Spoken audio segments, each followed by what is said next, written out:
Ba, ba.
Great. Okay, let's try something else then.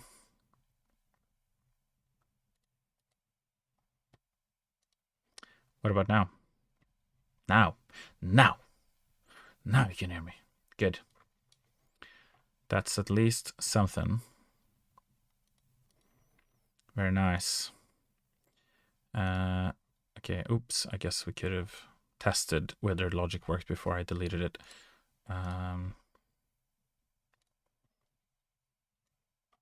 Can you hear... Okay, let's see.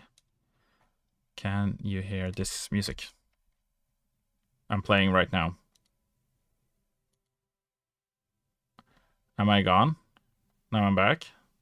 Can you hear the music?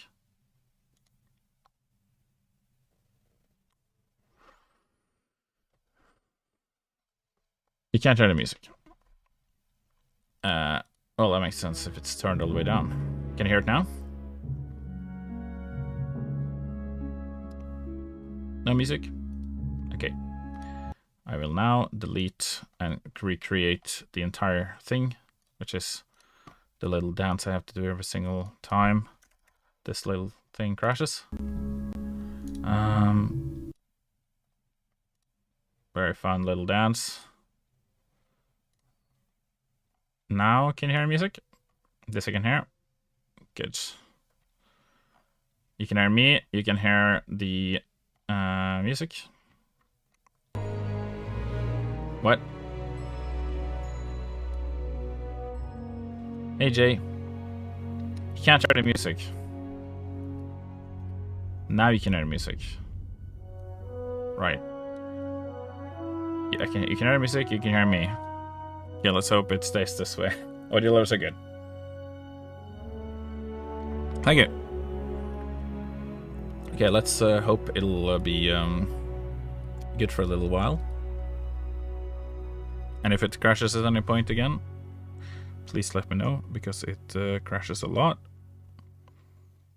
So I need assistance from you guys. My audio angels. Maybe that'll be my community. Like, and everybody has a name for their communities. You can be I guess you can be audio angels or audio elves. Whichever. I guess elves make sense, right? Because they're like little helpers. But angels are nice too.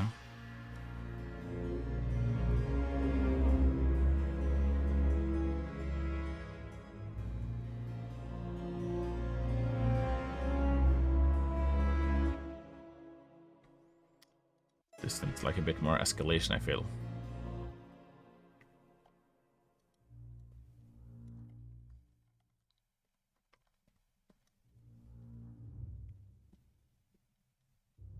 Oh, it doesn't actually go that deep.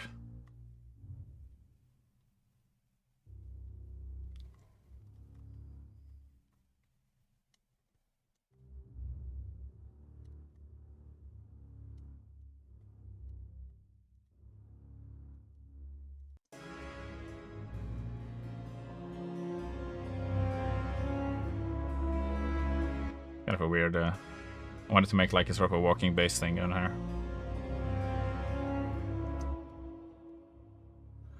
Maybe I can double it up with the cellos though. Where are you? Okay. Oh, there we are. We do have cellos. My keyboard is not broken. It's my overall test. Hey, Waslo.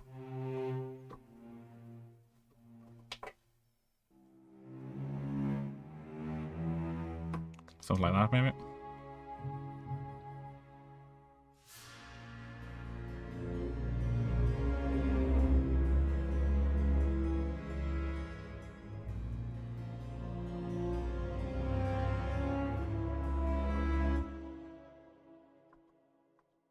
Oh, of course.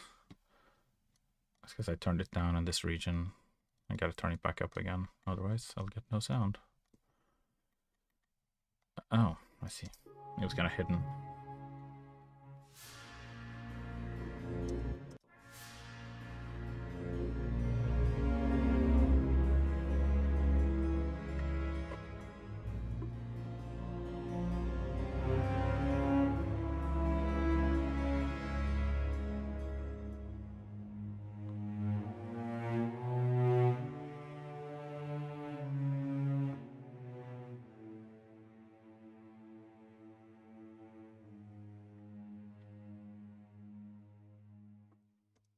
I realized I didn't have a click track, so I just had to look at the lines and kind of play after. I was like, I can't stop playing.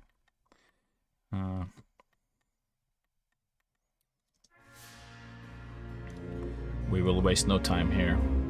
Not tonight, not now.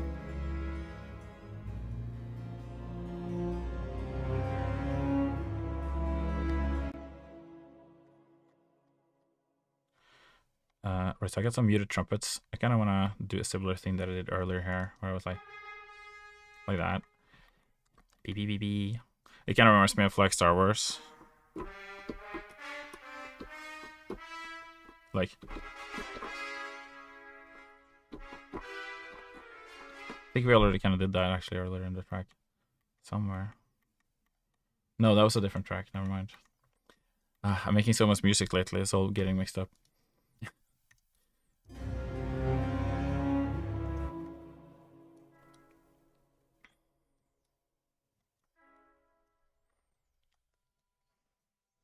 Thanks for a follow. Hey, Moody Magic Maple. Welcome back.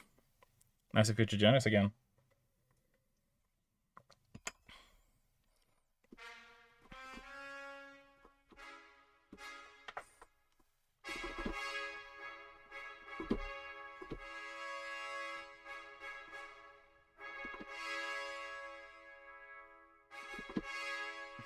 To be very good, sir.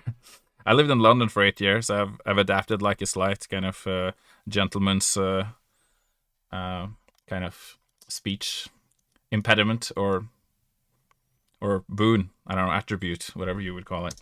I don't know if it's positive or negative, but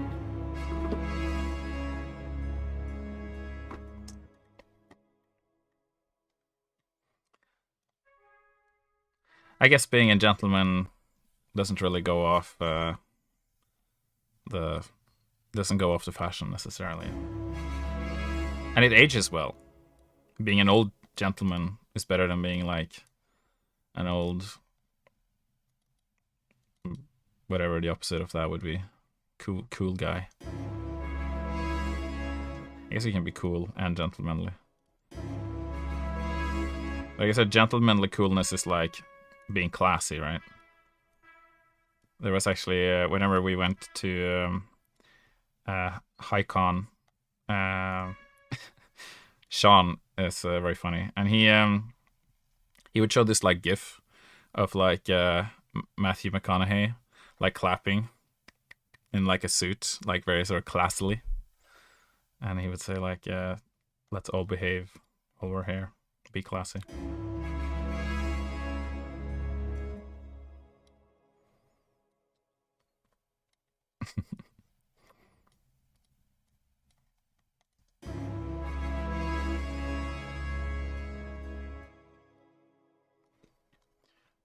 South Africa, the only acceptable way I was taught is to take the gentleman route.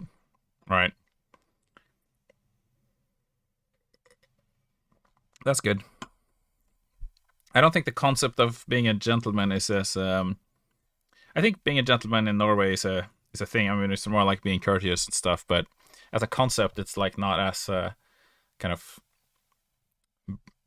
broad as broadly kind of spread as in England, where it's like there's a lot of culture around the whole gentleman thing, with like being like very clean and having very neat clothes, suits, coats. I don't know. I feel like it's all about like the leather jacket, the language, In Norway, it's kind of more like the woolly jumpers and the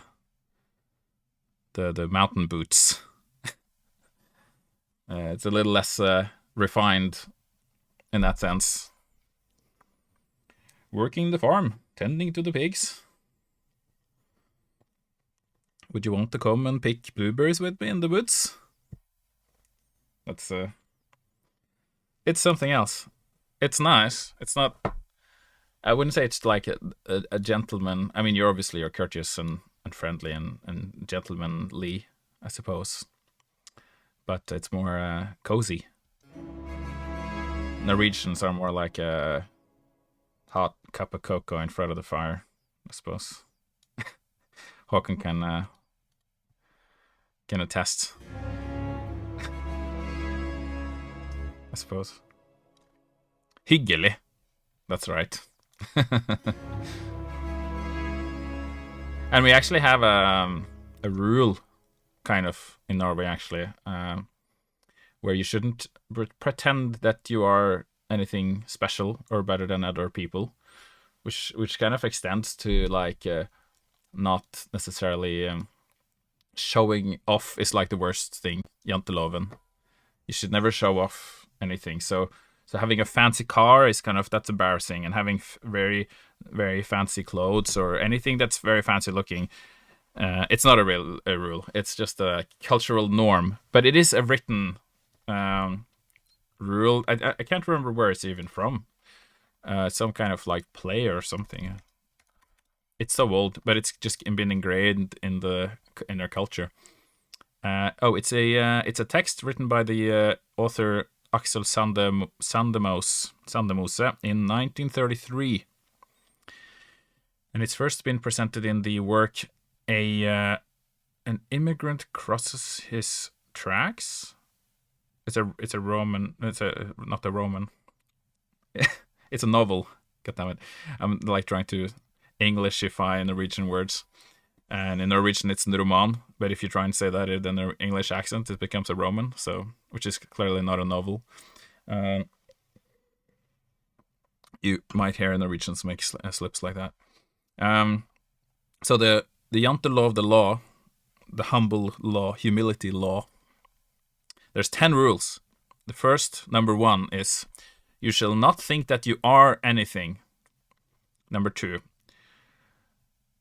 you shall not think that you are as good as us. Number 3, you shall not think that you are smarter than us. Number 4, you shall not imagine yourself better than us.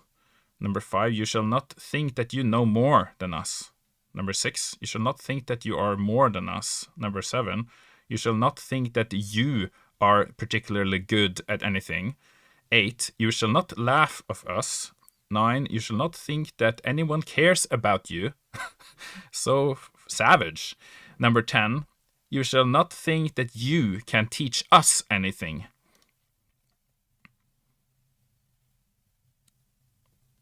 But apparently there's like an 11th rule that comes later in this book. You might think that I know something about you. No, you might think that I don't know something about you. I don't know if that's a rule. These are just quality rules for life.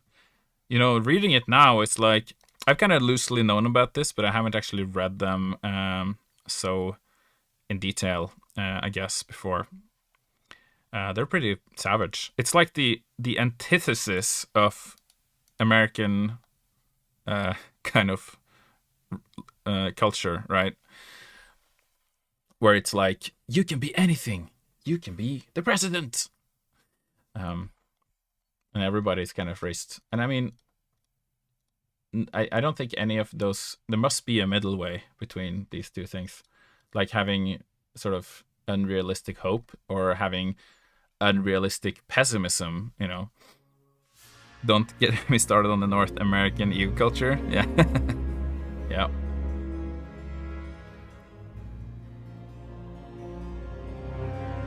I think in Japan they have a different base philosophy than in the West, because our philosophies are kind of based around Socrates, and is that how you pronounce it in English? Socrates, Socrates. That's the one, of course. Plato and Socrates. But in the East, it's like based around Confucius, which is like a completely different philosophy, right?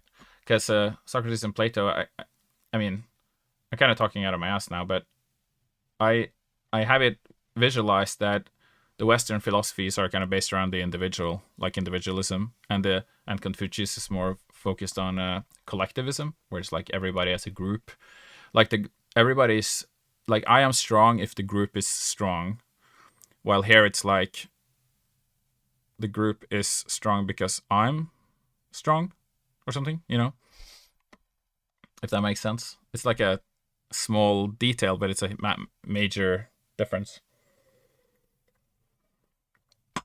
Anyway, we didn't come here to talk about philosophy, because I don't actually know very much. Oh, there's the Janteloven coming out again. I shouldn't think that I know anything about anything. It's brutal here. Everybody's constantly trying to one-up each other. Jeez. That's the problem when like a Norwegian person and an American person meets, because the Norwegian just like backs down and was like, oh yes, oh you are amazing, I can see. And we're too afraid to say that we are something. But we might start criticizing that American person and eventually be like, well, I mean, don't you think that you should consider this? Have you thought about this and that? And then I'll be like, yeah, why are you being so negative? You know, oh, I'm not being negative. I'm just asking the right questions. Yeah, critical thinking is important, I think, in any culture.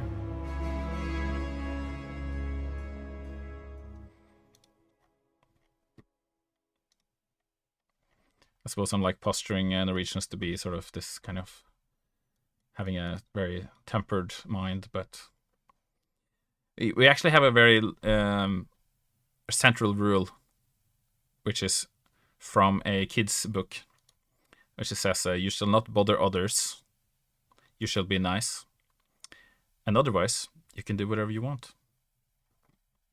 Isn't that a nice rule to follow?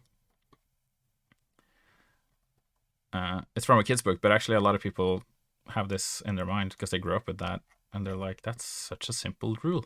If we can just do that, everything will be good.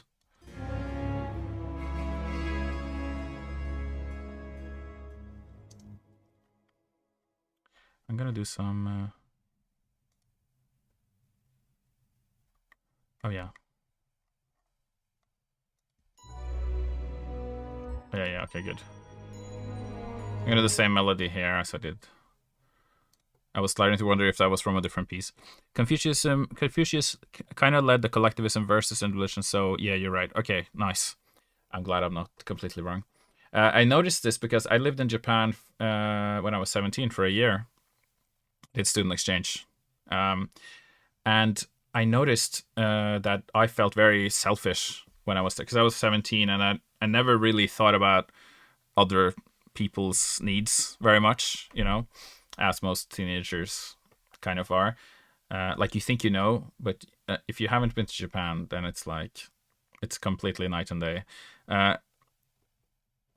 There was one time where it was like, okay, we need to move all of the gear for the marching band over into the other building, and it was like 5 minutes. It was like just as they said that, everybody was like got up and they started moving stuff, and it was like within 5 minutes, all of the gear had like this was like big drums and like marimbas and chairs and tubas and like lots of big stuff. Everything was like done in 5 minutes because everybody was helping. It was like a competition to help the most. And everybody was like, "Oh, can I help? Oh, let me help here. Oh, please, please let me carry this." And I was just kind of running after like, "Whoa, whoa, what's going on? Like, can I carry something? No, okay."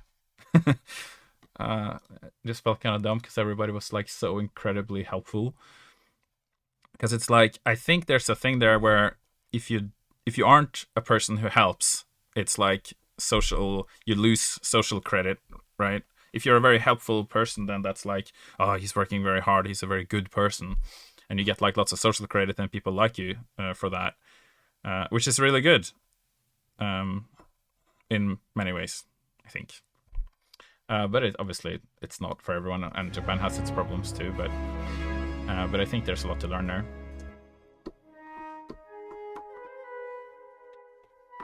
Actually, I want to do the 2 flutes for this.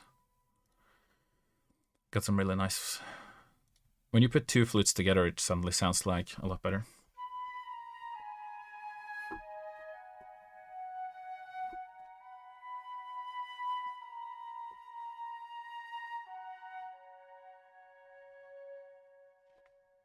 Sounds kind of nice with the delay on it, but it's quite heavily delayed, I guess.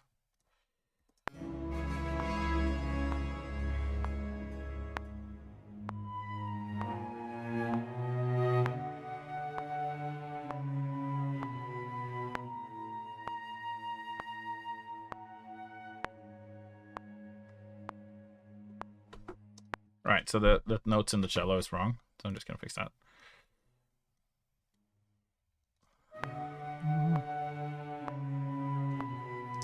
I'll just do this note, just a 5th.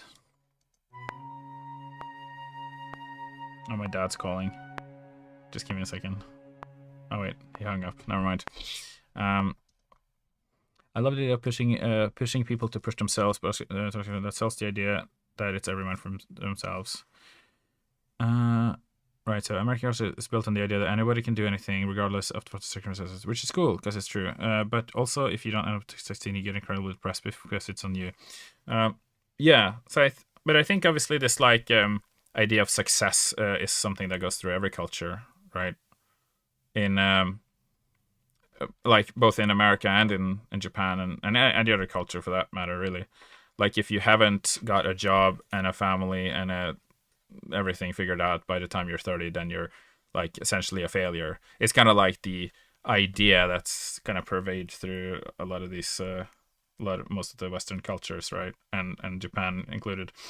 But it's not true at all. You know, if you haven't figured it out by your 30, then you can still figure it out.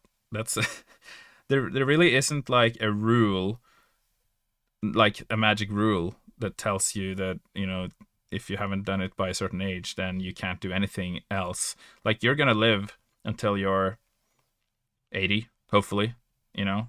That's quite a lot of time. And if you think about it, let's say you started learning an instrument when you were 12, and by the time you're 16, you might be like actually really good at that instrument. But when you're 16, you haven't lived that long, so you feel like, oh, I practiced pretty much almost all my life to learn this instrument, you know, because you kind of did, because it was like 4 years of your life, right? But imagine if you're 30, it might be slower to learn something, but not that slow. Like it's not like you can't learn at all. And if you put 4 or 5 years into a thing, you can actually get really good at something in your 30s or 40s as well, like impressively so. Like I've seen people who says like, oh, I started playing the drums when I was 30 and I'm 35 now and I'm like just, you know, like going crazy on the drum kit. So it's like it's kind of like a perspective, because when you're growing up, you remember this past time when you were young as this like, oh, this was like this massive span of time, but in reality it was just like 4 years. But it was like, I practiced my entire high school, which was like 3 years, and it makes you feel like, oh, that was like this crazy. I can't possibly do that again, or if I noticed any racism while in Japan. I've been to Japan like 10, 11 times, and I lived there for 2 years. Hey, Muir. Did I say that right? Muir. Oh, I knew a guy called Muir, I think, for his last name once. Yeah, so as racism, no. I would say no. I mean, there was like a one isolated incident from like a drunk guy once, but it really was like so small that I don't really consider it anything. And I've been to Japan like a lot. I've been there like 2-3 months at a time usually, and I've been there like 10 times, and I've been to all kinds of places like big cities, small cities. How much does streaming while working or something slow you down? I'm thinking of streaming programming when I'm worried about too much hindrance. It slows me down quite a lot, but it's fun. I enjoy talking to people, and I do make music in between, but it's kind of hard to say what people enjoy more: me talking to you or me making music while you listen. I mean, both are good. I can do both. It's kind of like you can switch between. Like, if people aren't saying anything, then you can just be working a little bit, and if people ask questions, then you can talk. But it's probably not the most productive thing. I mean, it does carve out an amount of time for me to work on something, even though I work probably at like a fourth of the pace I would do normally. When are you going to get this Genesis song on Spotify? We are actually, and we were discussing it right now about the Hytale soundtrack, and it's we're hoping to get it on Spotify before release, but there's just some things we gotta sort out, and there's a lot to sort out right now. I would imagine the Japanese are usually quite respectful as long as you respect their culture. Yeah, that's the thing. Like, I speak fluent Japanese to a very high level, and people are very impressed when they're like, "Oh, do you live in Japan?" I know I'm like bragging right now, but but it's very nice to go to Japan, and people are very like, "Oh, so awesome! You learn Japanese," and I mean, Japanese people are very like very nice and very like complimenting to Western people in general, I feel. And that might be like, I mean, some people might see that as like a front, but I think they're like genuinely interested, and think. But obviously, I don't know how it would be like to live there long term, and people might like that novelty of you being from another culture and having other experiences and ideas than them might wear off over time, and you might be like become like a normal daily life person, and at that point you obviously have to assimilate to a degree that they're satisfied with, and kind of follow their rules and traditions, and kind of find their role in society that they're happy with. But I feel like that's like the same anywhere, but I think that they're positive to you at first meeting, I would say. So that's at least very helpful. They're not like, oh, who is this like ghastly man, So did anyone get that reference? I'd be very surprised. But yeah, it's I love Japan. I always love going there, and I have lots of interesting conversations with people. It helps to speak the language, obviously, because then you get to have a lot more interesting conversations. Because if you only speak English, then you're not going to get very far, because they don't speak almost any English. You could say that their skill of English is like 5 to 10% overall. But you might meet some people who can speak English to a 50%, 60% degree sometimes. I feel like regardless of how well you speak Japanese, people will always have a preconception about you because you look different. Not really racist, but just assumptions. Yeah, I mean, I don't. I mean, I'm not Japanese, and I don't like expect that they would accept me as like a a common Japanese person, right? That I wouldn't expect them to think that I know all of their cultural background and upbringing, and because everybody's grown up with the kind of like their own things in their own countries, and that's something that kind of everybody shares in that country who's grown up with it. So when you come from the outside, then obviously there's going to be a level of you don't understand us perfectly as well as the other person, and I accept that, and I don't feel like that's bad, and I'm fine with them thinking that about me, um, as long as we can get along, and I think that uh, I don't feel like there's a need for everybody to be treated exactly the same, um, in that kind of sense. Obviously, I think everybody should be given equal rights and equal opportunity and stuff like that. Um, but I also think that there needs to be room for some level of understanding for why people might be uncomfortable with. In Japan, especially, like it's like people are uncomfortable with foreigners for reasons that are not racist. Like they might not rent you an apartment because they don't want to deal with an English speaking person, or they might be unsure if you understand all the Japanese rules, so they just rather not.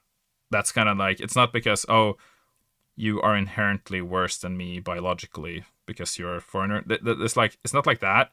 It's more like, you know, you this person might not understand the rules, might not. They might be have lots of complications communicating, and I just don't want to deal with that. So I'm gonna let someone else do that, and I'll only rent out to Japanese people. And people might not want to sit next to you on the train or the bus. It's not because they necessarily hate you, but it could be because they think you smell. Because people who are foreign smell different than Japanese people because they're very sensitive to smell. They have a very good sense of smell. My wife is like extremely sensitive to smells. Um, so I can almost never put any like cologne on. My wife's Japanese, by the way. Um, yeah, because like she literally gets a headache if I put cologne on. It's like so in Japan, it's like the only deodorant you can wear is like just lemon or something like extremely like subtle. Um, yeah, so it's like it's a bit like that. And then there's also they're afraid to sit next to you because if you suddenly start talking to them, they're afraid like, oh, this is like a person from a foreign country that might, people in those countries, they suddenly talk to people out of nowhere. They have this like kind of idea that they'll just start talking to you randomly. Oh my god, and they're like, but I can't speak English, so I don't want to like deal with that. So yeah, it's more like nervousness about like, ooh, am I gonna not be sufficient in the interaction with this other person, or is that gonna create like a problem? Yeah. But yeah, to answer your question, I think that of course there are. I suppose people could perceive Japan to have racist tendencies, but I don't. I've never had a negative, like a real negative experience. I think it's like how you choose to view it. I know that I have a friend who lives there who's from America, who's from New York, who gets annoyed about certain things that people do, like they treat him a little bit differently, even though he speaks perfect Japanese and has lived and worked there for years. Um, but I've had so many positive and nice experiences that it kind of overshadows anything negative that I would experience. And yeah, you're right. I mean, it's their country. You have to be respectful of their rules and their. Uh, do you know how you're going to split the Hytale soundtrack or just release an album with like 80 tracks? Uh, Not 80 tracks. It's actually going to be closer to 100.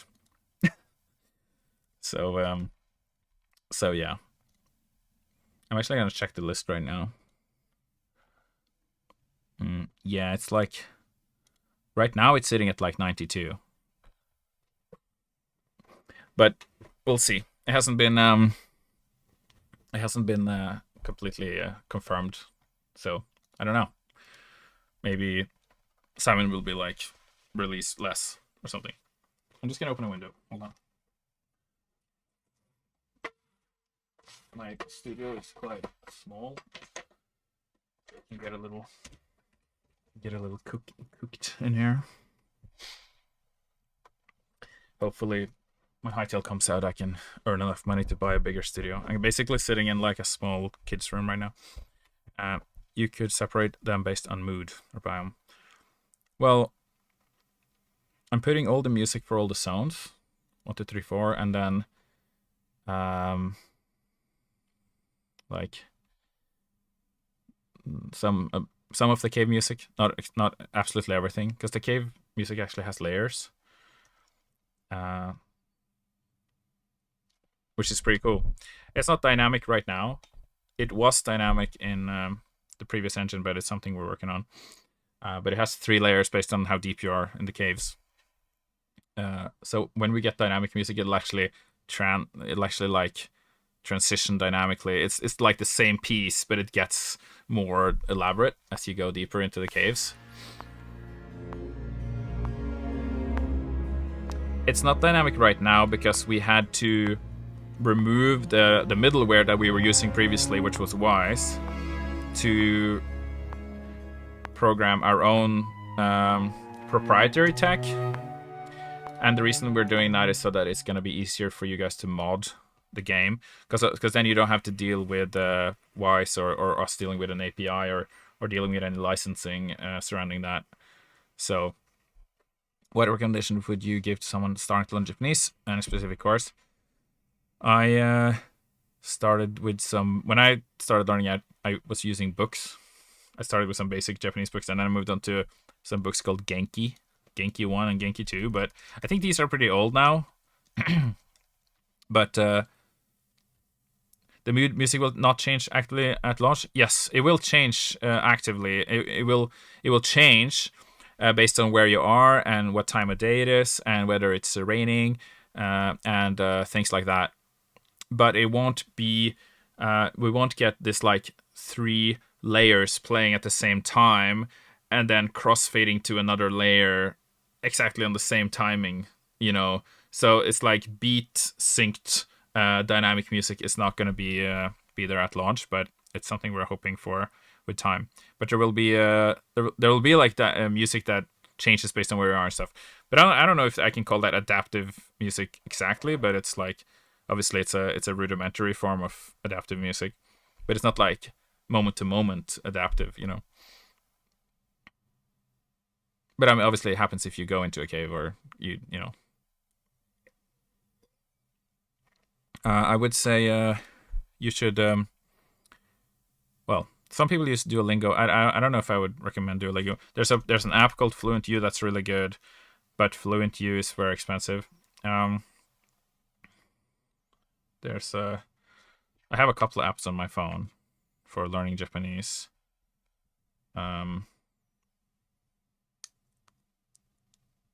There's one called there's one called Kanji Tree for learning kanji. I actually have mostly kanji related apps because Risk of Rain 2 has such good adaptive music. Actually, Risk of Rain 2, I wouldn't say it has exactly adaptive music because it's actually just one piece of music playing through the entire map. It doesn't change at any point based on what's happening in the game. So it actually just plays a piece of music through on loop per level. So I don't know if it has any adaptive music actually, but it might feel like it's adaptive because it's has a lot of moving parts and it's very progressive, and then the battles are also progressive, so it might feel like it's picking up because I'm fighting now or something. You might like get that feeling, and that's kind of like a sort of fake. No, it's not fake music, but it's like I don't know what I would call it. I think there's like a term for it. I haven't written any music. Wait, I'm not using this layer now. Okay.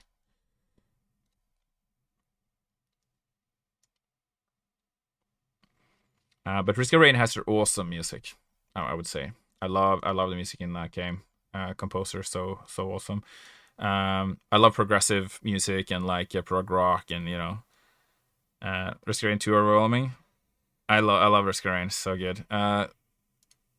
It is overwhelming, yeah. But I think I love kind of lots of stimulants, just like I think that's why I love Japan so much, because it's so kind of, it can be so chaotic, but at the same time so kind of serene and calm also. I love Oblivion soundtrack, yes, very much. That's like a big influence for me.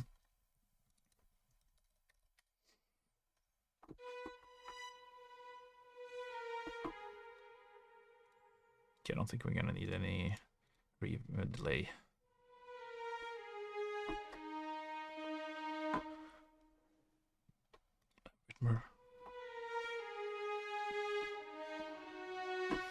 Sounds good.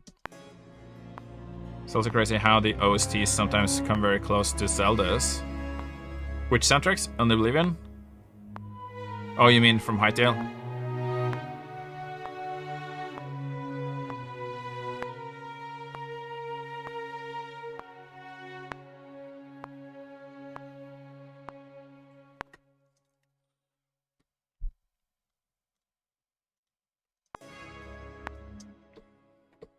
Hytales, yeah.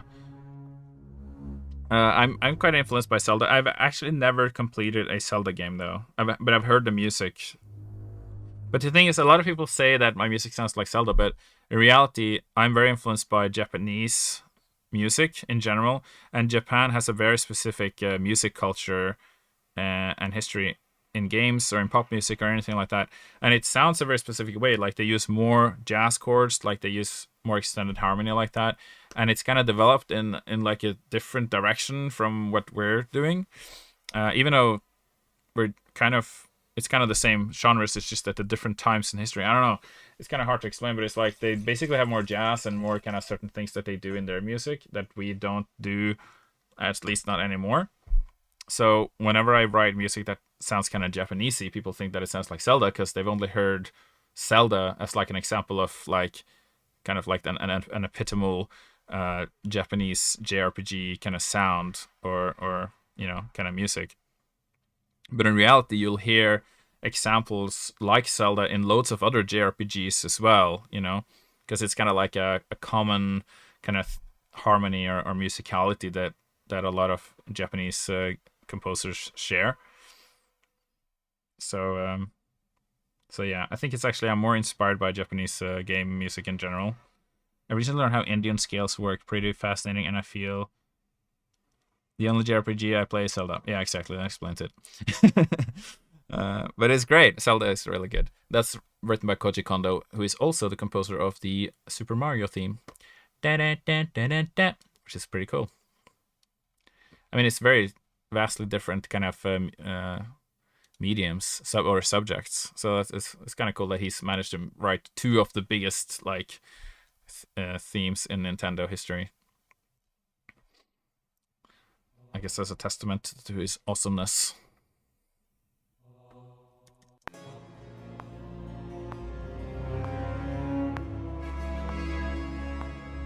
I kind of feel like I cheaped out on these this choir, and I'm a little disappointed with myself.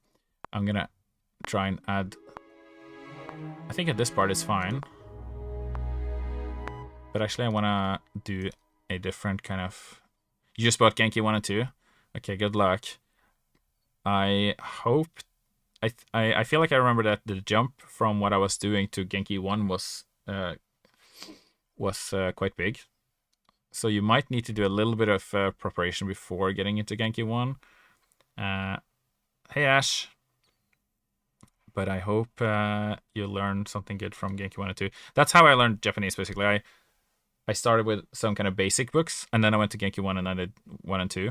And after that, I went to Japan for student exchange. I learned lots just by being there. And I had a teacher while I was there as well.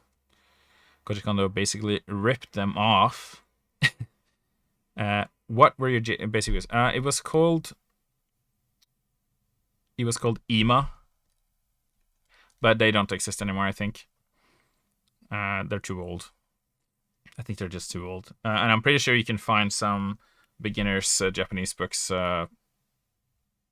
just learning, just teaching you basic hiragana and katakana, basically. If you can learn that and like some basic kanjis and like some sort of basic words, like the basic grammar, how do you build grammar, and a couple of verbs, and learning about the different, like they use particles. After each word, they use a particle to identify the role of the word prior to that particle. So they'll be like inu wa, and wa is the particle that identifies that the word inu is the subject of the conversation. And if they say inu o, then o is the particle that identifies the word inu, the word dog, as the object of the conversation. So if you say inu o, it's like something happens to the dog. But if you say inu wa, it's like there's something about the dog. So they do things like that. But that kind of comes naturally after you just practice. But it's interesting because it's very different from how we build music and build sentences.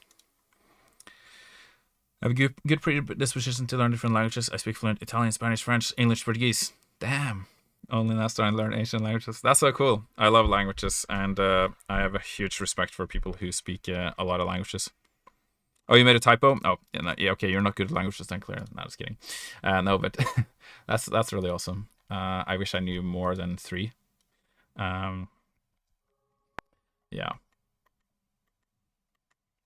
Portuguese. It just opens up a whole new world when you can speak languages. I'm kidding, okay? Don't cry. I'm very impressed. 5 languages. Italian also is like one of the next ones I would want to learn. Italian is really.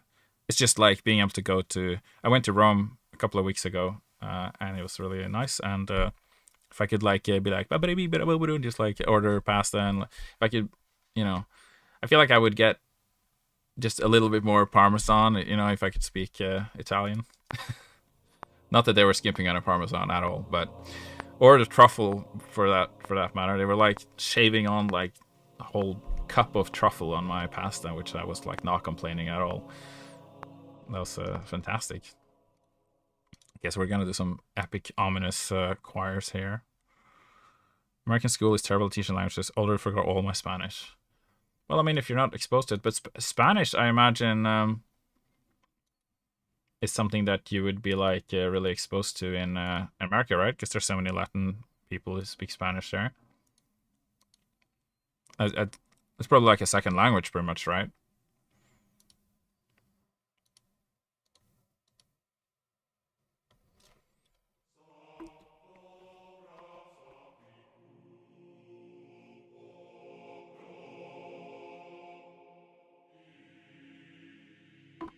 Hell yeah. Some ominous choirs.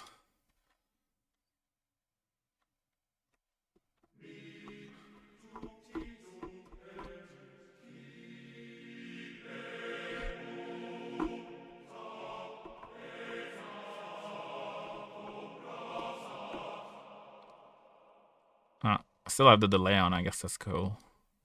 Right, so let's just mute this part. That'll do.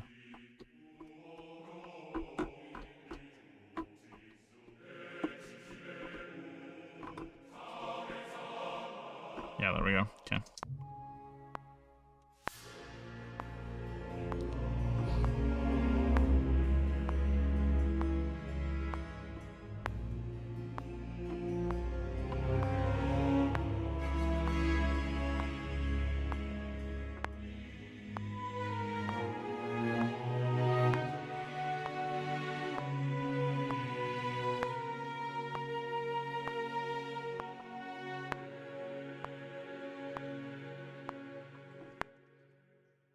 Something like that. I think I was like, shit, I didn't know what the chord was, so I kind of had to improvise.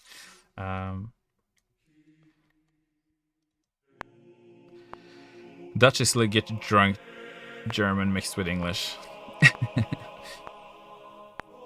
Dutch is so interesting. Like when I hear it, I'm like, wait, is he speaking Norwegian? But I can't understand it. Like, feels like I'm having like a stroke.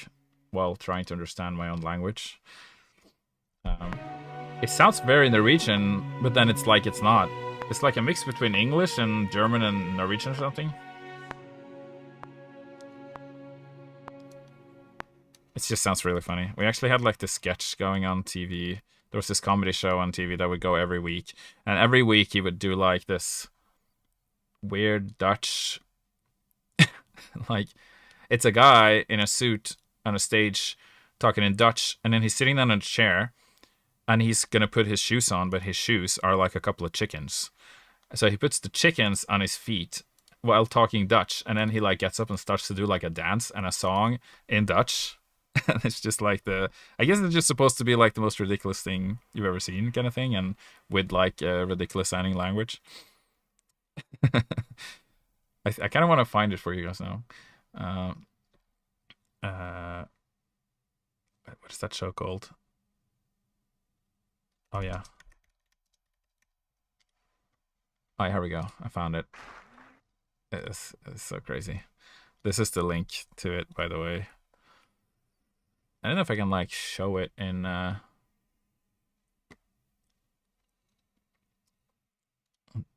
I can show it in... Maybe I shouldn't. Anyway, you guys can watch that if you want. It's just a little crazy.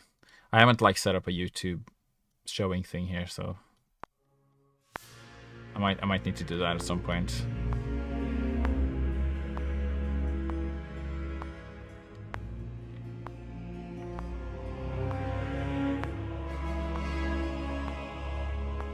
It's a little overboard there with the dynamics.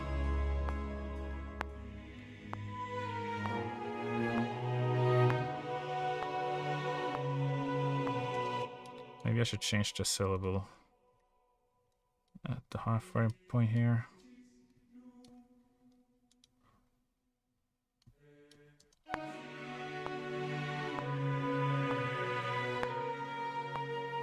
This is the same chord I used on Hightail, actually.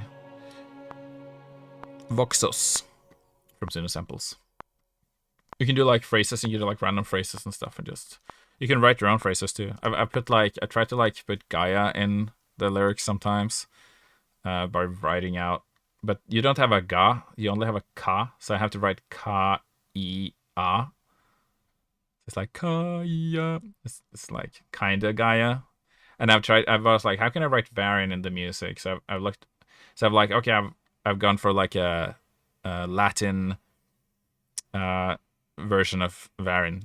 So instead of, because there's no va rin or anything like that, so it became virinus, which I'm like, that could be variant in Latin, right?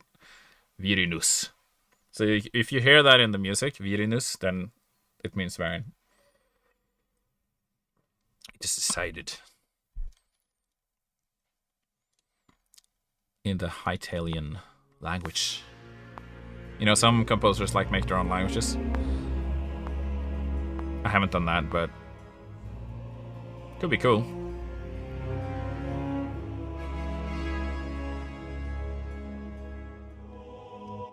What's going on with this? Oh yeah, I see. Okay, let's do that. I guess we have to do some continuations here. Well, this is the harpsichord. Old address for Nando's. Oh, jeez. I think I might have seen something like that.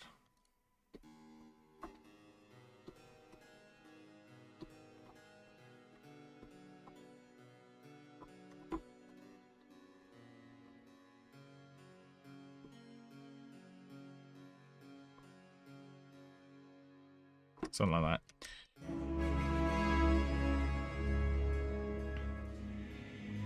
Oh, wait, what? Oh, yeah. Oh, respected one, please feel free to let me know. Just in case you do not want to answer this question, no worries. Hope this doesn't disturb you. Okay. my interest is peaked. I got a preface to the question even.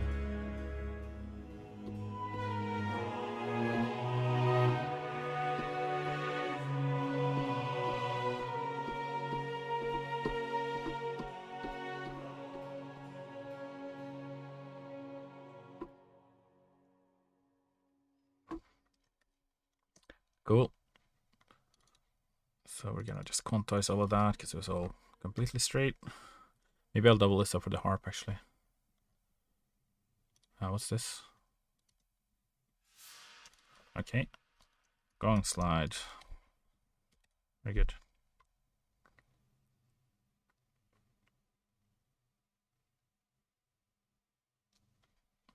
Oh, sorry. Okay. Yeah, all right. I see you did ask the question earlier. Sorry, I just didn't see.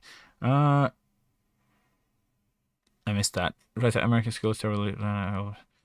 Italian become easy when you're older. No, and you have children. Yeah. Okay. Yeah. May I have the privilege of asking you a question? If so, could you give me some advice on sampling ethnic percussive recording, like setting those to match metronome in Logic Pro? Sampling. Do you want to record your own ethnic percussion samples? I have a bunch of. I can show you. So I have a bunch of like ethnic instruments here, and it's a bit. They're a bit like out of the freaking crate. I like a big crate. Let's just take this tambourine. Got a lovely little tambourine here. So let's say I want to record this in time, which I understand that is challenging because, you know. Hey, Allegro. How you doing? Okay, so we'll record this in time now with the metronome.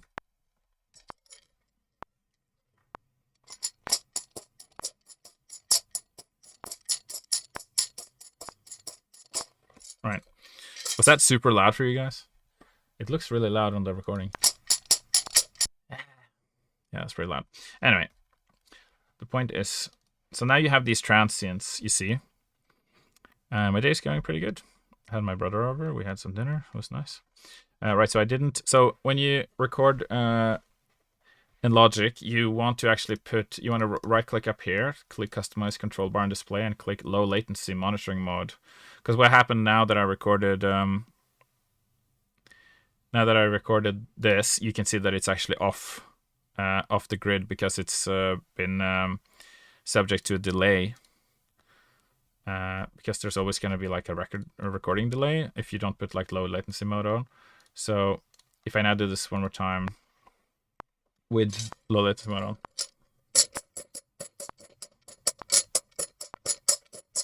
So, oh wait, I didn't record. Great. Still I won't.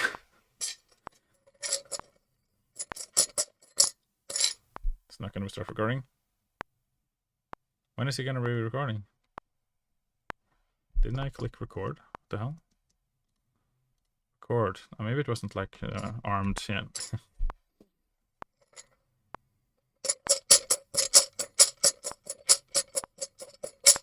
Right. So now that I've now you can see that the hits are much closer to the grid because it's got low latency mode on. Just means that it like takes away everything else that's unnecessary to, but it's still not on, right? And I didn't play it well, so it's now off grid. And that's difficult. And what you do in Logic is you just click the file and you just press Q. And you see now it's moved into place, sort of. If you click this button, you open something called the Flex Time Editor. So you can actually... Okay, so we've got a little bit of pre... Logic actually does like a pre... It records like a before the hit. So, yes, if you stretch this backwards, then you can see starts here. Now they're all synced to the beat.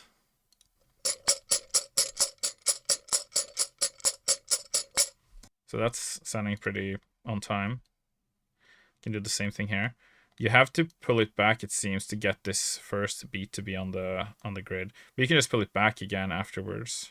Like kind of a weird, buggy kind of thing, to be honest. But you can also like press Control T to cut that bit away. Okay, so now it's getting all glitchy, right? And that's because it quantized to 16s. If you change this to 8, it should technically be, oh, well, it looks like it kind of screwed it even worse, but right, so in some cases you have to kind of delete some of these oh, okay, yeah, that's looking better. You have to kind of go in and like surgically kind of verify that it's all good. I'm gonna reset this. Oh wait, so, and then you might have to change some of them manually because it didn't exactly turn out right. Yeah, but yeah, that's basically it. You use flex mode, this button here, and then you can even do it with voice. So if you go into like flex pitch, it doesn't work for percussion, but yeah. So you see now there's nothing showing up. But if I do like voice recording,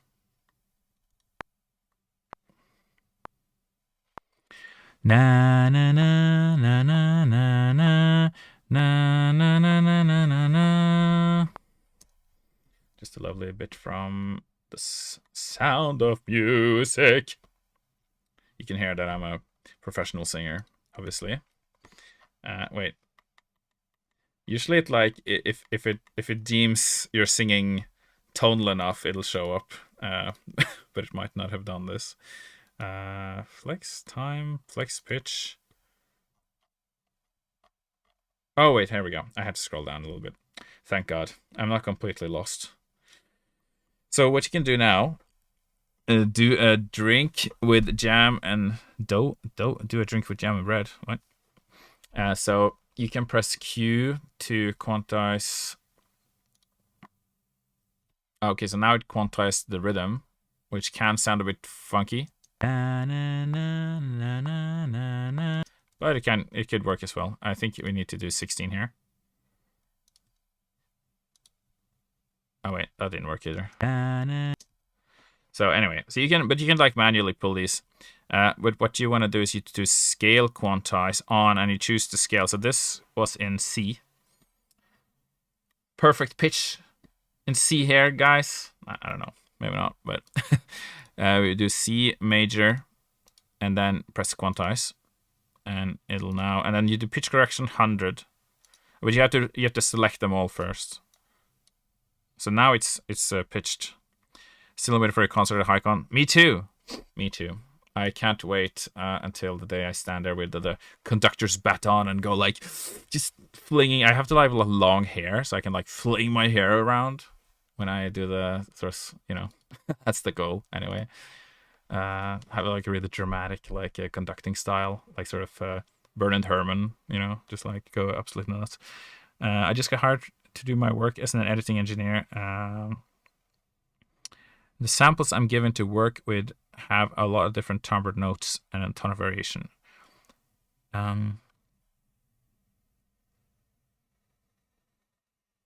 What's the task you're given to edit? Are you editing the sounds into a sound library? Do you want to have like similar variations of one sound, or do you want to have like lots of different variations, or is it an instrument, or is it just sound effects? Like what's the deal? Because I've done sound libraries as well, you know, for like sound effects. Na na na na na na na na na na na na na. Yeah, so that's basically auto tuning in Logic, and it doesn't sound so unnatural, but I can make it sound unnatural by doing wait, which one is it? Vibrato. You can do like 0% vibrato on like all of the notes, and it'll sound like super roboty, like this. Na na na na na na na. This is even not on the wrong note. I don't know why I'm doing this, like editing fine, but it's for the sake of learning. Na na na na na na na na na na na na na. You know, I used to, when I was younger, I used to do these like a cappella things because it's a lot of fun. So if we just do this now, just for funsies, you can like bum bum bum bum bum bum bum bum bum bum bum bum bum bum bum bum bum bum. I think I might have started off a little strong. Bum bum bum bum. Let me just record that one more time. Actually, I was too close to the mic. Bum bum bum bum bum bum bum bum bum bum bum bum bum bum bum bum bum bum. Okay, so now we do the same treatment. This is probably not anything close to what you were asking about anymore, but it's still fun. So we pitch correct, 100% pitch correction. Bum bum bum bum bum bum. We probably want to do it with the timing as well. Bum bum bum bum bum bum bum bum bum bum bum.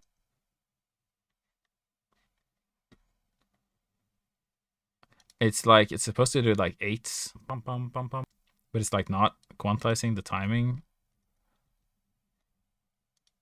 It says 8. It's just not. It's just not doing that. Oh, hold on. Yeah, there we go.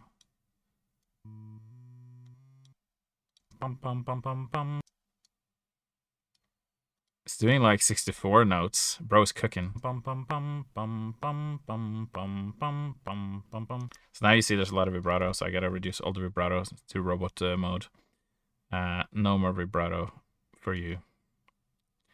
0%. There we go. Perfect. Bum bum bum bum bum bum bum bum bum bum bum. I was gonna put. Oh, oops.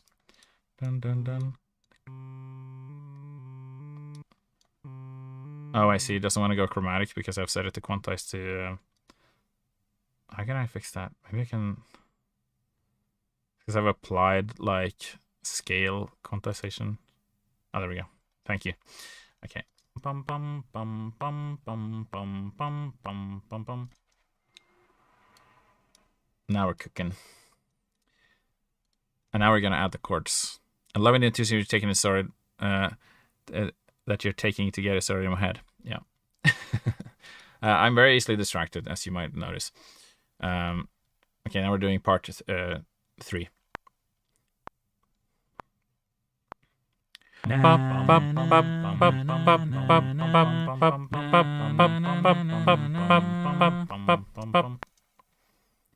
Great.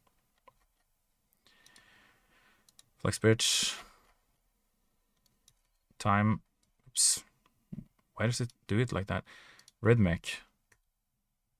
Like, what is this? What is this shit? Like, I'm telling it to do 8s, and it's like just quantizing it like all over the place. Like, what the hell? It's grouping it in groups of 16s in like completely random places. What's going on? That's so weird. Well, I guess we can't rely on the rhythmic quantization here. But that's fine. Okay, so we're gonna quantize C, pitch correction, 100%, no vibrato.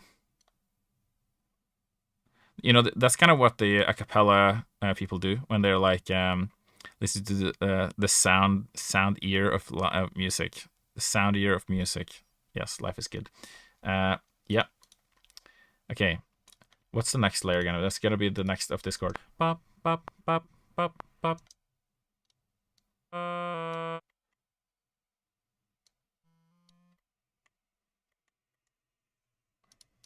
Bop, bop, bop, bop, bop.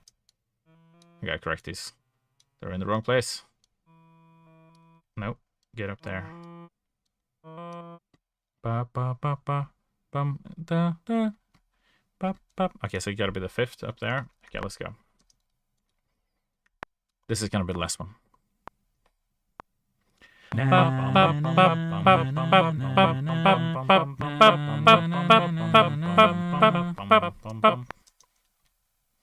Maybe this wasn't like the most interesting choice of song for this. I've actually done this with like Pokemon and Harry Potter, which is probably a bit more fun, but I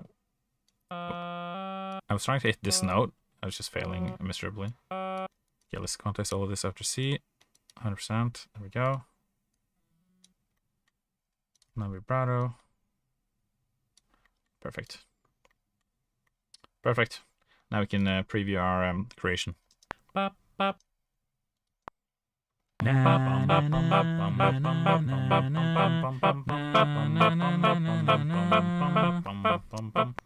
this is basically what the smooth macro is doing all day long. So yeah, there you go. That's how you do that. Didn't sound very good, but I had, if I adjusted my settings and like did some fixing, I could have. Yeah, I can't record on this loud volume, but for streaming, it's kind of what I need to do. Have it that loud.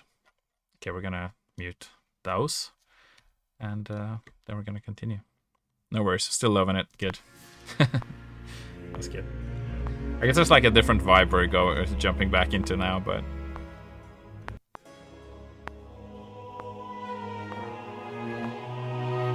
I guess we have like maybe we have like a split audience. Some people want to hear more of the goofy acapella, and others are like, what the hell.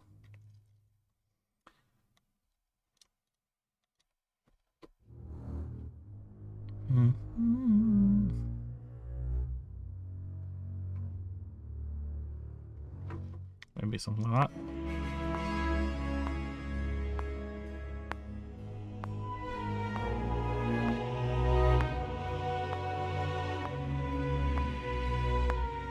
Oh yeah. Lots of variations in like Indian classical. That's interesting. Indian classical music. So is this a sample library like for an Indian classical music? That sounds really really advanced. Because yeah, like you said, you probably have like tons of articulations and stuff. The last one, you would give away the samples as export or as a bounce in Logic Pro. Also, should it be Wave or AIFF? I'd say Wave because it's more universal. Yeah. So are you working out of India or where are you working out of?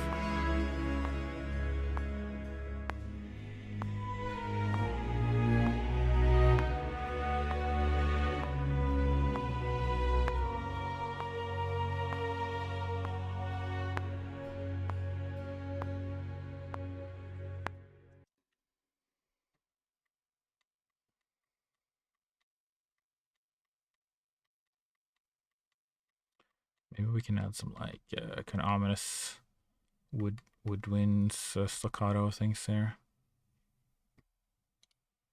I think that's what this is actually. Wait, no, we can make it that though. Staccato repetitions. Oh, yeah, let's just doing this. Yes, I'm from India. Cool. Greetings to India. Your favorite track out of the ones you've uploaded? Pretty basic questions. Well, personally, I really love the funky, groovy stuff that I've written. Like, it's actually kind of more at the core of what I love doing. But so it's kind of like I often say Public Works or Emerald Track because I think they're so cool, like funky wise, and have like has solos in them, and I love solos. Like, if I could choose, I would have like a solo in every song. But if it's like out of the sort of more fantasy tracks, I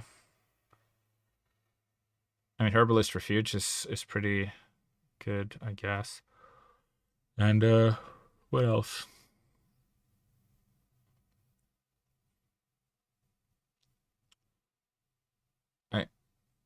Lost Brethren is pretty good, I think. Yeah, I do like the Zone 3 stuff as well. Like Frozen Pines. Yeah.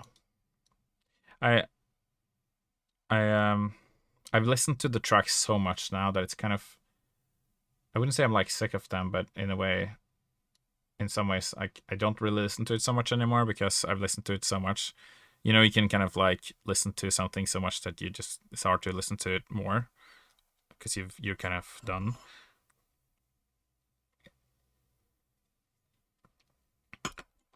So it's obviously I might choose like the tracks that are more new because I haven't listened to them as much.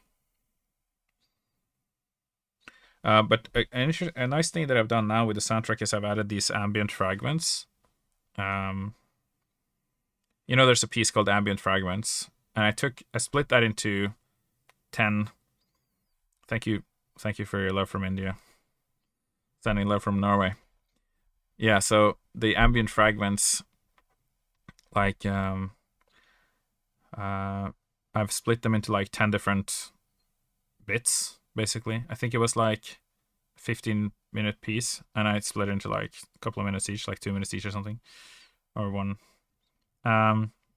So yeah, that gets kind of scattered in between the pieces a little bit, so you get like a little bit of a breathing room, so you can hear like a full piece of music, but then you don't necessarily go into like another full piece of music. You might go into like a short fragment that's more chill, and then you go into another piece, or you might have a couple of fragments, and so it gets like a bit more variation like that, because I kind of want the music to feel, because it's not like inherently dynamic while you explore. It needs to kind of feel varied, so that it always feels a little bit different. Because if people are going to be playing for hours and hours, then you're going to hear all the tracks eventually anyway. But I just wanted to have like enough kind of content there to fill the hours of just kind of chilling, playing, exploring, and building and stuff.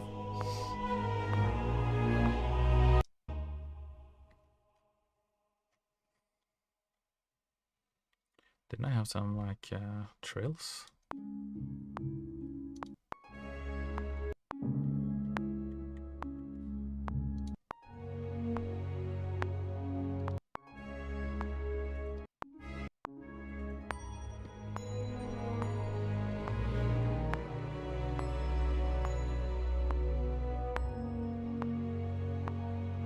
Oh yeah, I did, yeah. Maybe I'll just copy paste this part actually.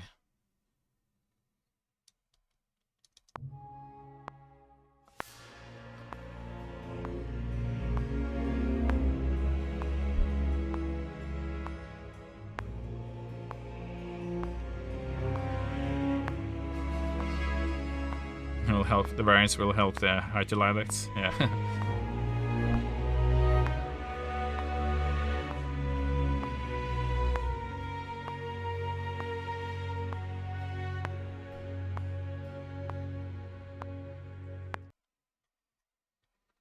Okay, so there's a bit of like body that's kind of missing here.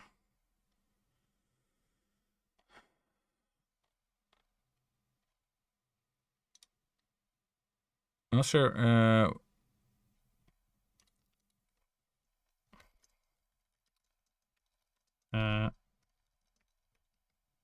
I can see YouTube messages as well, because I've got like multi-stream chat up. So he said, hey there, sorry if you get bothered with these kinds of questions a lot, but I did understand it correctly that the Heightel OST, which can be downloaded from the Reddit post, is allowed for content creation. Yes, you can use all the music for content creation that you want, as long as you don't like directly resell the music, and as long as you don't use AI to process the music in any way. You can remix the music in a music program and make new music if you want to. And you can make it as part of a mod or any Hytale content, and is there any content related to Hytale that you like to watch, would be interested to watch? Any content related to Hytale that I would like to watch? Well, I'd love to see what kind of games people make with Hytale, and what kind of mod packs people make. I think I'd be interested in like exploring game modes, or like adventure worlds and stuff that people have made and designed in Hytale, and I'd be excited about playing that. Because I always found it, yeah, you can use my music in your mod and earn money from it, and I don't care. That's totally fine. You can remix music even, and sell it. That's fine. Just don't use AI. That's my only rule. And don't sell the music directly, but you can remix it and sell it if you want to, if you know what I mean. And yeah, you can sell mods that has the music in it. Because obviously if it's a mod and it's in the game, then it's you have access to all the music, and you have access to all the music that isn't used in the adventure mode as well. So you can that we've specifically put the unused music in the engine, so you can use it for mods to generate content with. Yeah, we want to give you as much storytelling agency as possible.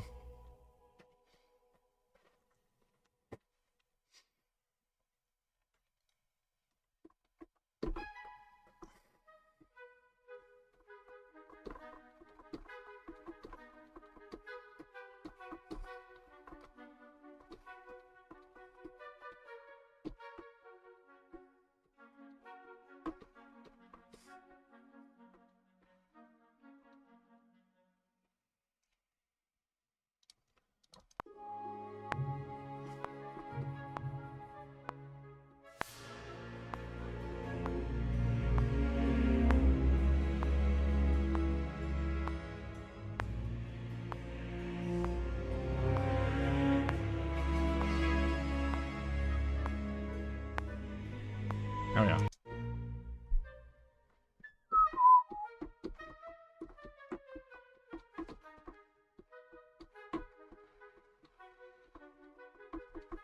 Okay.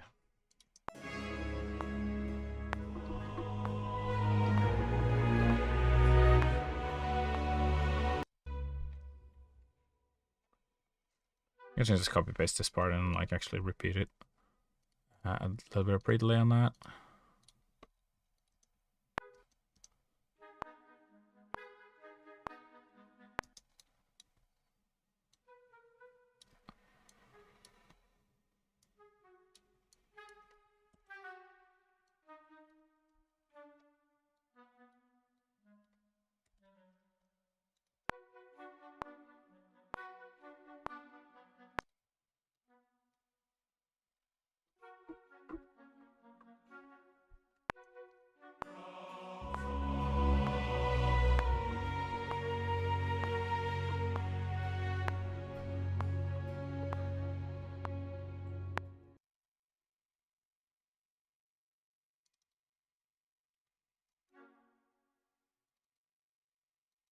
What is going on?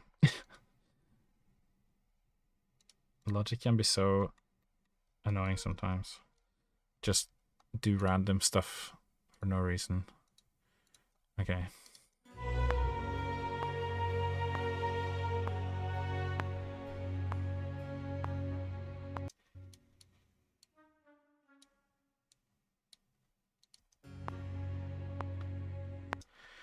Guess I'm gonna double up this with a harp. Did I have a harp?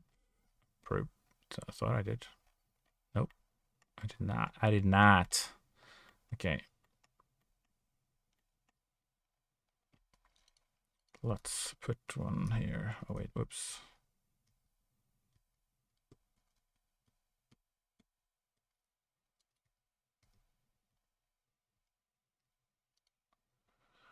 I love how your choice to share the music for creative use directors to highest possible and support creators. Yes, that's exactly it.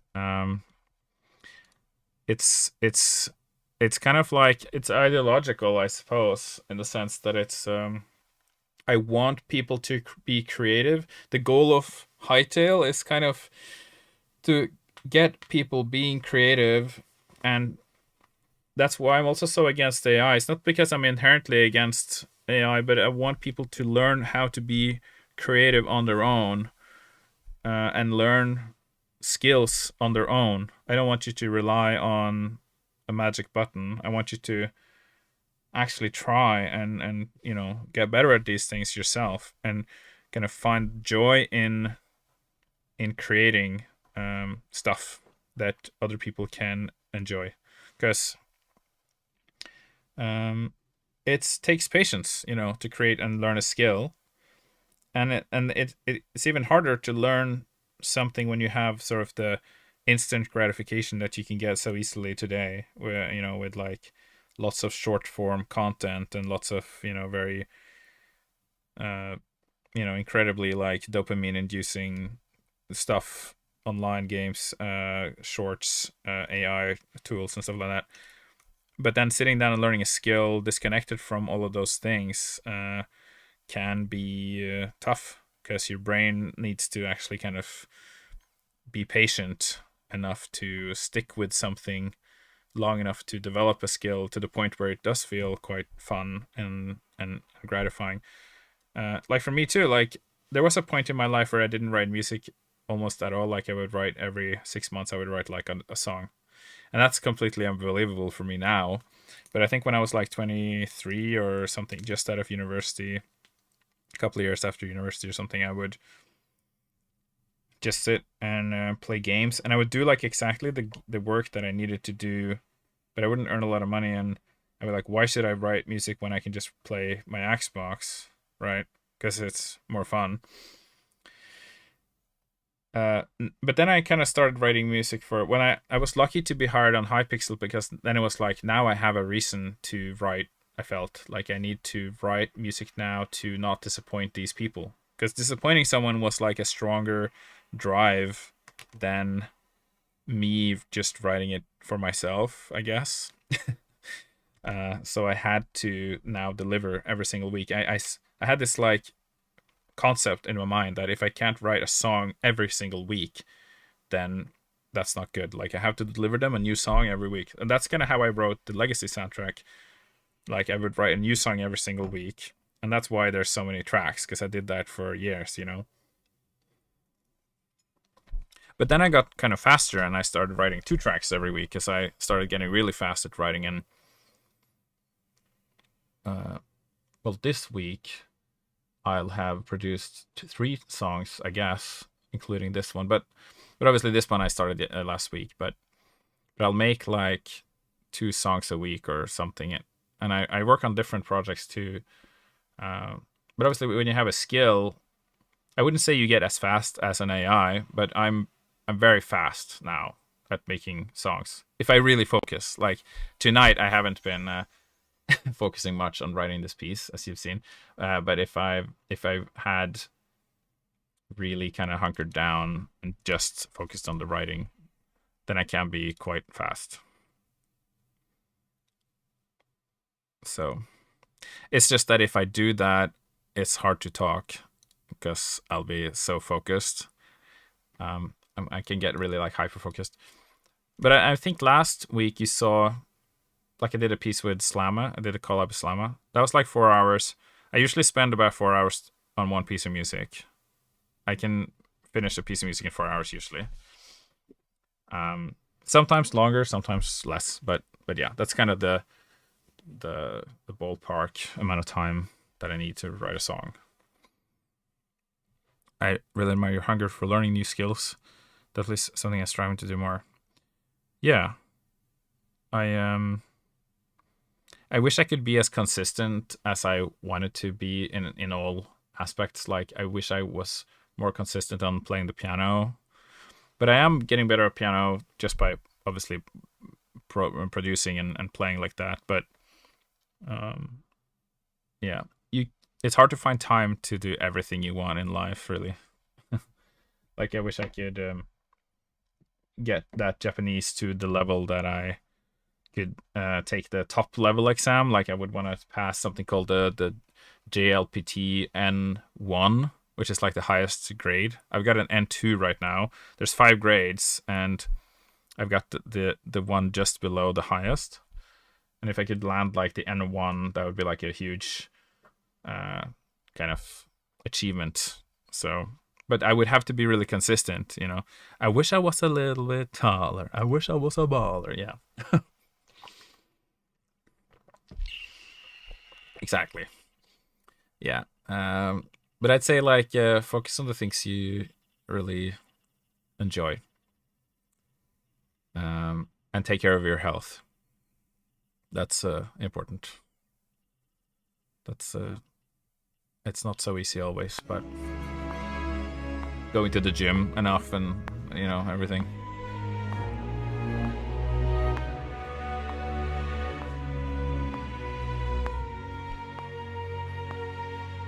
Well, AI seems really impressive at first glance.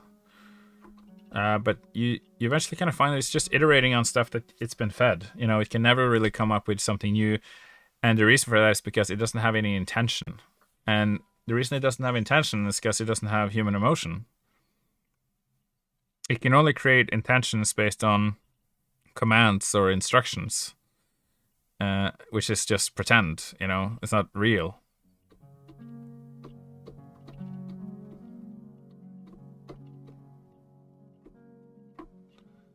Life maxing. I don't know. I mean, I want to live a good life, but, you know, I wouldn't say my life is maxed out, but, you know, we all try. You know, it's the grind. I think it's important to strive for at least something, to have a drive for at least something, to have some kind of goal. Like, everybody's going to fail in some aspects of their lives. Like, I don't think anyone can have a perfect run in every aspect. Like, some things are gonna fall short, and that's just the way it is. But if you can at least achieve the goals that you need to by the end of your life, it's kind of like how I'm thinking. Like, I gotta at least do these things, and then I can die happy. You know what I mean? Um, but I guess that's kind of like, you should enjoy life while you have it and be in the present in the moment and not be so goal oriented. But yeah, but that's a kind of a different kind of story, I guess. I think you got to be goal oriented too, but the only fulfilling drive in life is connection. Everything else is has a tendency to one up itself. Yeah, connection is it's true. It's really really meaningful. When I lived in Japan on my own, I was like traveling alone for a while, which could be really lonely. And I kind of realized that, like, when I went out and met people and started connecting with other people and hanging out with you know, meeting randoms, making new friends, that was kind of when I felt like there was some purpose to what I was doing, you know. And I think that's just human nature. It's like, we doing something for ourselves for the sake of no one is I mean, I'm sure there's people who do that and they enjoy that, and it's like, this is me in my single person universe, you know, and that's what they want to do. But I don't know if that's like the norm. I don't know. There's so many different people in the world. It's kind of hard to say what everybody's thinking. But I think it's quite common, at least.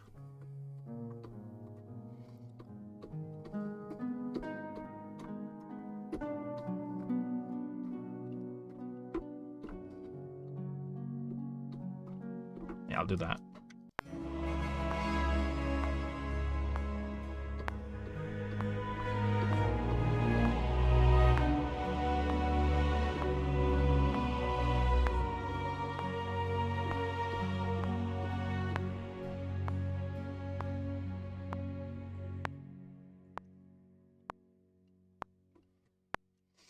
Yeah. Quantize it.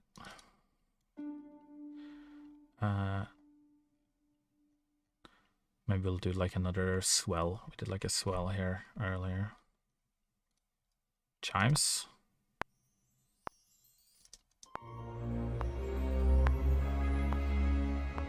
Oh yeah.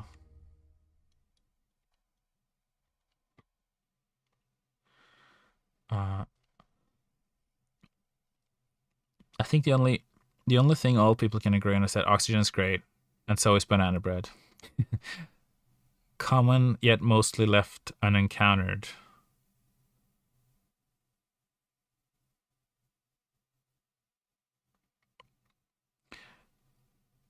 Yes, I okay, I see what you mean. So yeah, it's true. Like, in today, like, human connection is you know, less than it's ever been.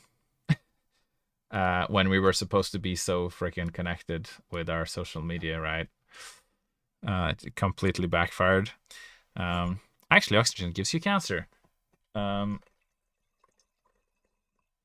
Is that an educated statement, Håkon, or is that a joke? Because I actually saw a talk on this the other day about cancer, and if you like, oxygen ages you. Yeah, I suppose. So it gives you cancer. I don't know. There's not. I don't know if there's a direct correlation between oxygen and cancer. I think you can age.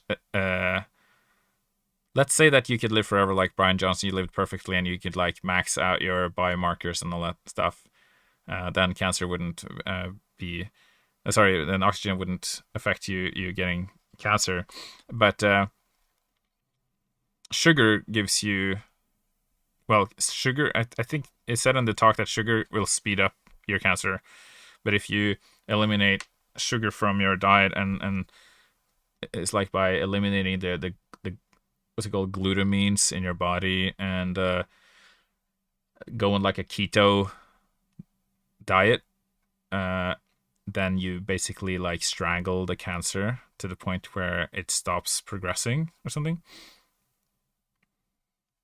But yeah, it was interesting. It was like on that Diary of a CEO, and it was like a cancer doctor on that, and it was a pretty interesting video actually. But yeah,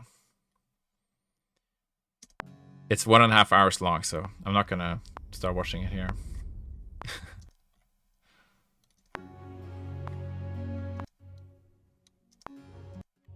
So what was I doing at this part in the piece? Oh, yeah, I was just doing like a low note.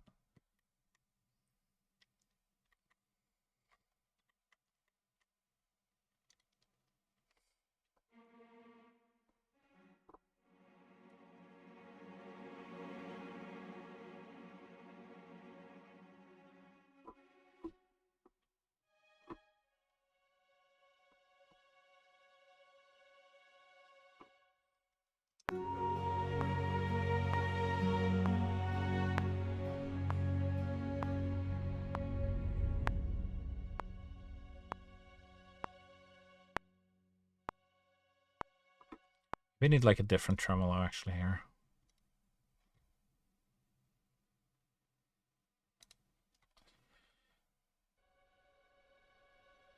This one sounds a little bit more magical, I think.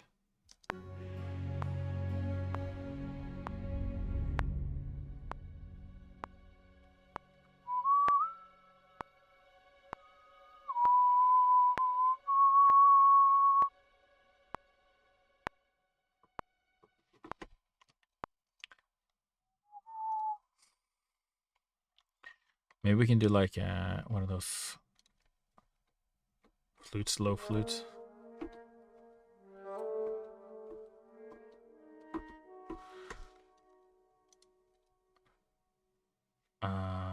Do I have an alto flute here? Oh yeah, I think there's actually an alto flute in Cinematic Studio Woodwinds. This harkens back to the whole marshmallows equals cancer correlation example. I think there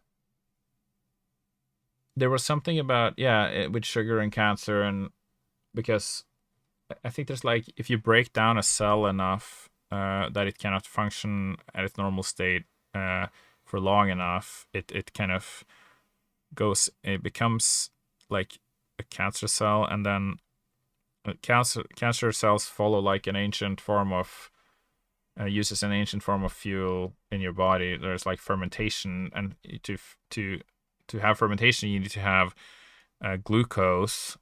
So it feeds on sugar to grow. Essentially, it was kind of the argument in the talk, anyway. So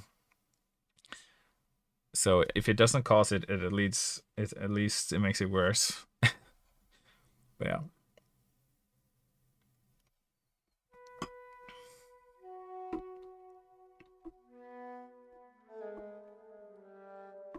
Yeah, flute. Let's see. We need to go.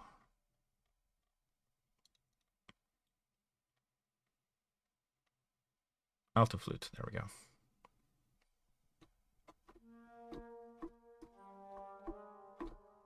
Oh no, it doesn't actually go lower. Erg. Okay, well, let's bring out the bass flute then. I've used the bass flute a couple of times on Hytale too. I love kind of low flutes.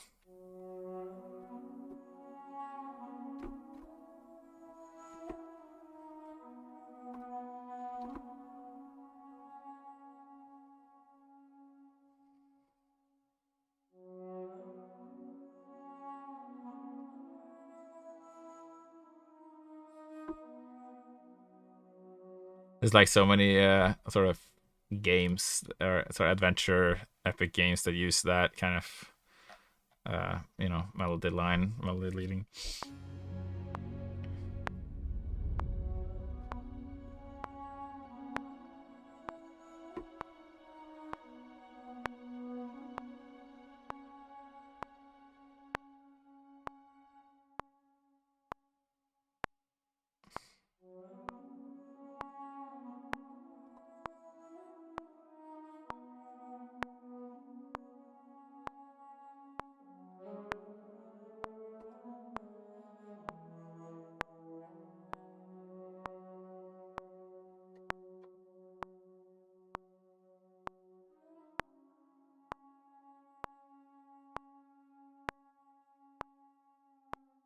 Do like a little pitch bend at the end. You know, I feel like so many flute lines need to end with a pitch bend, like just like a little bit at the end. Makes it like super kind of ethnic sounding.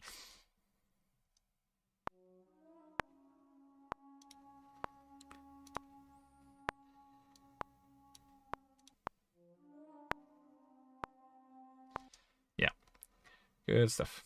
So now we just kind of vamp this tremolo. Pull in here. Oh, I gotta sort out my MIDI settings. I think this is like the. Oh yeah, I had sorted that out. This is probably the final part of the piece, and then we kind of go back, right? Yeah. That'll be good.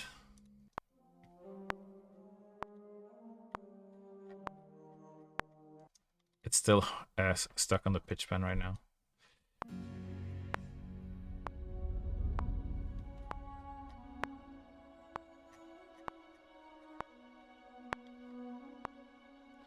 Is it a bit low?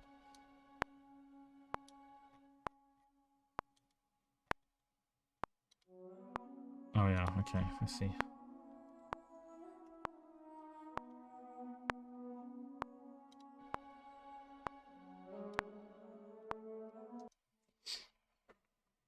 Okay, then we do like a big chord here. I wonder if the US government have a bakery in Area 51 exclusive for banana bread, just in case an ET life form needs to be exposed. Exposed to banana bread?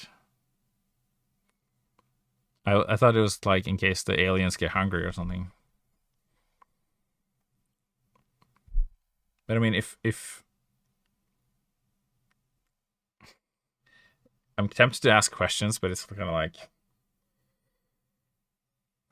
such a hypothetical scenario that it's kind of like, well, I always get drawn into these conversations and they have like absolutely no bearing in reality.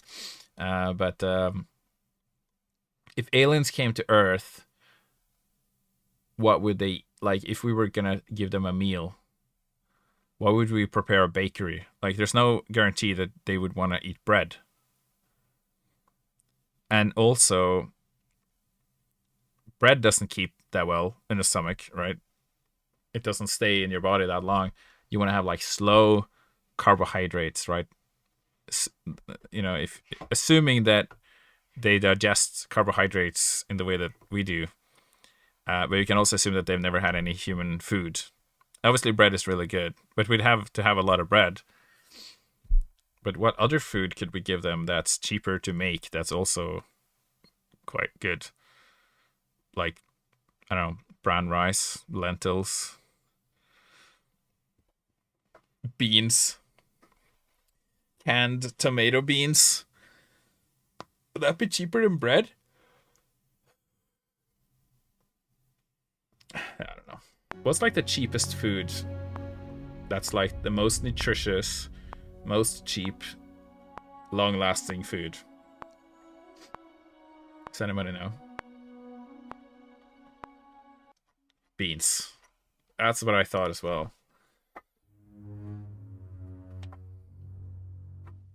It's not bread. Can't be. It can't be.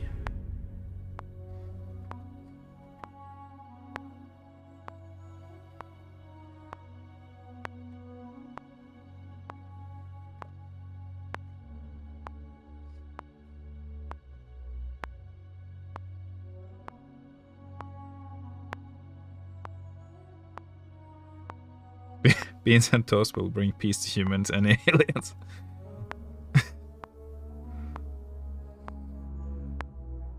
I think so too. And so we got the British Empire started all over again.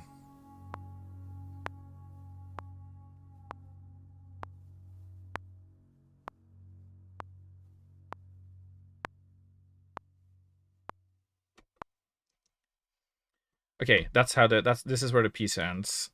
3 minutes 30 seconds. That's pretty good. So now I just need to fill out this section. Probably gonna keep this note going actually. Well, at least we've sketched out the rest of the piece. Maybe I can just like blast this out now before ending the stream, because I've been so unfocused. Now they conquered the solar system. Yeah. Next stop, the solar system. Maybe we'll have Jupiter Pale Ale. I don't know. That was a really stupid joke.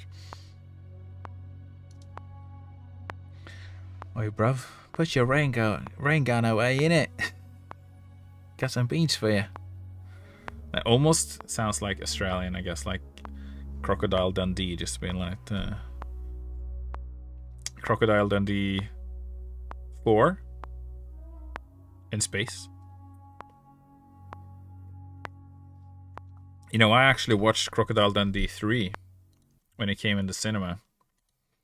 Have you guys watched Crocodile Dundee? It's really good. The guy who played the main actor is now still alive. He's 86. What a dude. So cool.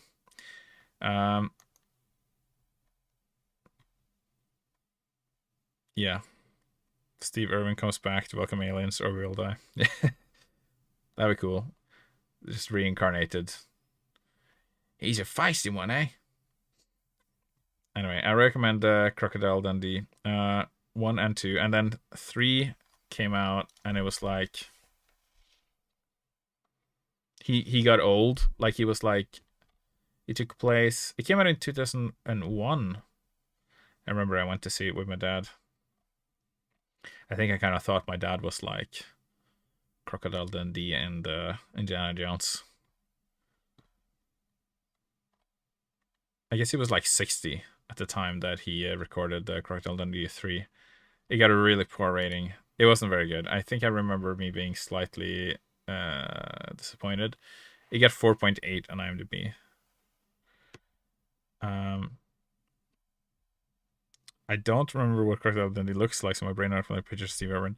I mean, it's not inaccurate. I mean, well, it is inaccurate, but it's not completely. It's a Australian guy. Australian.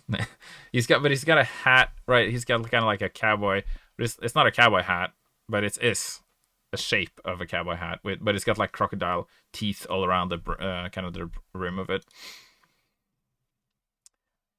It's just a dumb concept for the movie, because the idea of the original movie is that there's this like American woman who goes to Australia and she like gets to experience.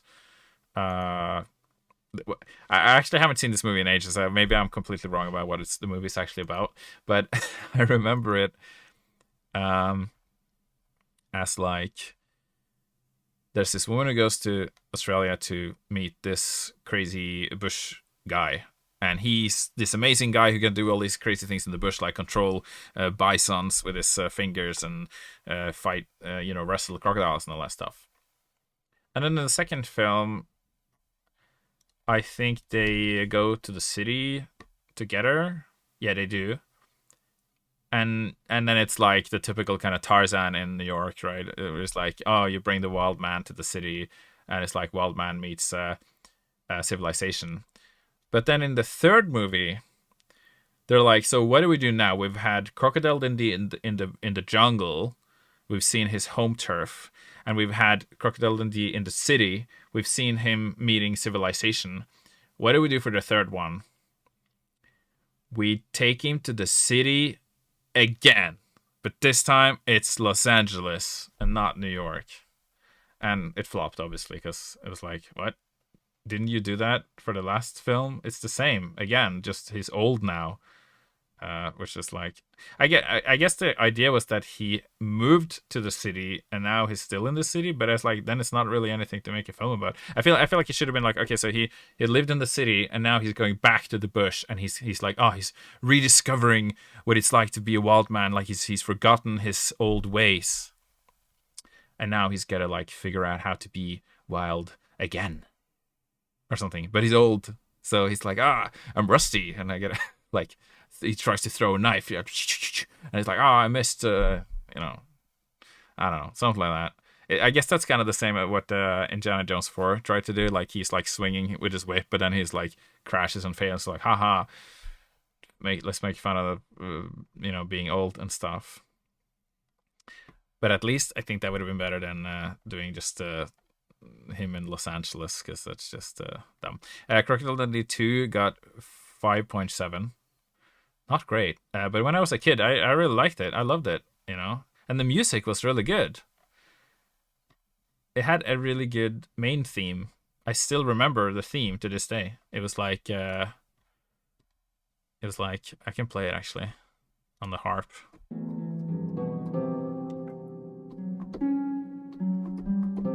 It was like this, like.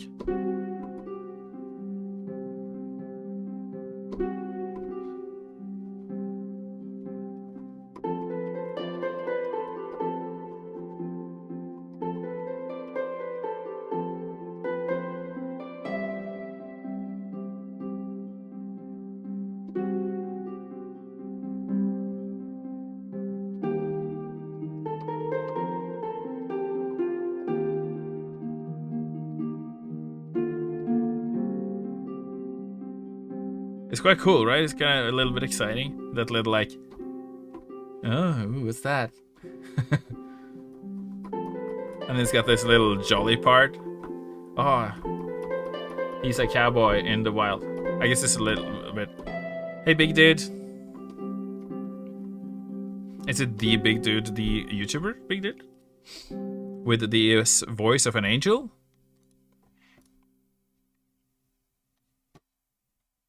Or is it a different big dude?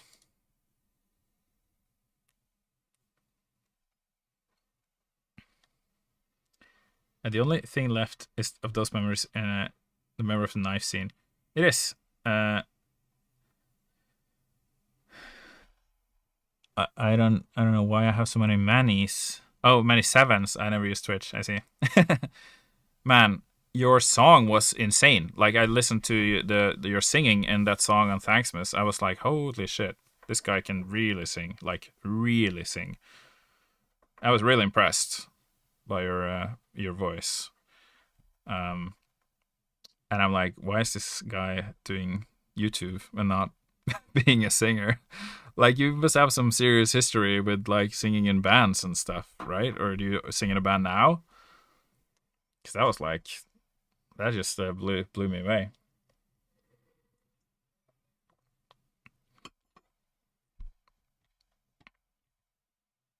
Good demo showcasing your MIDI skills for programming. Oh yeah, the knife scene. You call that a knife? Yeah. Oh, that one's like.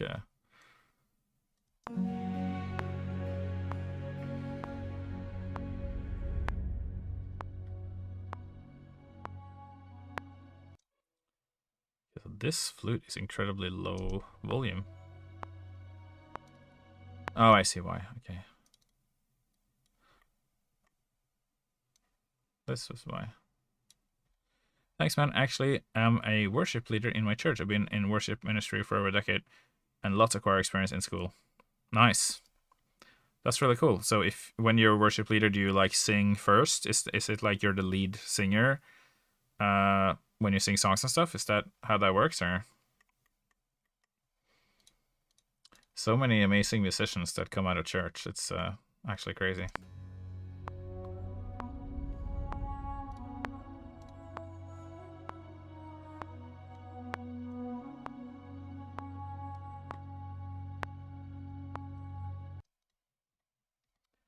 I mainly play acoustic while leading. Nice. That's very cool.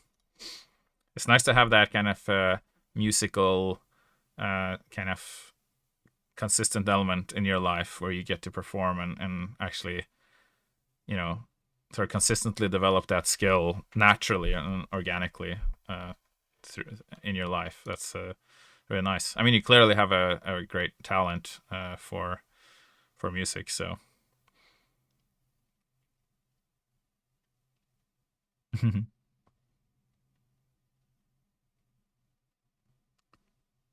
How about visiting Ontario and doing a number at my church?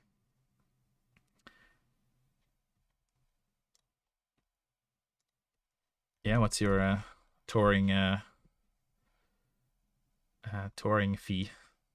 You should. I mean, you probably have to pay him to travel all that way. Which state are you based in, Big Dude?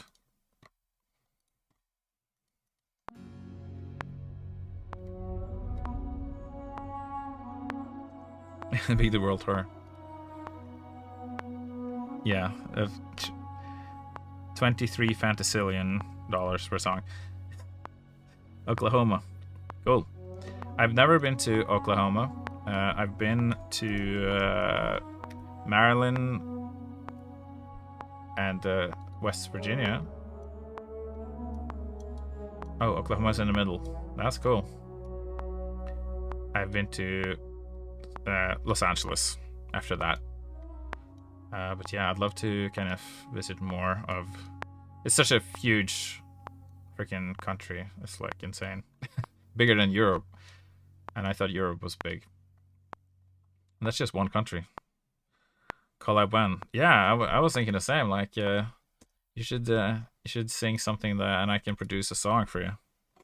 You have anything that you've written yourself? Like, if you have any song that you've written and want to sing, and I'd be cool to produce something and make a thing out of it.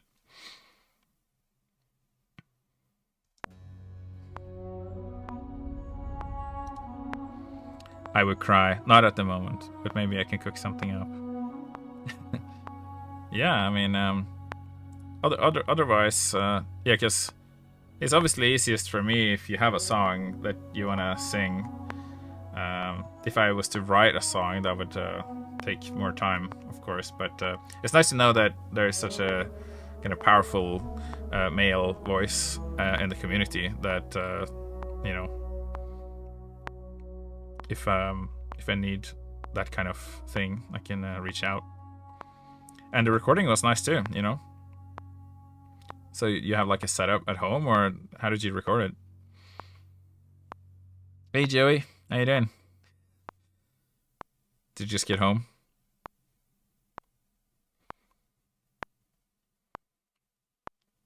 I was later listening to your music when I saw you enter. You were live. Yeah, that's cool.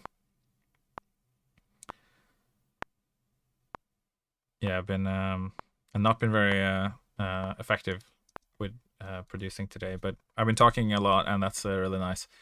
Yeah, I really appreciate chatting with you guys. Nostalgia Machine pulled up. Nice.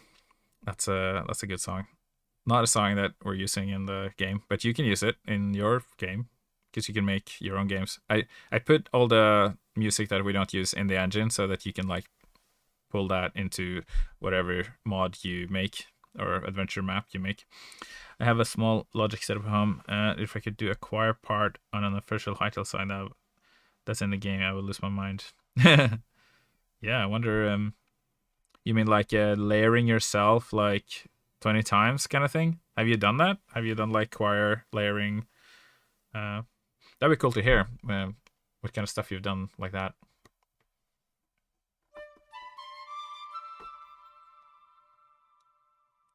It'd be cool to hear how that sounds like, because then it's easier to visualize like how I can I use that, you know.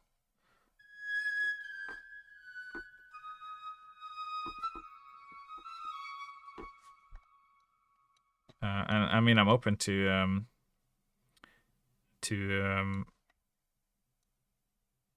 you know, collabing with community people if it works. I want to be entering Guy Symbol in here and Big Dude's voice. If you want to acquire a sound for a dungeon or something, haha, that'd be pretty cool actually. Yeah, I'd be curious to hear how how that could sound like. It'd be cool to hear like a demo or something.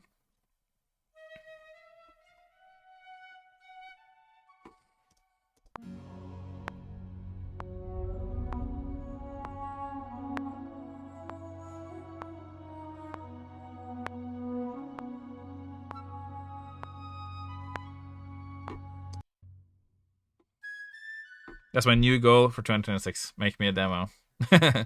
Sounds good. I look forward to hearing it.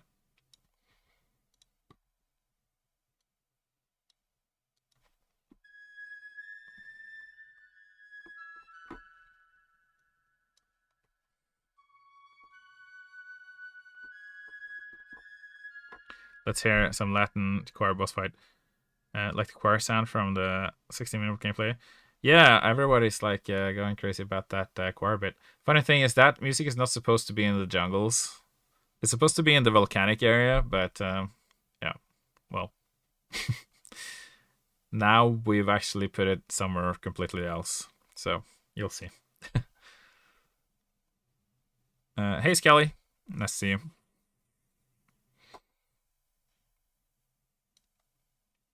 Yeah, I mean, live voices are always better than fake voices.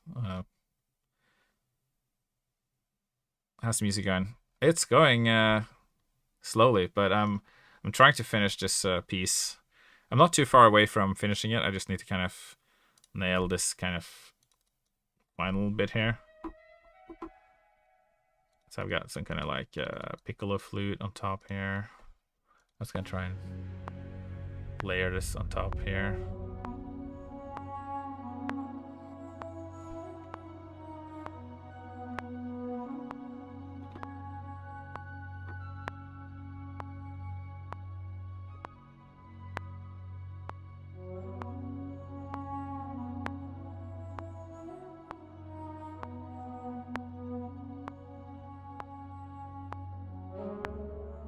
So it sounds like I could throw up. I mean, I've had practice all my life. It's too much reverb here now. And I also did like a bit too of much of a. I think it's like, you know, you see those like ladies. And you go to like a different country where people kind of make things with their hands, which sadly we don't do as much in Norway, for example. I see people like carving out wooden things, and it's like incredibly intricate, and it's like they've spent their whole life just doing that one thing. I'm kind of like spending my life just doing this, so for me it's like I feel like I have a lot more to learn, but for someone who hasn't touched this, it might seem like it's like this crazy thing, but then there's, you know, my peers can also do this, the people who work with the music production, you know.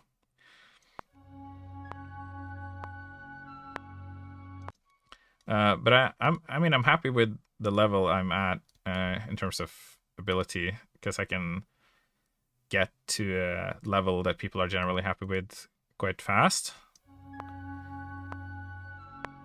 which is it's nice to have that confidence at least.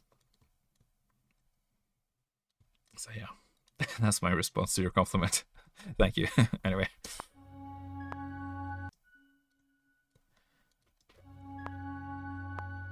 People who can do really good woodworking clayworks is insane. Yeah, exactly. Well, I'm basically self-taught. I tried. Well, I've learned a lot of music theory at school, but I learned like probably more of it on my own because I really wanted to learn certain things that they didn't always teach me in school. So I kind of went and sought out that knowledge. But that's because I was in like a jazz band and with people who were older than me, which kind of made me like really want to get to their level. So I think being in a class or in some kind of band or whatever with older people who know more than you is really valuable.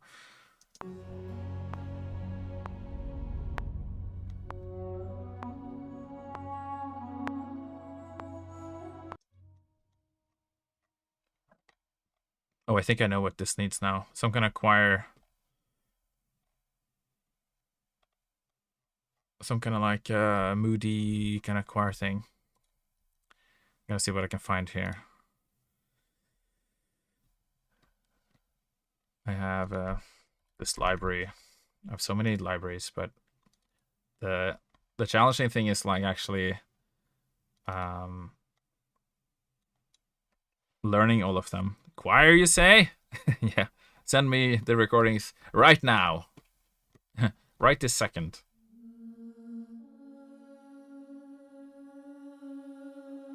Wavering. Cellular. Ooh, that's pretty cool.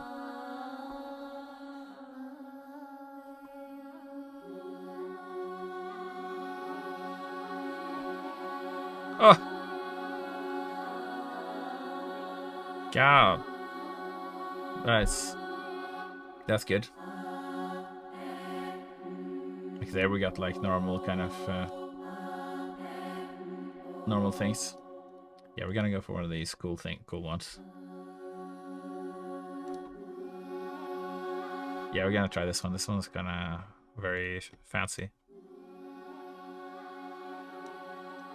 Just put a bunch of reverb on it. And then we can kind of put some, we can kind of EQ it a little bit down. A good thing about like working on sound effects and music at the same time is you kind of learn about sound manipulation. Like if you want something to sound further away, you reduce the high end because it's like part of attenuation. Gives you desert vibes. Yeah, it's kind of like ethnic sounding.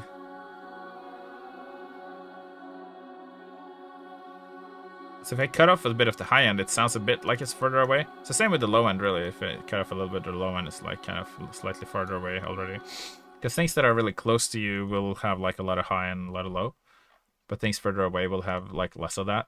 So when you program something in Wise and the middleware, you have something called distance attenuation, where you can like add like a cutoff. So if a thing is further away, it'll be like less. Oh, you can see my hand coming into that camera.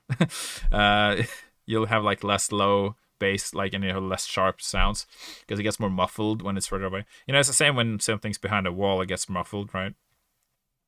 But that's something else. That's actually called ambient occlusion or occlusion, not distance attenuation. But it can be affected by both. But it's like learning about sort of how sound changes in a physical space can be useful when producing music, especially like orchestral music, when there's like quite a big space that you're working with. You know, because you kind of imagine that there's like a hall that the music is being played in, like a huge kind of circus or something, you know. Not a circus, but a big hall, a big round hall. Kora mata kora ratama. Yeah. Oh, I see. Okay, yeah. Kora mata kora ratama. So if we sent you a choir song, would you prefer it to be a single note, like a pad? If you sent me a choir sample, I would like to hear like a chord, like a chordal, you know, like a 3-part harmony or 4-part harmony or something. you know,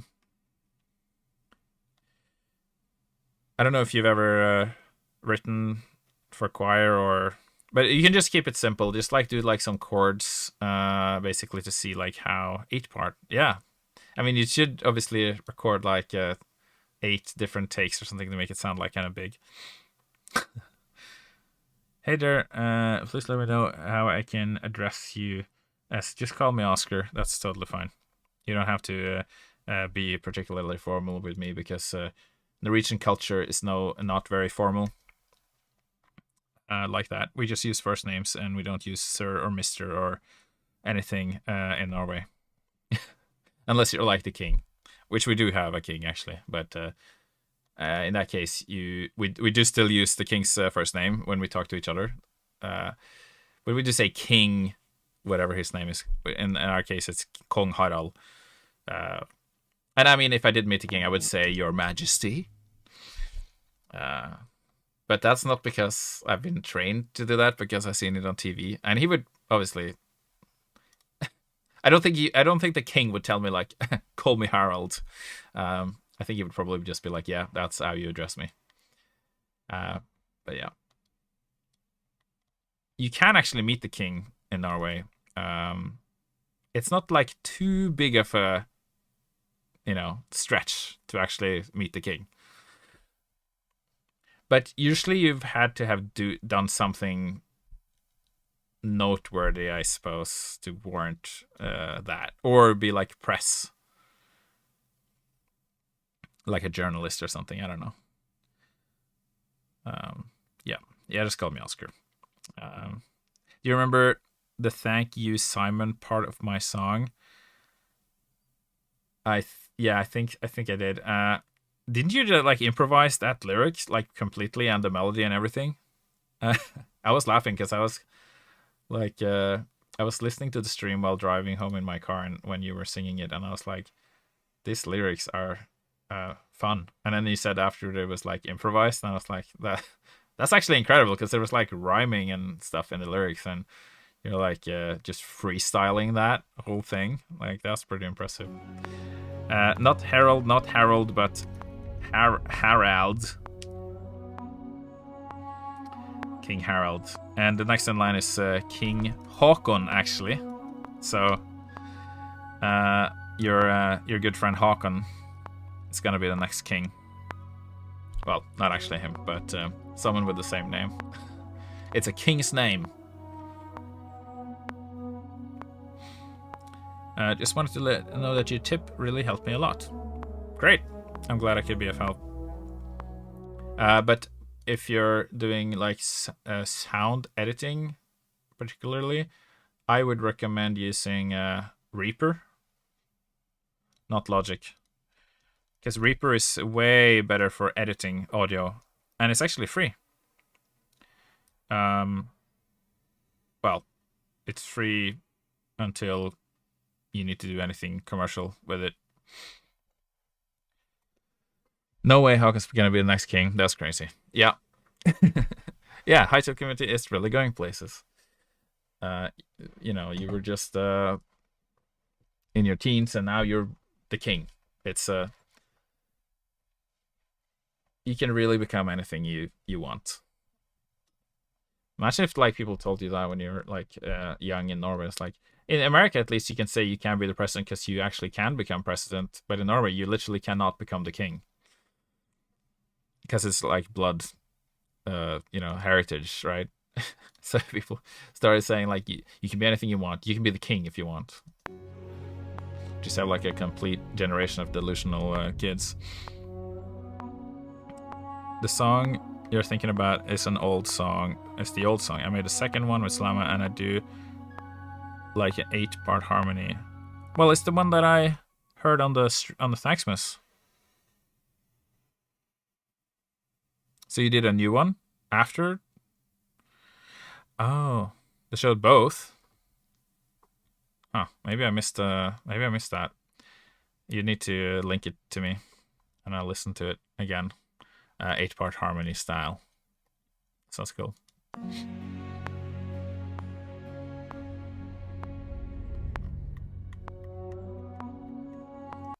Oh yeah, I was gonna add this square.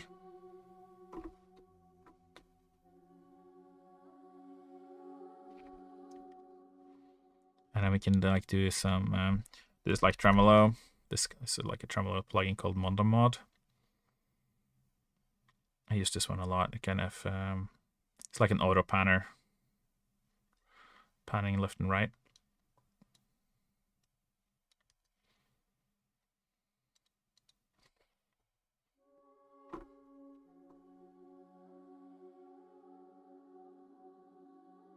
Can I like add a little bit more movement into the piece?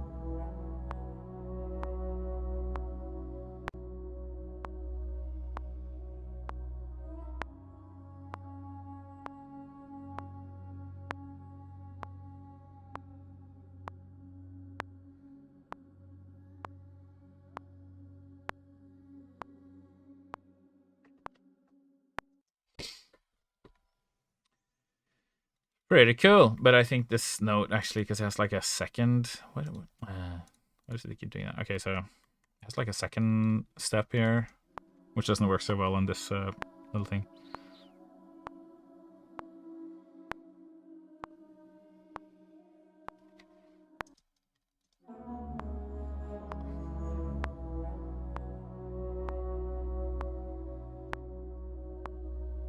But if I go down already here, then I don't get that second note. This should both the tanks. Yeah. Oh, you take note of Reaper? Yeah. Yeah, you should try Reaper. It's very, very good for... that's what I use for editing sound effects and stuff like that.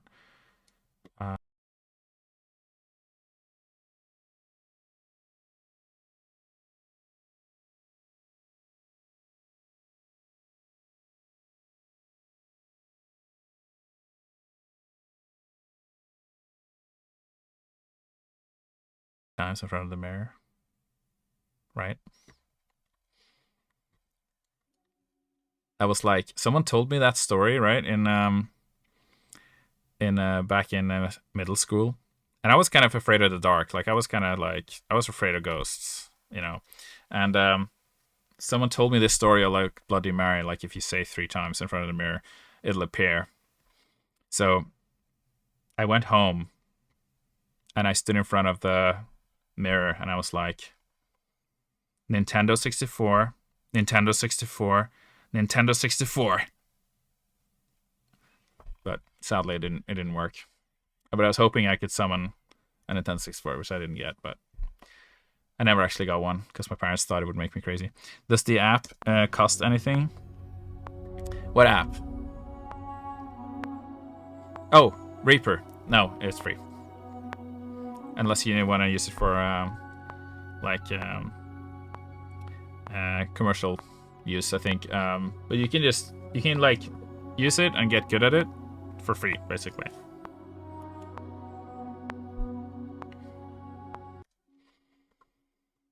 I'm gonna add some like cool string effects. And now Kissy said just skibidi. Jeez. I was at a shop today looking for like Christmas presents and stuff for my nephew, and there's this thing called I mean, you know this obviously. It's called Italian brain rot, and there's like a book, and it's like a coloring book for kids with Italian brain rot, which I don't know if it's like these like AI images or I don't know what it is, but it's like an elephant wearing a coconut on his body or something, and it's like, oh, such a nice little coloring book for kids. I don't know. I don't know what's the message here. I don't know if there's any message in any kids coloring books, but it just felt kind of wrong for some reason. Obviously, kids are going to be interested in all kinds of weird stuff, and trends come and go. But I feel like Italian brain rot has got to be like one of the least valuable like brands of thing that I can like think of. Maybe I'm just getting old. I don't know. It's just kind of like, yeah, I don't know. I'm much Bloody Mary's a throwback. What's the name of the app? It's Reaper. For sound editing. My much older coworker at a bank was coding Italian brain rot this summer. So I haven't actually seen this. I know it's like some kind of like make these like funny names for characters or something that is like Italian sounding, isn't it?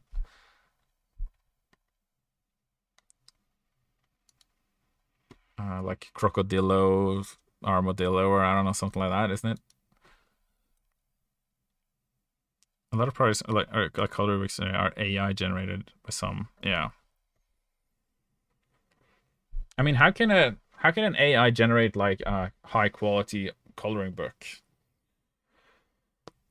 I mean, I'm sure it's possible, but it must be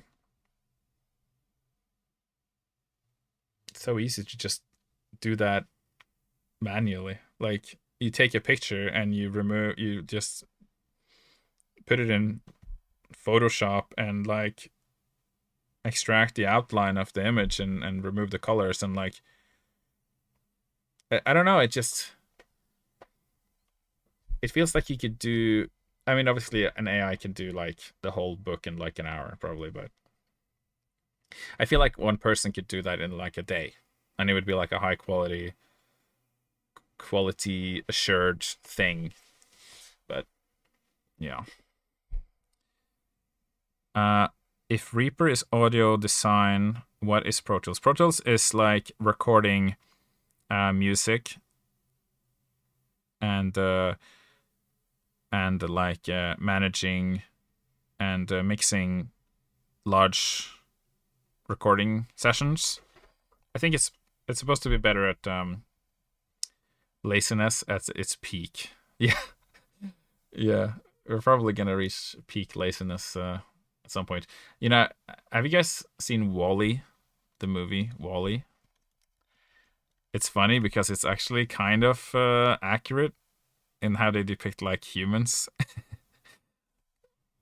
You know, it's like the robot encounters humans and just like floating around on like a automated floaty bed, and they don't have to move or do anything. They're just like these like super soft blobs of flesh, kind of just like bumping around, completely physically completely useless. But yeah, I feel like that could be us if we're not careful. And they already predicted it like 20 years ago.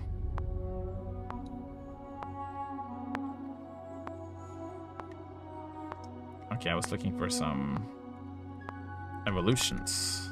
That's right. Who hasn't watched Wall-E is a better question. Well, I don't know. It's an old movie, right? When did Wall-E come out? Wall-E came out in 2008. Is there anyone here that was born in 2008 or after? I wouldn't be surprised, because obviously there's loads of people who are fans of Hytale that are quite young, because obviously it's a game for young people.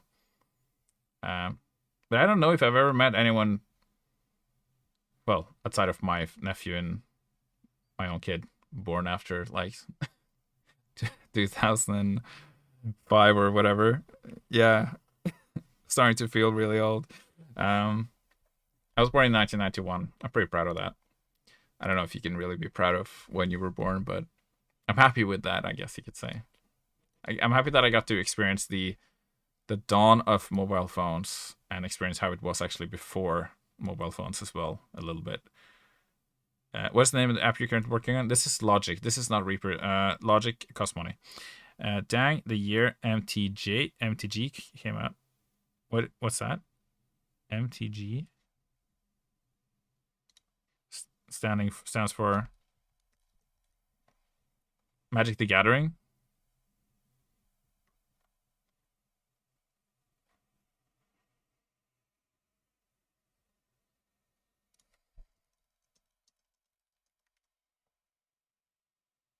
Yeah, that was 993. You blew it. Yeah. Oh. That one's perfect.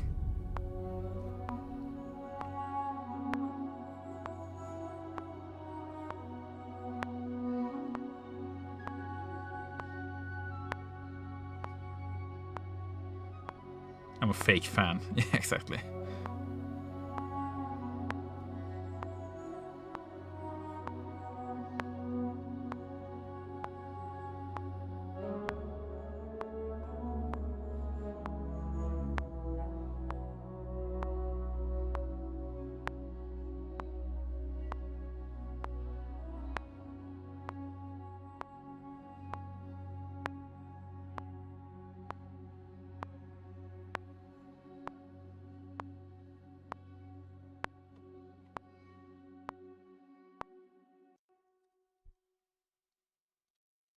Okay, that was like a little bit of a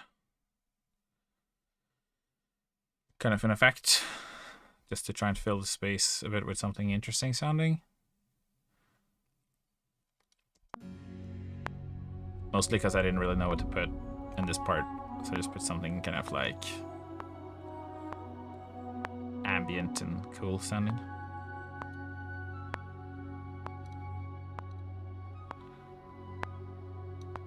Reverb before the delay.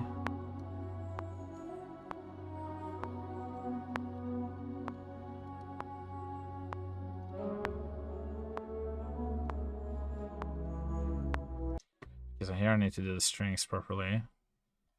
I think I can use these though. Wait, no, I can't. Very beautiful harmony, great music. Thank you. So where can I download it, and what is its exact name? So this is Logic Pro X from Apple. You can only use it on Mac, unfortunately. There is some equivalent things on PC, like, for example, Cubase. There's also FL Studio, which a lot of people use. It really depends on what kind of music you want to make. There's also Ableton Live. Ableton and FL Studio, I think, are really good for... Well, FL Studio seems pretty good all around, but like good for electronic music beats, and Ableton Live is really good for EDM and beats and stuff as well. Cubase is a bit more orchestral music or like production music inclined, I think. There are others. There's one called...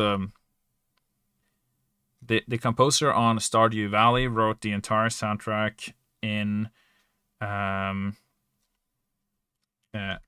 DAW called Reason. It's free, I think. Is there a shortcut for copying the transient to apply it on a different region? You want to copy a transient from an audio file and apply it on another region. Well, there's not a specific shortcut for exactly that, but you'd have to chop out the transient and hold Alt to copy paste it automatically, or to just copy paste and literally like patch it onto the other region. I messed around in Reaper for a little. I didn't get very far, but it has a free trial and it seemed right. So Reaper you need to kind of sit with it a bit to really make it work for you. But Reaper is very good at a lot of at automating a lot of tasks that would otherwise take a lot of time. And also, if you can buy plugins for Reaper scripts that people have made. Like, for example, I can take, if I want to make a sound effect, like, it's good at searching for sound effects, and then sound effects has metadata with like tags and stuff where you can search for it, and you can see the sound effect kind of previewed on the bottom. You can chop out a part of that and put it and throw it into your program. and you can press like a button to jump to the transient and cut it exactly there. You can take a file and you can remove all the silence so that you only have the exact sound that you need. You can apply fades really easily. You can you can get a plugin to rename 100 files at the same time with a certain naming, and you can then bounce all of those. You can normalize volumes on multiple files at the same time. You can slow things down. You can stretch it. You can reverse it. You can. And another thing is that in the track hierarchy is completely free. So in Logic, for example, you can only create one summing track inside another summing track. You can't do it another time. You can only have 2 summing tracks into each other. But in Reaper, it's infinite. You don't have any restrictions on how many. The name of the YouTube channel is OG RPG Music. Just go to YouTube and at OG RPG Music. I wonder if there's a way I can like have a link on screen or something. I don't know. But yeah, Håkon has been helping me edit all the videos on my channel. So shout out to your boy Håkon. And yeah, always an avid supporter of the channel and a great help.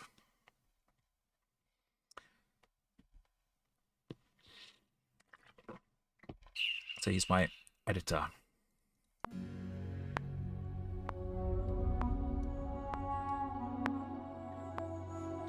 Yeah, Håkon is also a fellow Norwegian. So we speak a secret language.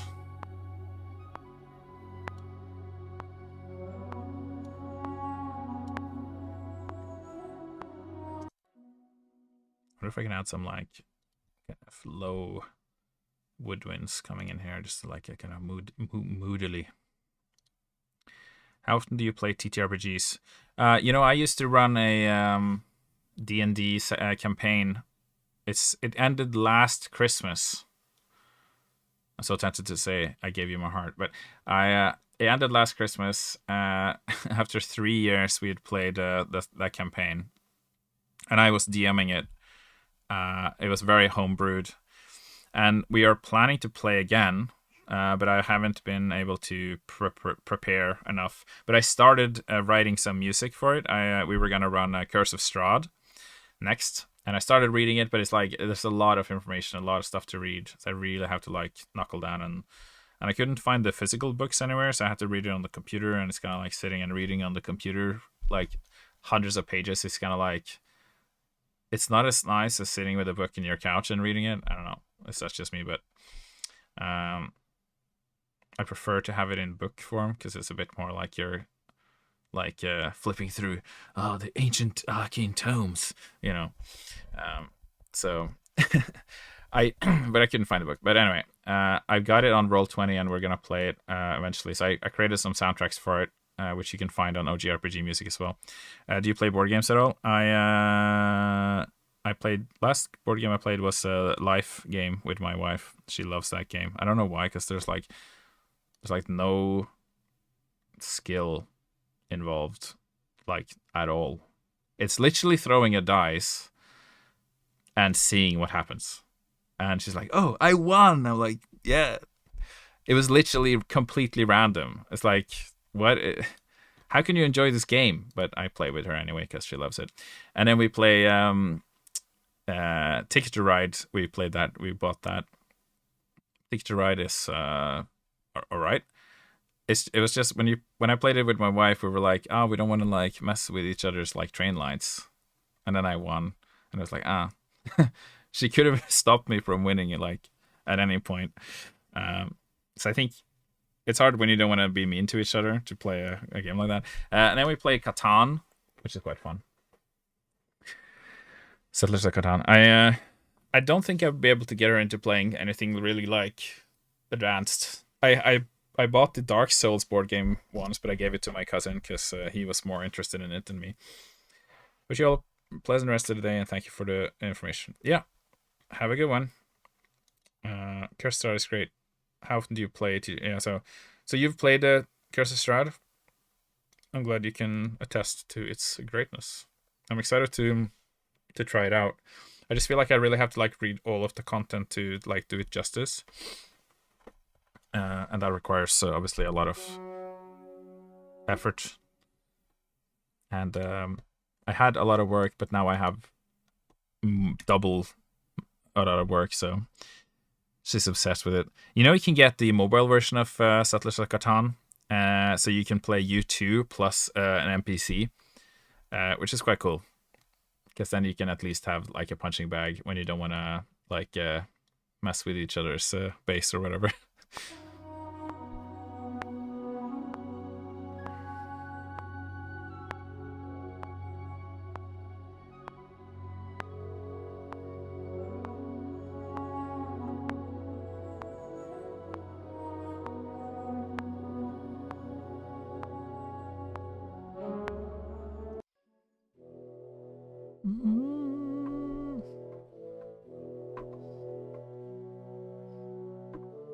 Oh, yeah. Something like that I'll do. Something like that I'll do. Hey, Chaser. Thanks for the... that was a nice video you did. Chaser did a little video about me.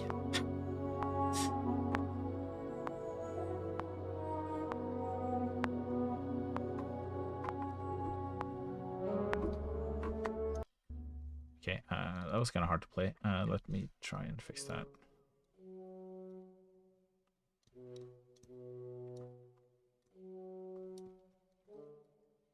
Yeah, I think it'll be... I haven't done any like voice interviews yet because I kind of wanted to wait until after release with that. It's also partly because people can make assumptions about the music when they haven't actually played the game. Like I appreciate the people appreciate the music, but I saw a video the other day that was like about the music, and they were saying a lot of nice things, which I appreciate, but then they were saying like 70% of what they were saying was not correct. And I was like, this will probably be a different video when they actually get to play the game and see where the music is actually meant to be and stuff, you know? Or they were like referencing a track that I'm not actually gonna use. For example, saying like, oh, when you hear this track, it's like, this shows that he's thinking about this area and stuff. And I'm like, I'm not actually gonna use that track. Let's make me an otter. Yeah, you gotta send me some otter samples. That sounds pretty good.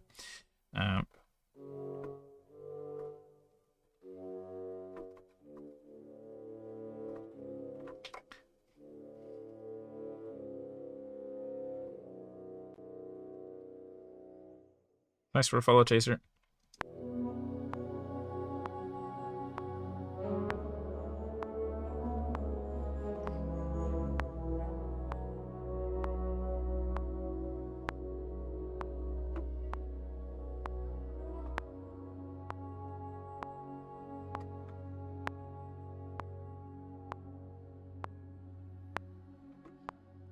By the way, I also have a Patreon if you want to support me. And if you join the Patreon, you can join my Discord channel and ask me questions all day long. Plus, you know, be in the gang. You can find, I'll link it actually here. And if you go on the Patreon, you can get access to all of the, you can get all the music files to download. Does that link work?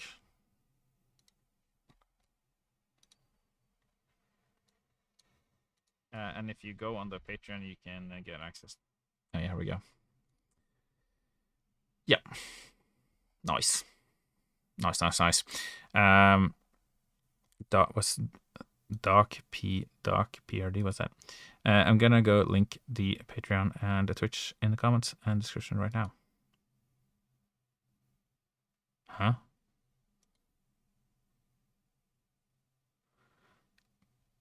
Exclamation mark Discord. Yes, there's a Discord. Was that supposed to be some kind of code thing? Anyway, I'm not super familiar with the with the Twitch yet. I know that you can do like these scripts sometimes, but I haven't set it up. But we'll see. I only started streaming this year, actually. Well, I did. I started last year, barely. It's been like, but then I had like 6 months sabbatical because I went to Japan and the time zone thing didn't work, and I was living with my in-laws, and streaming. I would have to be, well, streaming in the evening, even at 8 with my in-laws. It's like in Japan, their houses have like paper thin walls, so my mother-in-law would like kill me, basically. Yeah. Weirdly, I know Bahamut and Kobold from Magic, not D&D. Yeah. Yes, so we did the Rise of Tiamat for our campaign, actually. So it was like all about dragons. And I got the book, Fistbound's Treasury of Dragons. I've got it here. Very cool. I've got a bunch of books, actually. I don't know if I can... I don't think my webcam can reach all the way over there. I've got on that shelf over there. I don't think you can actually see any of that. Never mind. It's too dark in my room. Why did I turn my ceiling light off? Hold on. Oh yeah, there we go. That's better. A bit brighter. Yeah, I've got... This is my piano. You can see I got a row of like 12 books or something.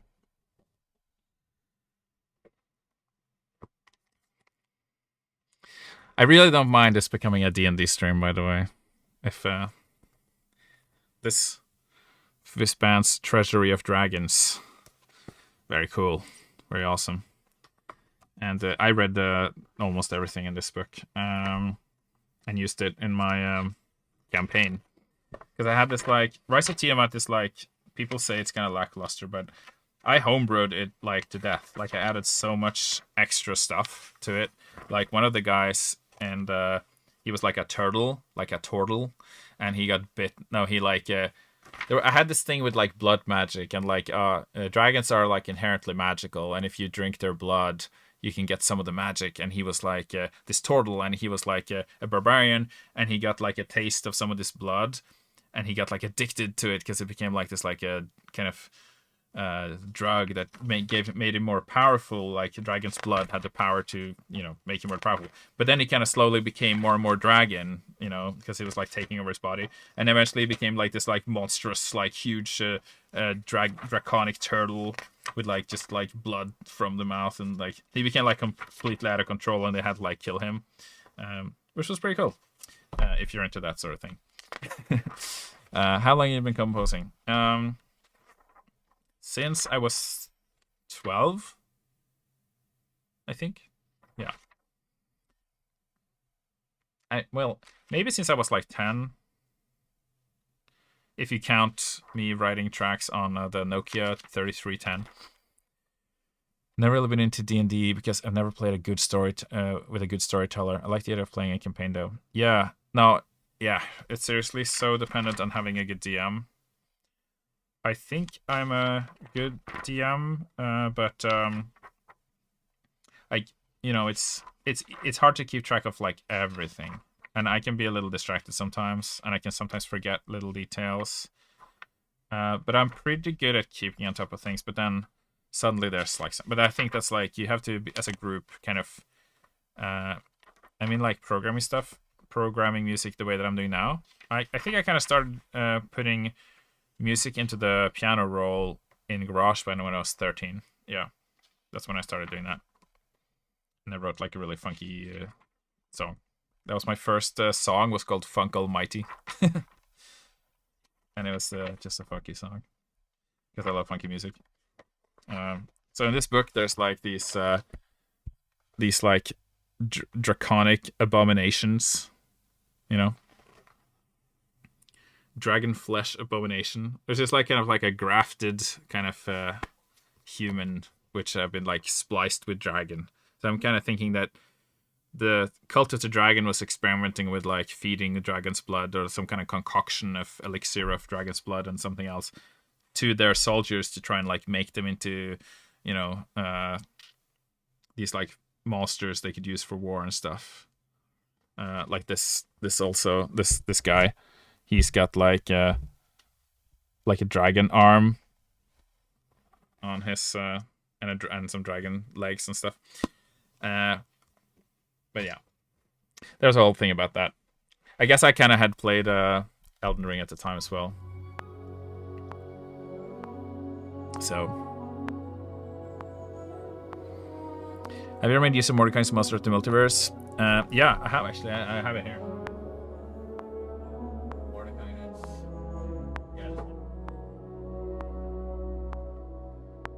Yeah, I got it. I haven't actually used many of the races, but I did do a one-shot once where someone was playing a herring. What's it called? Like a Harangun or something? Like a rabbit race? Harangun, yeah. A rabbit race, basically. I feel like you should just take any animal and make it into a playable race. Like the raven, the kenku. I think that's a pretty cool one. Lizard folk. Yeah. There's a lot of interesting lore about all the races. But obviously they're just making a lot of stuff up, so. But there is like... It's cool how a lot of the monsters are actually... Because the D&D lore goes so far back in time. Since like the first editions of D&D that... you know, you can kind of link a lot of the monsters to the first kind of gods that came out. Yeah. So I'm really interested in like the whole pantheon in the game.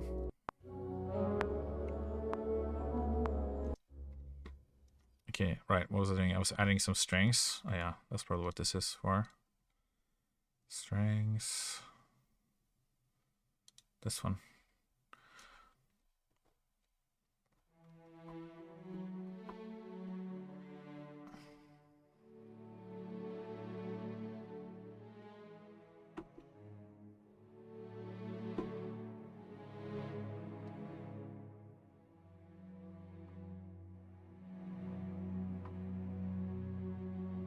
No.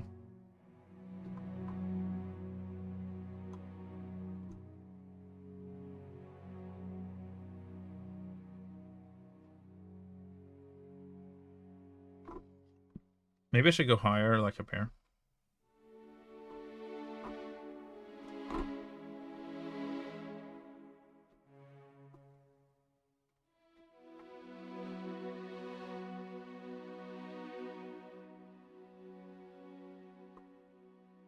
Yeah, like do like a full octave. I feel like it's a bit low though. It needs a bit more juice. Hey, how's our thing coming up?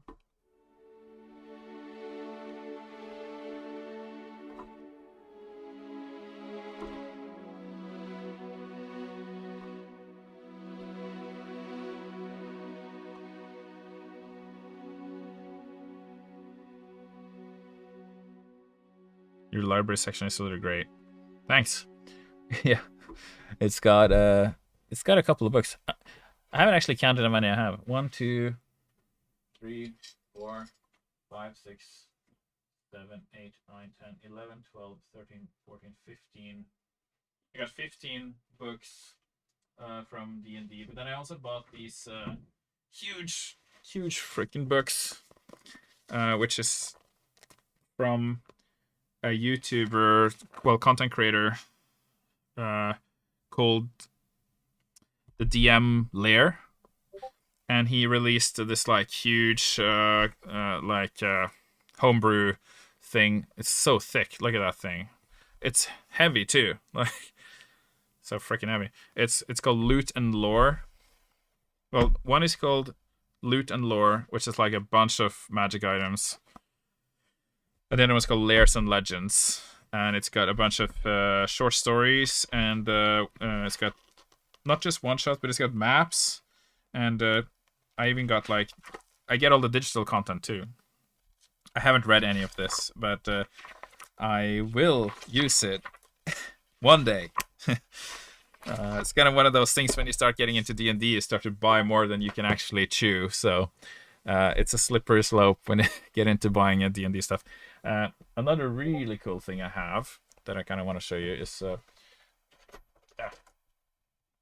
I've got this. I don't know if you can see this, but oh yeah, I think I have to bring it over here. Hold on. I wonder if I can. Whoa. That wasn't possible. Give me 2 seconds. Get the cable around. There we go. Right, so this thing. My web camera line is like not long enough, unfortunately, but maybe I can place it up here.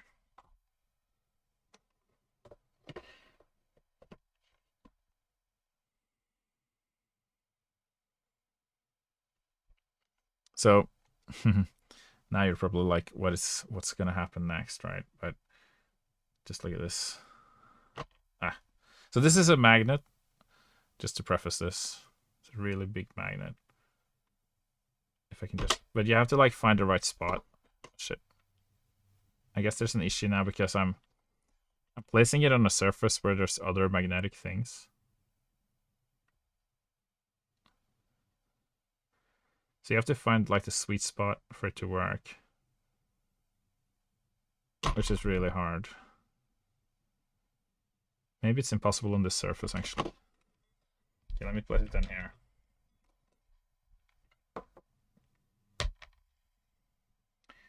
So it's a spinning dice, and you have to place it on the middle. It's just really hard to kind of get it because it has to be like straight in the middle, otherwise it doesn't work. And it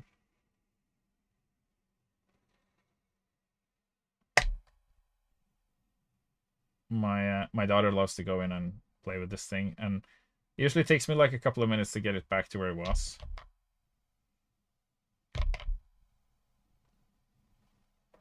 It's still plugged in, right? It needs power to be able to power the magnet, or like the little kind of thing that it's on. Oh my god, I'm not sure if I'm even. It usually doesn't take this long. Hold on. I feel like I'm like a kid showing you my room right now. Like, look at all my stuff in my room. Why is this so impossible right now? This is actually crazy.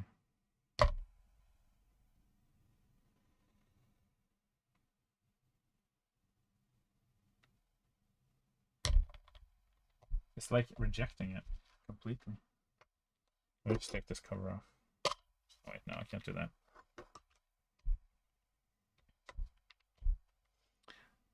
Imagine getting it perfectly in the middle and then bumping into it. Yeah, literally. Okay, I need to put the camera down because I need to kind of use both hands, I feel.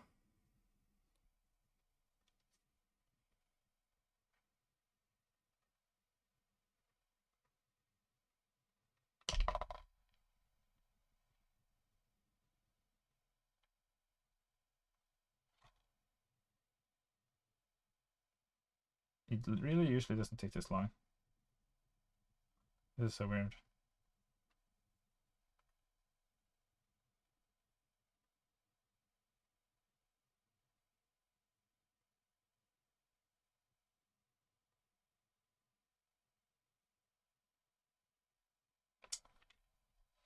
This is crazy.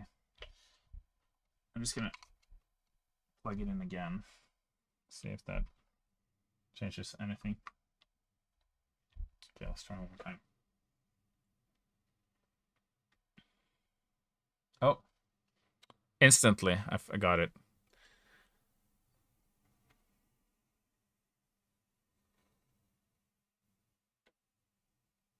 Can you see that? Maybe I can shine a light on it.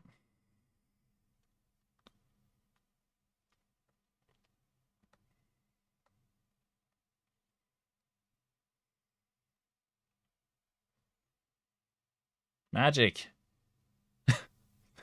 Finally got it after like 5 minutes of fiddling. Yes, we can. Yeah. So I got that. And it's a D20 dice. I've also got this guy. Radio. Yeah. So I've tried to expand my nerdy things collection a little bit in the past couple of years because I've never really had a bunch of like stuff in my studio. Now it just needs some visual effects. I know, right? Some lighting or something. And now I have to move it back to where it was. So now obviously it fell down.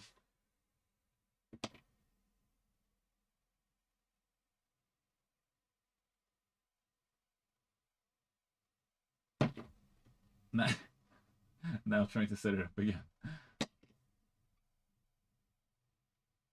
That's right. I'm doing that later. Anyway. Okay.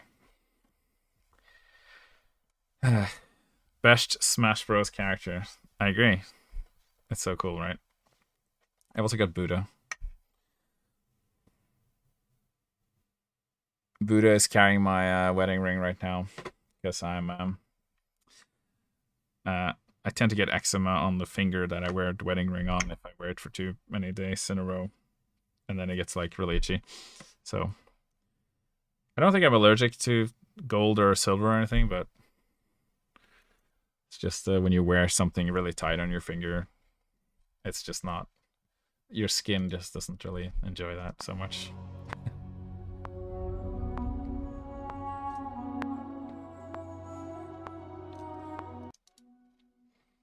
Okay, I'm just gonna add like some adult shimmer or something that could maybe work. I thought you meant Buddha cat. Yeah.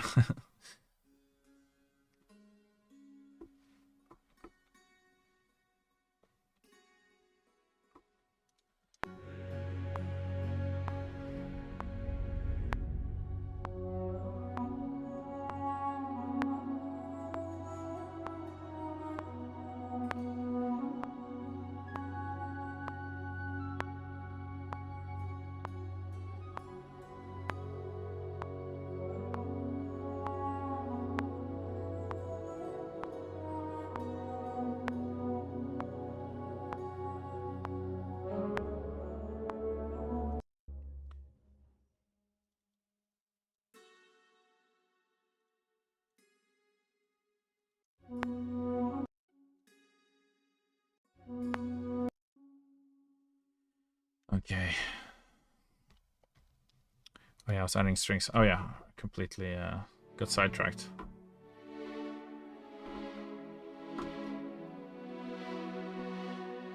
Yeah, let's do that.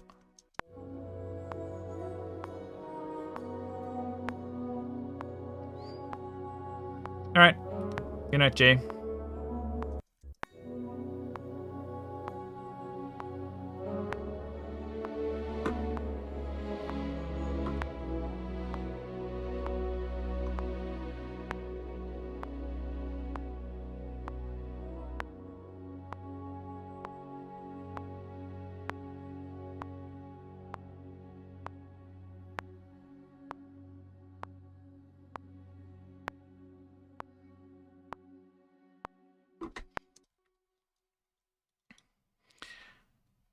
Assume so. Have you ever seen Lost? Yes, I love Lost.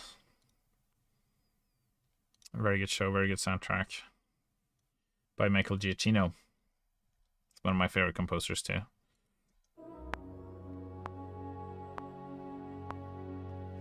There's like a piano thing in Lost, actually. If you remember.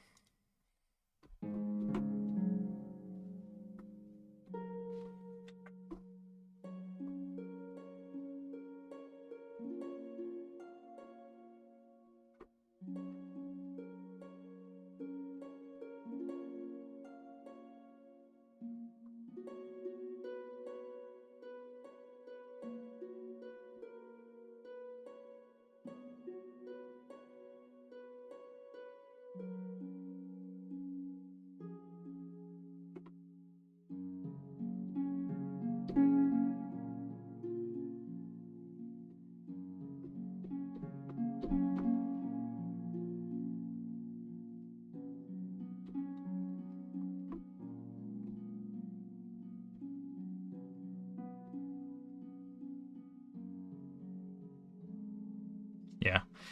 Tugging on your heartstrings when they're lost in the jungle and just dying from all kinds of stuff. Very sad, very sentimental, but very beautiful. Yeah, soundtrack is gorgeous. I love that kind of.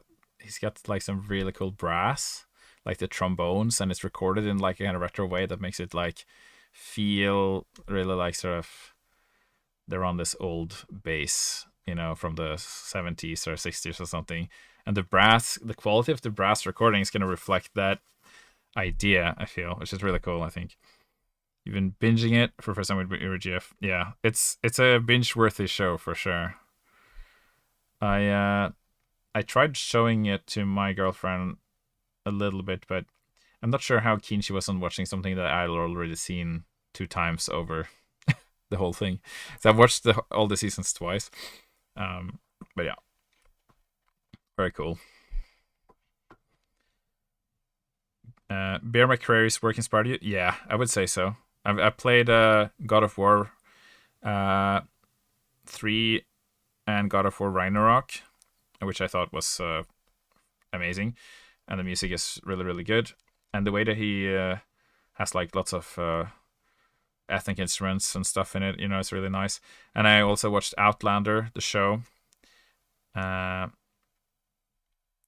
didn't like Game of Thrones. Game of Thrones, it's kind of like, what's the point? Because they ruined season 8, so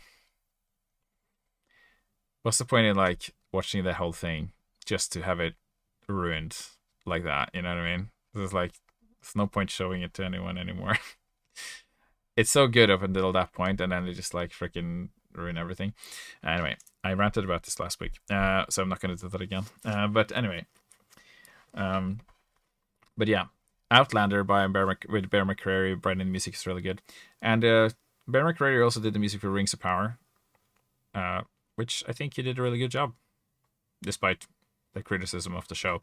I mean, I personally enjoyed the first season, although obviously I didn't go into it with the kind of purist Tolkien mindset. I think I just kind of watched it as like a sort of Lord of the Rings inspired thing, And I think that's how you have to watch it. You can't like, because they try to give orcs feelings and stuff, which I thought was kind of weird, because they literally are monsters who do not have feelings. They're literally like the dark, corrupted, evil souls of like elves or something. But I think they try to make it so that like, orcs, gotta get home to my wife and kids. It's like, what? That's totally not how orcs work. Yeah, it was really weird.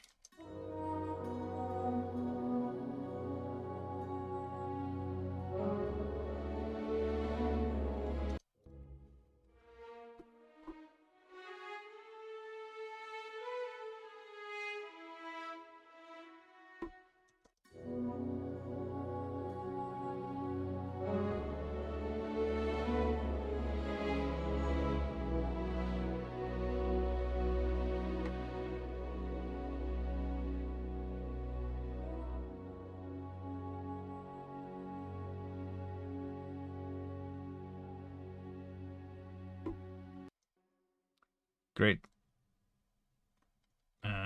That show is a great showcase of every bad direction choice you can take. Yeah. Hunt for Golem will be pretty cool. Well, that's cool. I haven't actually heard much about it.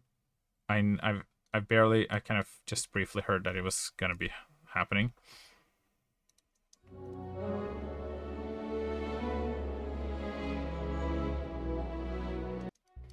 Not sure how I feel about that, actually. I'm gonna...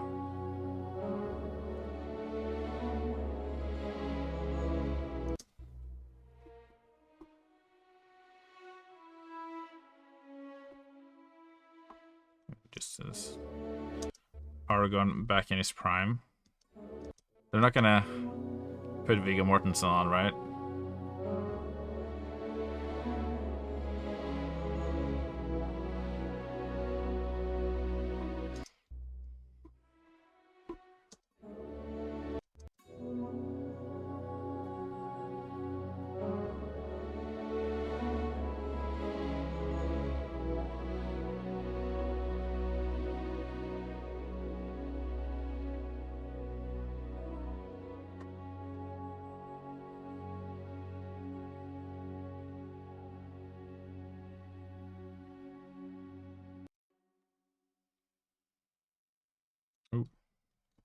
lagging behind quite a bit.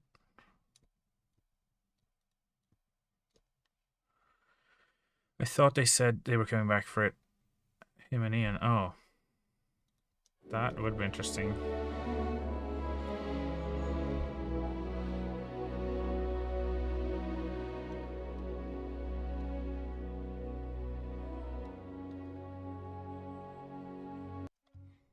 Maybe we can even afford adding some brass again here.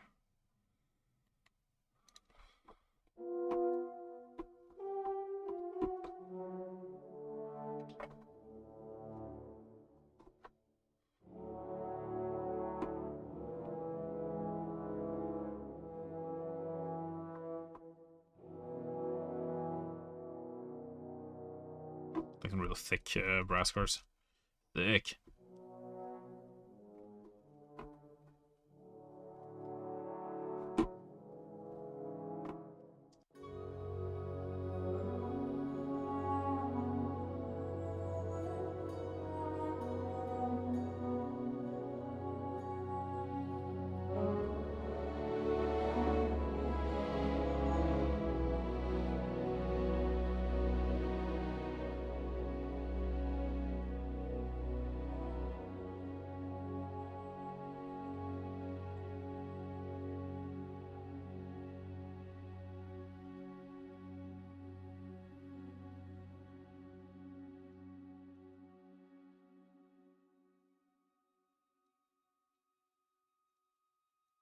I was like, I thought I'm hearing like some kind of trill woodwinds, and I was like, it was the train leaving the station, like outside.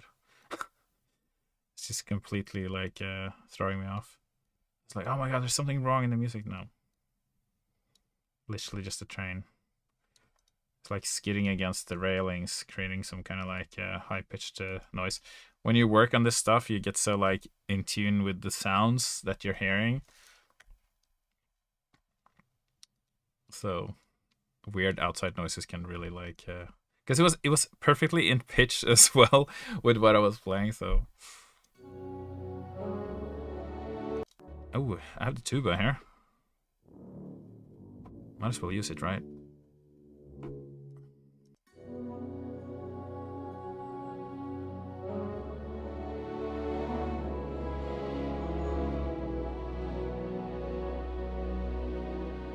That sounds nice.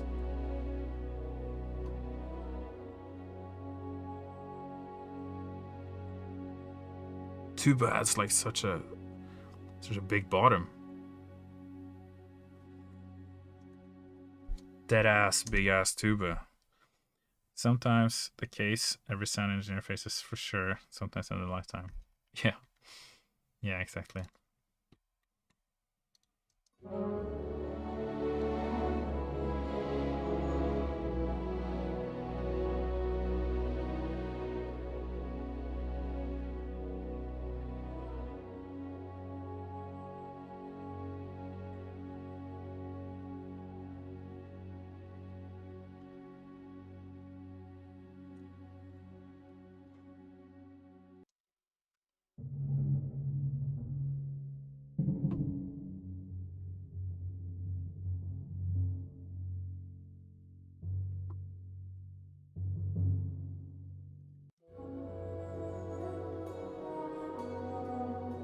Guess I could afford to add a little bit of timpani here.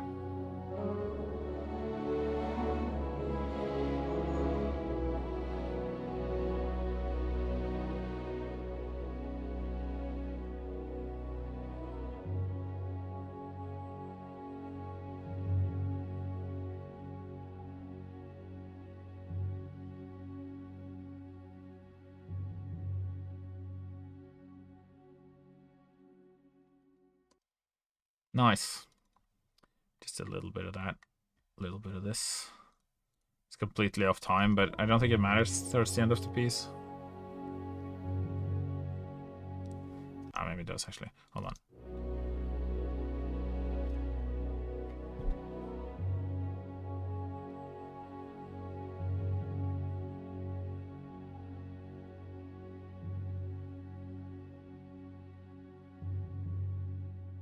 It's actually fine because it creates a retardando effect because it's actually accelerating here. So when we then go back to the beginning again, it makes it feel bigger.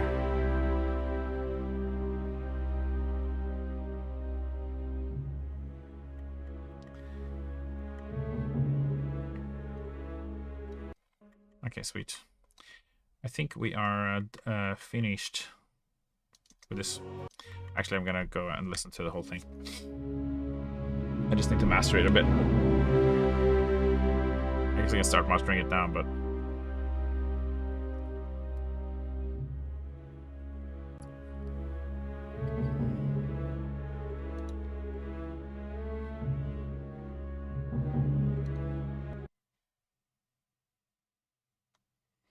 Please don't explode now.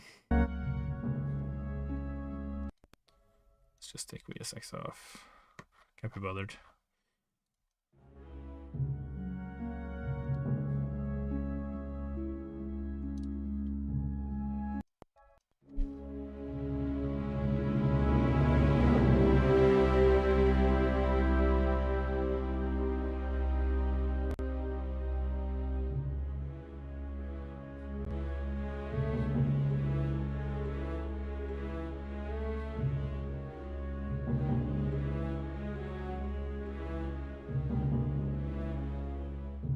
This is like my standard mastering chain. I don't know if anyone's interested in this, but I'm using, I got ozone tan, I got this mastering compressor, I've got this resonance control.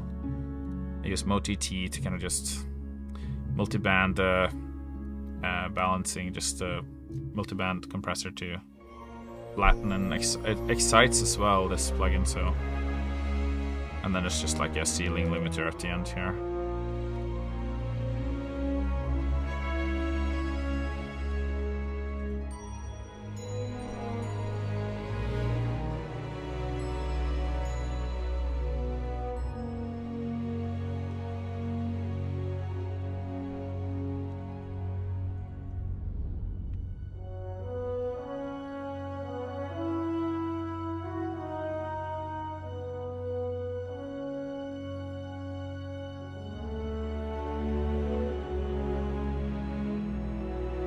Okay, so we need to take the loudest part of the track, then just...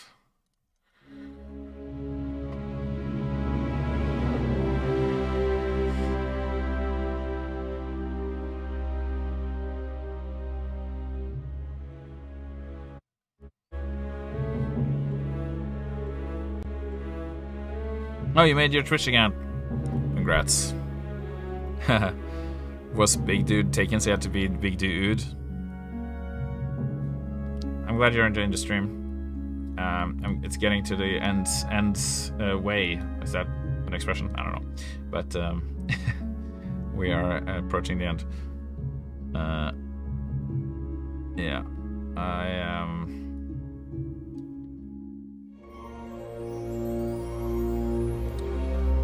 Get interested to see the mastering playing in action. Yeah. Get you. This is the compressor.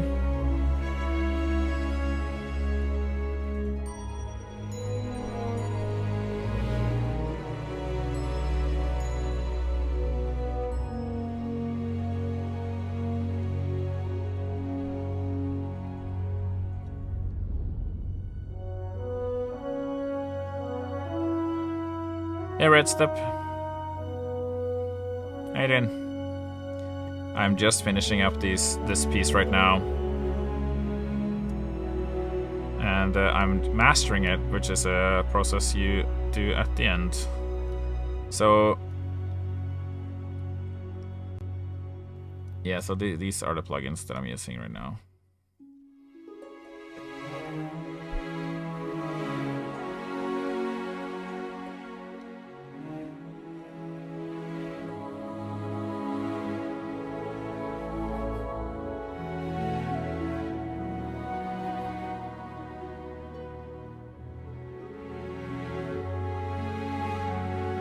Well, I've written a piece now for the past 3.5 hours. I've been writing this piece.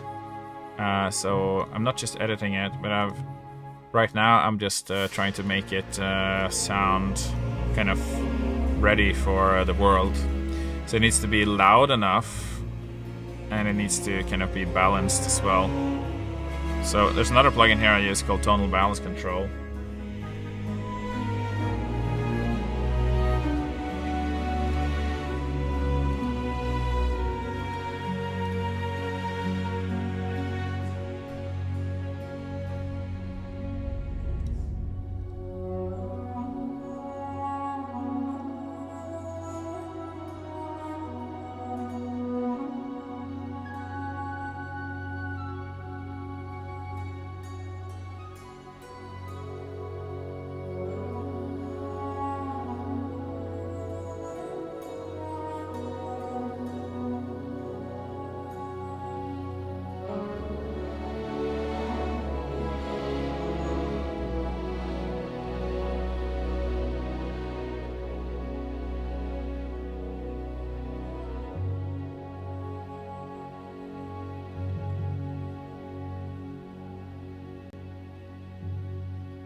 Thanks for a follow.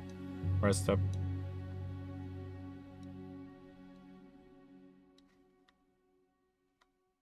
Okay, so this is where it loops.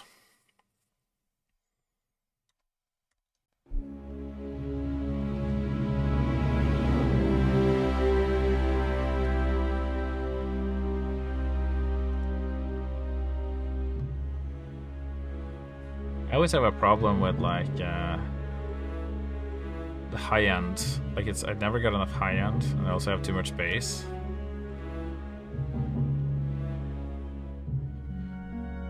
I think it's actually because of this timpani. Timpani brings so much bass. You seem quite smart, to be honest. Thank you.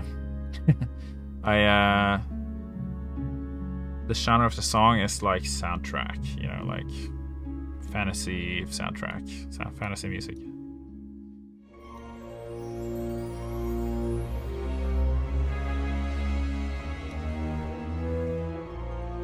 Okay, I'm gonna check the timpani.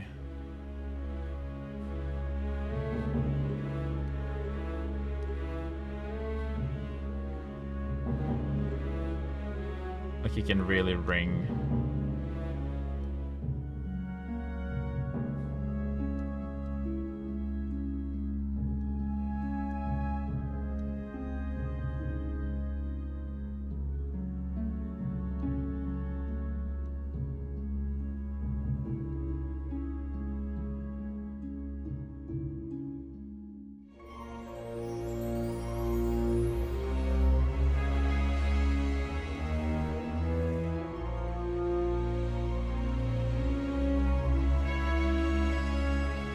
Yeah, do it. I'm excited to hear.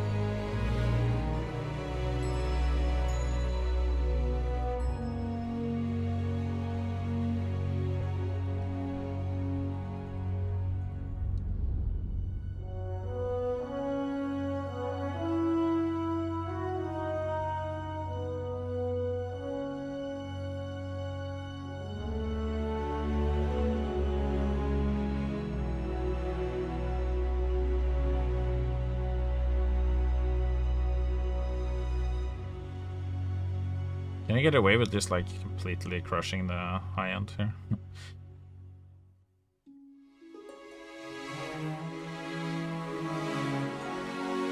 Ah, that's super fizzy. You plan on streaming often? I love watching you create this amazing music. Thank you. I stream every Wednesday night, same time.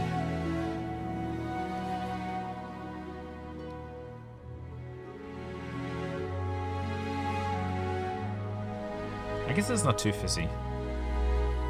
It's kind of fizzy, but maybe we can get away with it.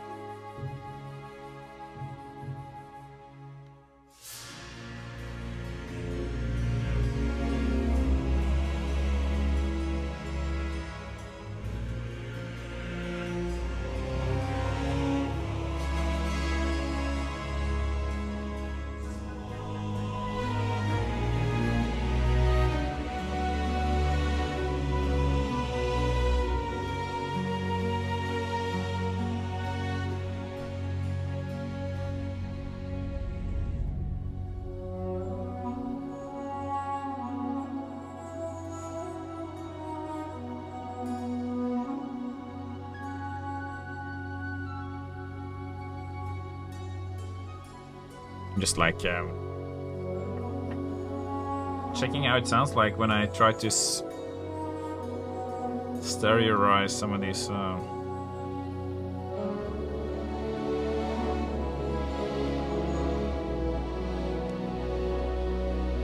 Yeah, have a good night, man. Thanks for coming. And looking forward to hearing some vocals.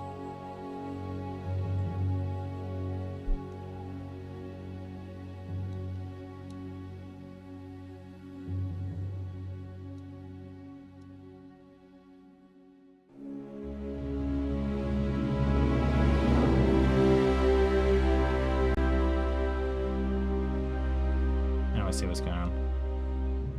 This needs to be like... This starts quite harshly. Try to fix that.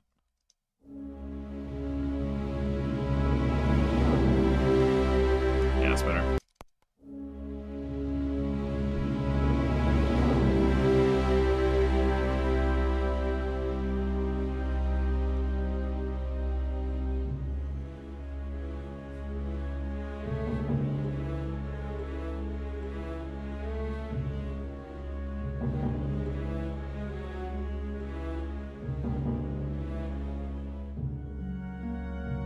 I'm just trying to control the bass right now because it's quite subby. I guess it's probably because of this plugin adds like a lot of sub.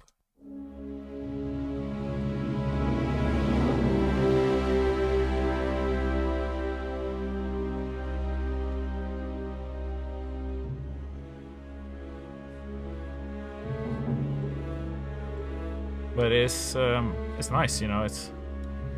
I think this curve is quite outdated in terms of like modern productions. So I think it actually does need, or it can be fine with more sub.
Like, it tells me that I'm going overboard with the bass, but I don't want to sacrifice any more bass.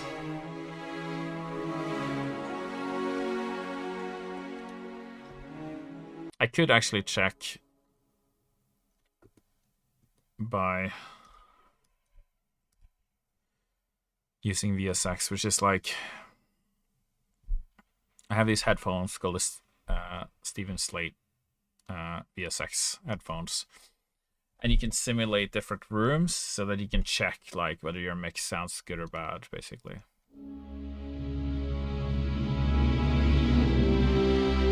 So this is what it sounds like in this studio.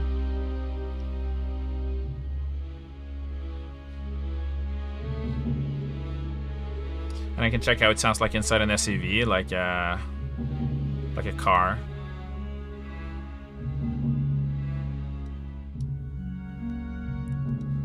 It's generally quite good for like figuring out whether there's too much bass or resonant low information.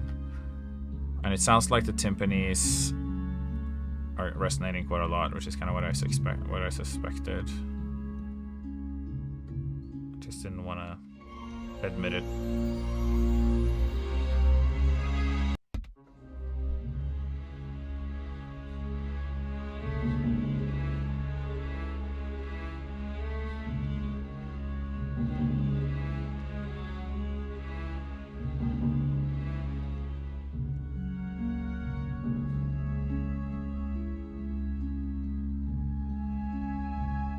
Maybe this is actually a matter of the mic placements, because I've got...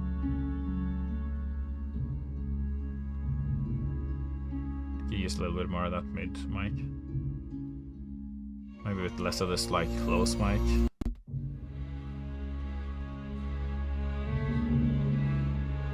Actually, that removes just removes more of the definition. I kind of like the definition on the timpani, so it can get really muddy really quickly because it's like just. I do have 2 reverbs on. Maybe I just need 1. That's probably what's actually muddying up my definition on this. It sounds a bit cleaner with just the 1 reverb on.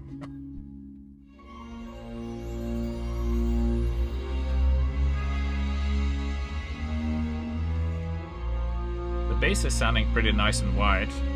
I widened the bass using the imager.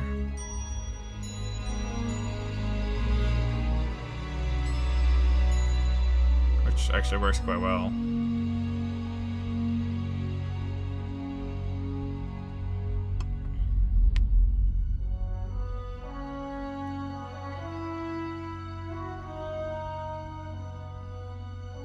This horn sounds really bad now that I've added the resonance control to the master.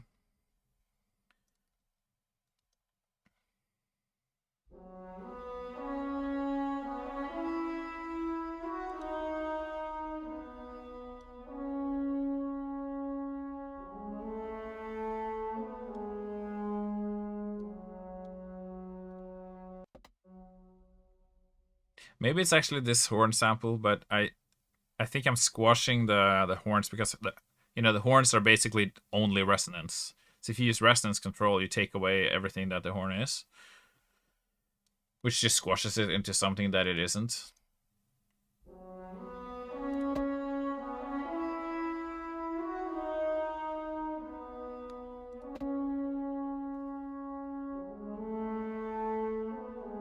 You hear it sounds better without these on, but the rest of the music sounds better with them on. So it sounds better with them off. I mean, yeah, maybe there's something to go around.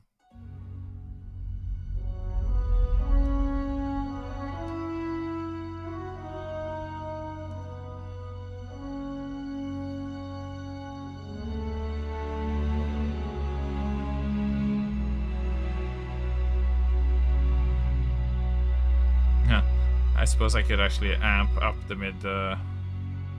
mids to compensate for the fact that it's being taken away.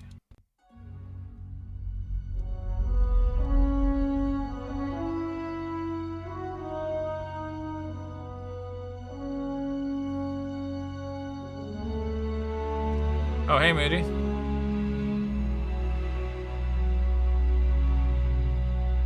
Were you not gonna go to bed or something? Alright. See you, Ash. Good luck with the sample library. Hope you figure it out.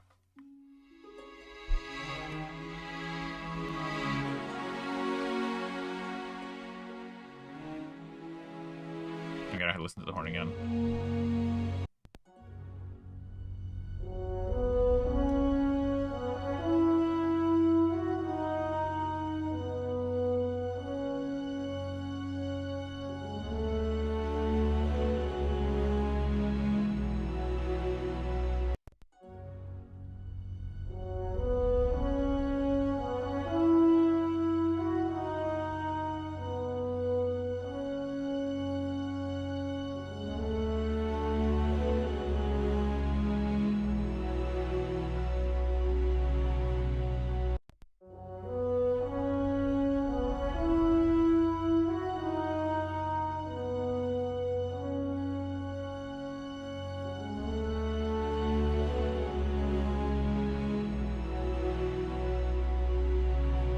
What's the healthcare like in Norway? Well, we get free healthcare, you know, and you can get free dentist until you're 18.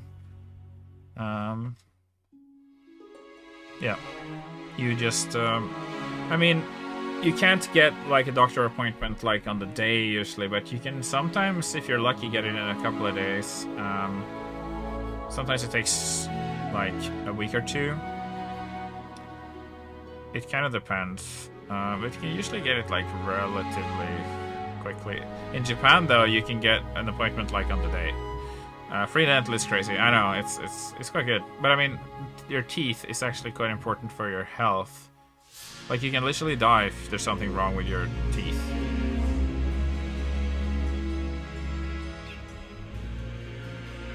But I guess teeth is like considered cosmetic.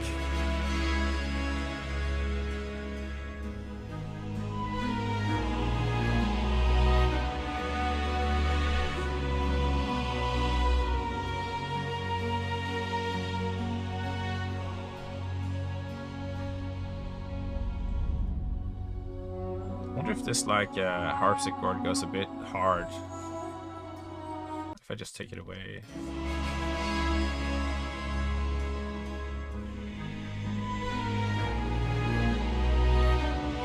But then suddenly it's like something's missing. I'm just gonna turn it down for this next section actually.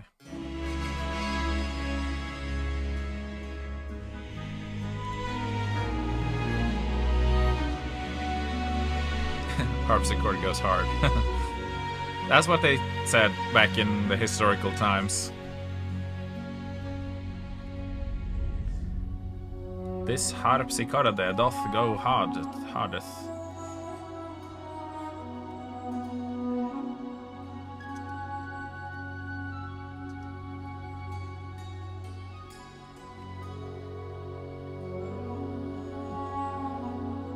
Oh, they spoke.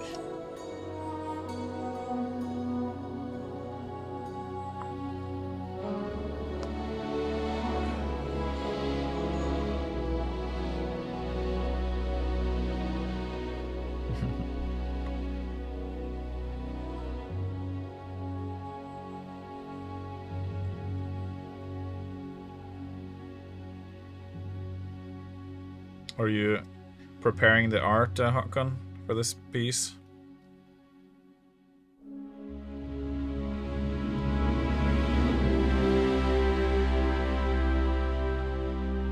No. No. I'm not doing that.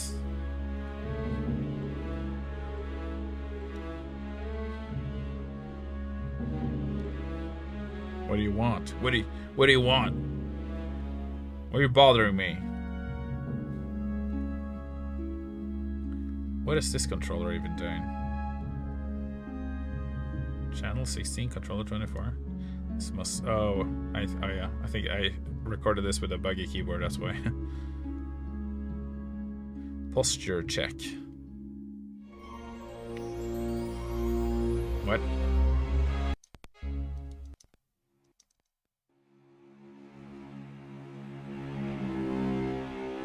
I did not mean to come up like teenager. I guess the tone of voice doesn't translate through chat.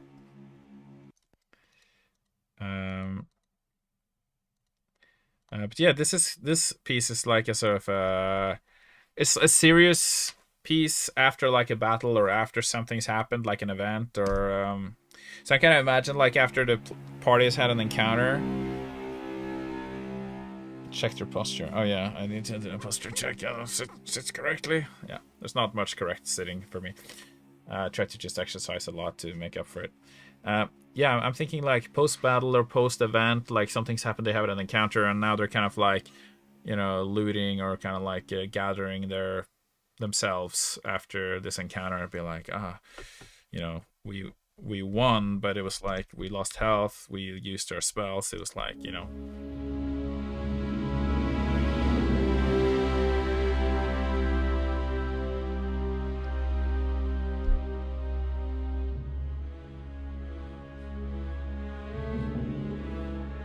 So I guess like some kind of battlefield or yeah, something with smoke is good. Yeah, smoke rising from the battlefield or, you know, whatever it is.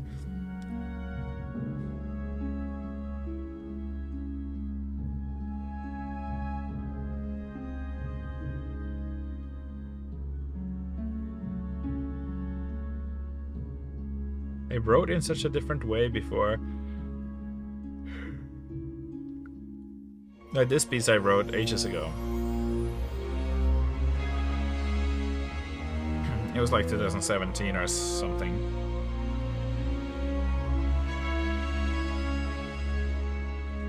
So it's kind of hard to challenge past me to try to create something that goes on top of what I might have. Well, I'm not really thinking about what I might have written. I'm just trying to kind of write something that kind of fits with what is already there.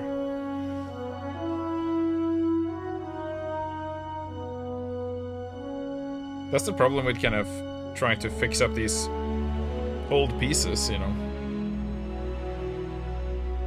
That time has come and gone.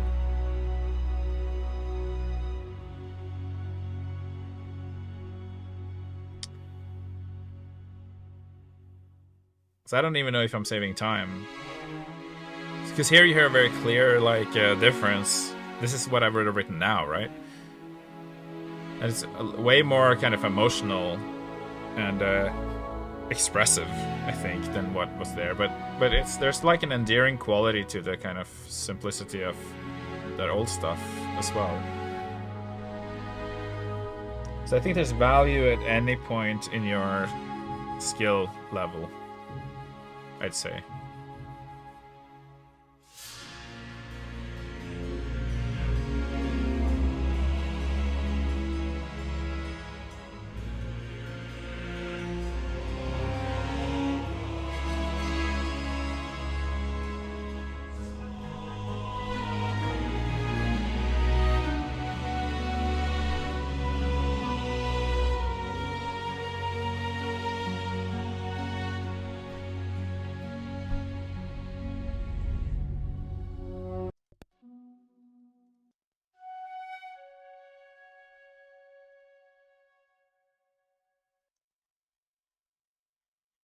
Just checking the phrasing here.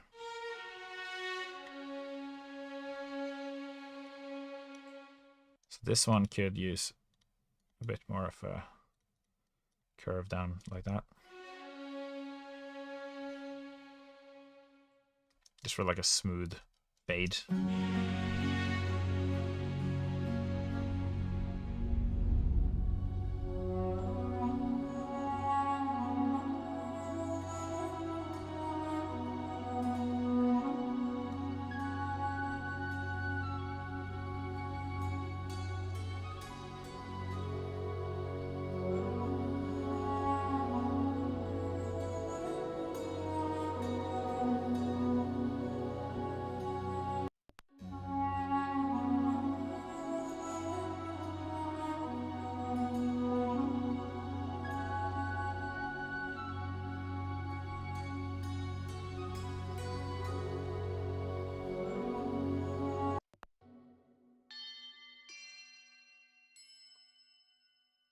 Maybe can I add something here? Something. Maybe like a celeste, just like one celeste note. Yeah, there we go.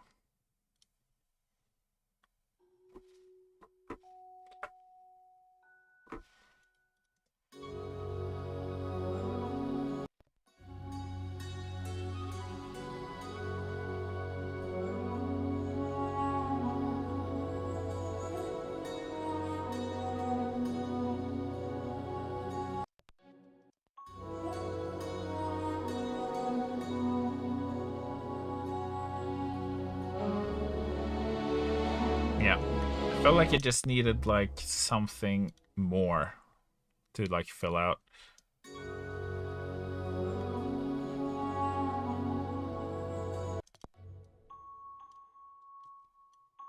Like an extra little kind of element.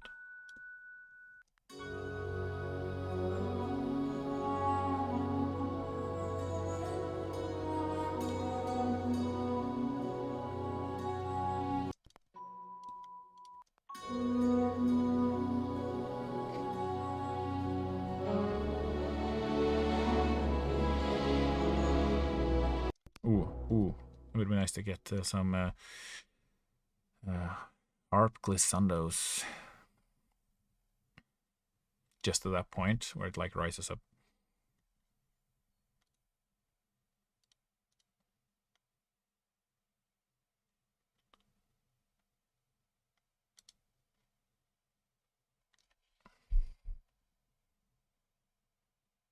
key. What key are we in? We are in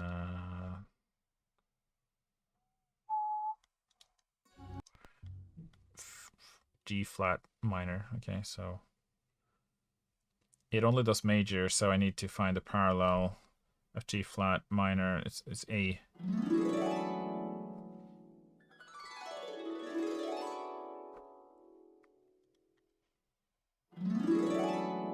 It's a bit like long. Yeah. Right. So there's like parallel scales, which is like every major key has a parallel minor key. So it's the same notes, it just starts in different places.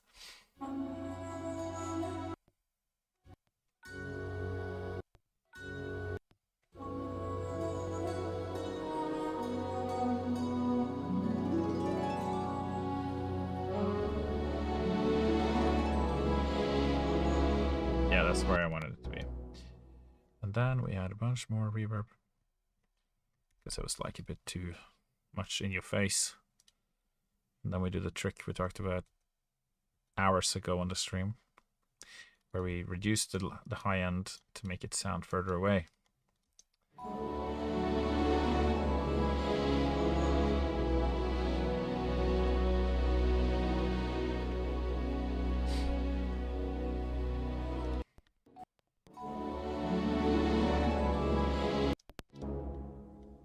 Something like that. Can even add a little bit of delay, because then it feels a bit more natural in the room. Kind of feels a bit more like it's traveling through a room when there's like delay on it. But if you put delay, you gotta reduce the reverb, because otherwise it becomes too much.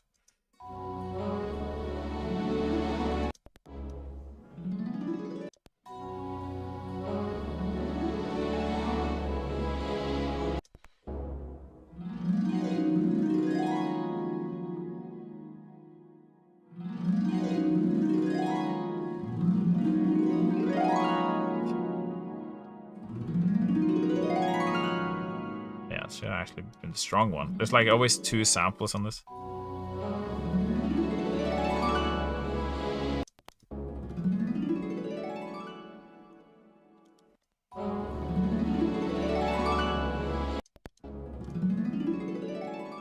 That was too loud.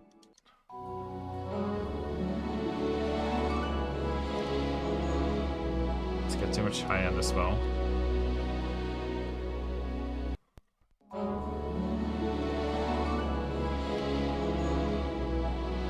Just add some more delay, just...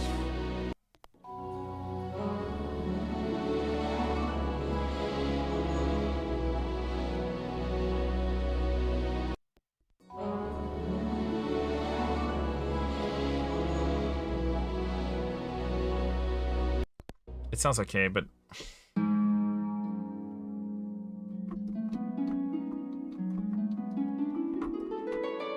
It's like, I'm tempted to play it out.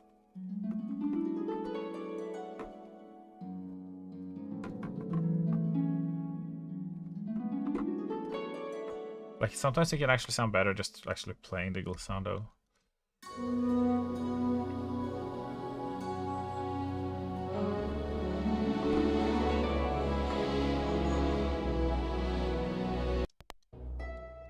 Maybe it like doesn't land on the top note there, but just like... Yeah, that's better. Because then it's kind of with the music, right?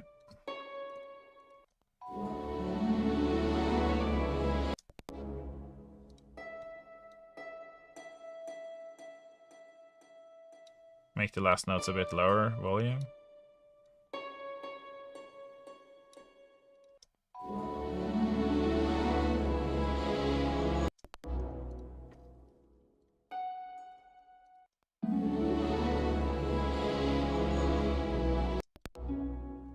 Yeah, basically that. I think that actually sounds better than the pre-recorded glissando.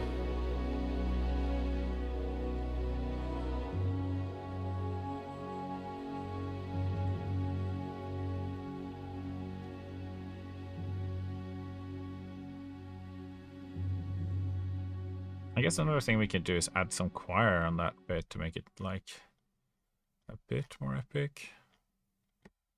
We got these like phrase builder things here, so.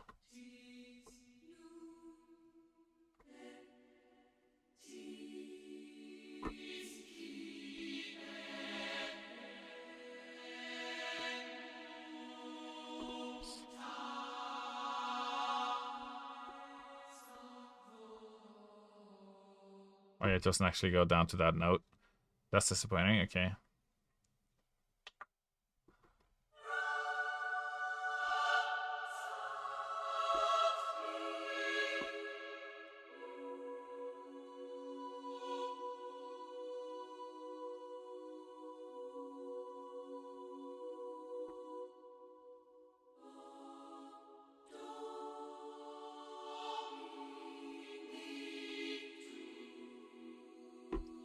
Very nice. Or like in Enya territory.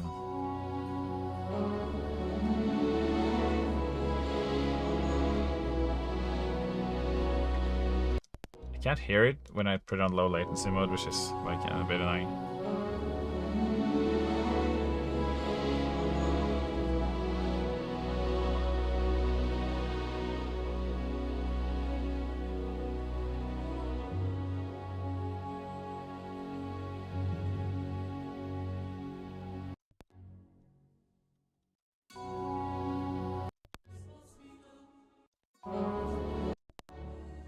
So we were like way behind. Okay.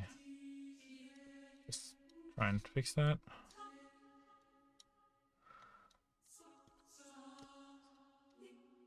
So when you said you have a dog, I think my dogs, you have plural dogs. Is that why you left? Because you went to walk your dogs? What kind of dogs are there? Are they?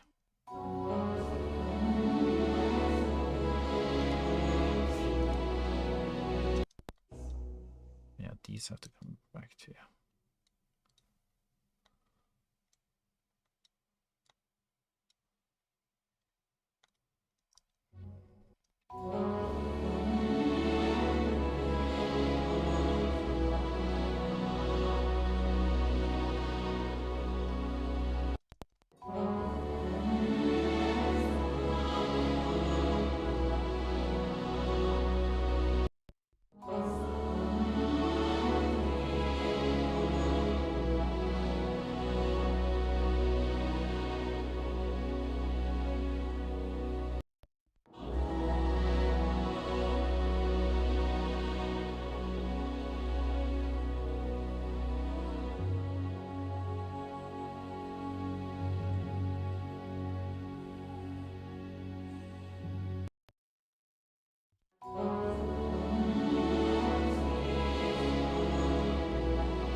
So I guess what we should do is kind of separate these notes so that we get new syllables.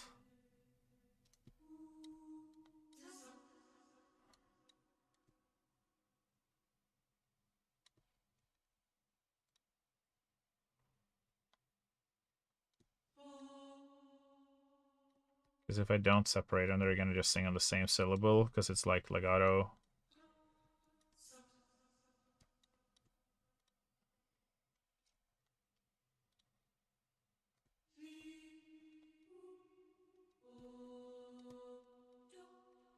Right, so if I did this, they're switching a different syllable every time.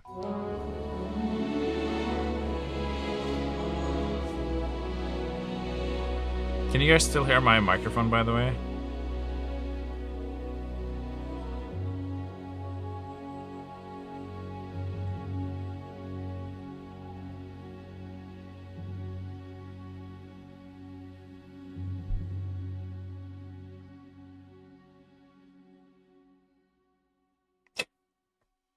Wah. Can't hear. Now I feel like someone's trying to meme me.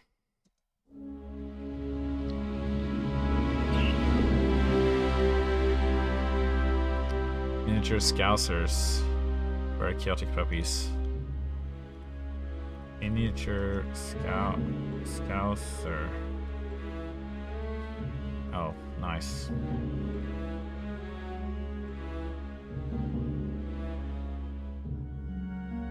It's like the dog in Tintin, right?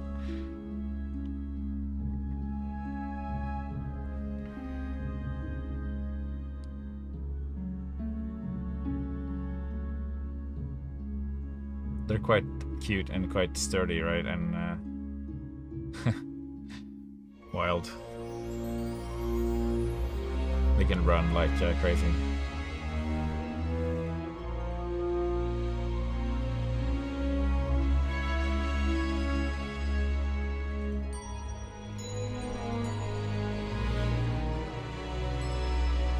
I don't know why, but this track is like not anywhere near loud enough. I'm gonna try and do another mastering assistant here. Maybe I need to like take a different part of the.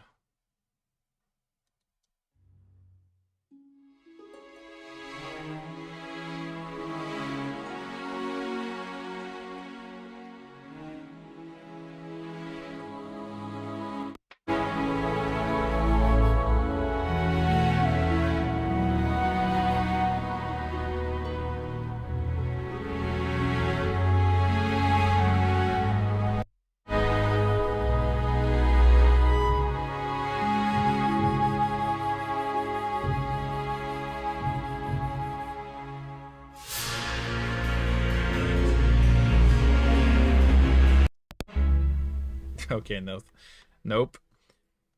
You completely blew up the entire thing. I'm gonna do that one more time.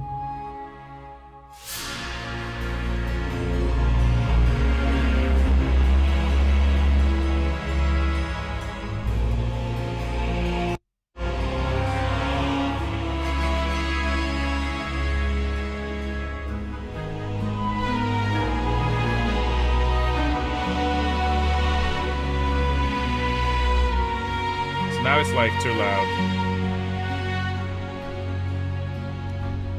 I'm gonna do another loudness pass here.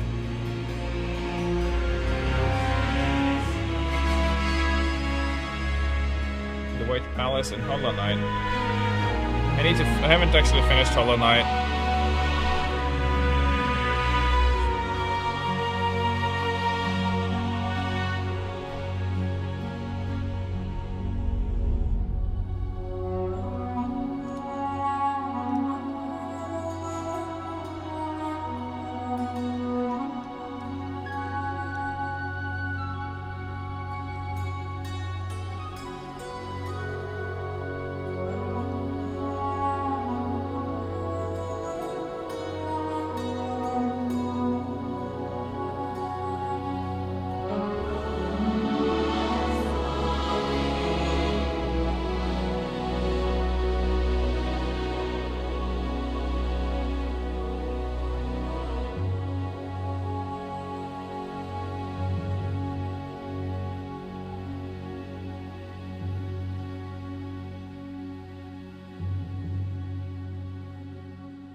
It's just because this first bit is so loud. It like throws off the compressor and everything else. I just need to control this first section, I think. You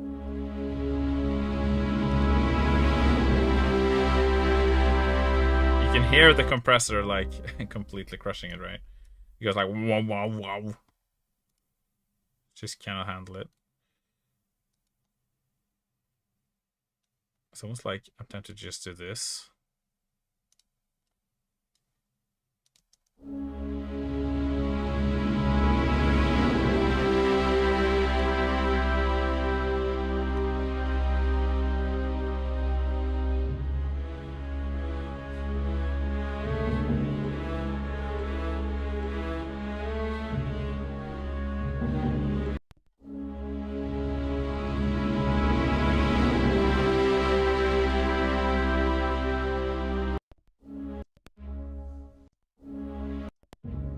is it that's...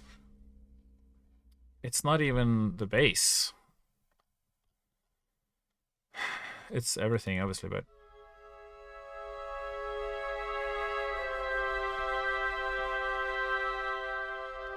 It's quite a big crescendo.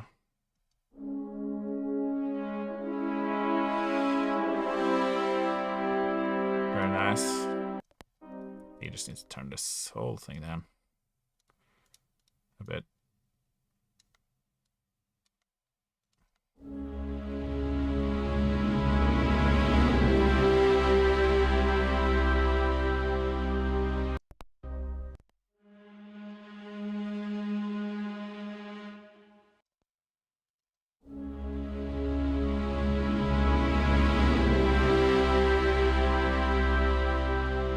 That's better.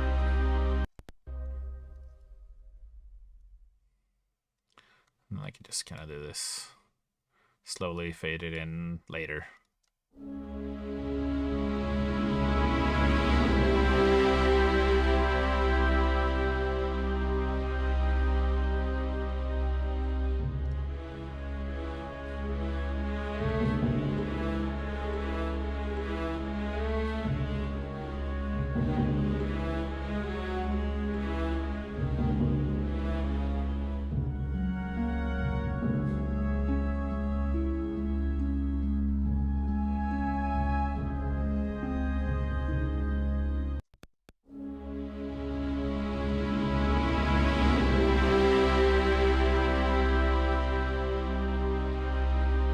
Still think it's the bass, like it's very loud, the bass, even after I turn it down 10 decibels.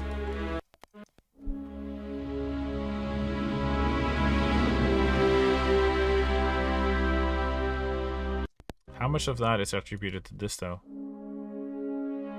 Nothing, okay. Is there any bass here? No. It's all here.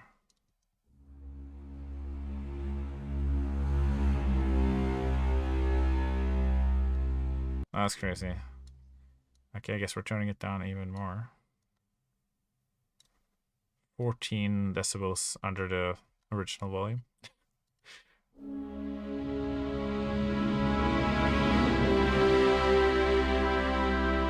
I probably turned it down too much now. Yeah. Now I'm gonna turn these down more.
So now, how does it sound going from this part?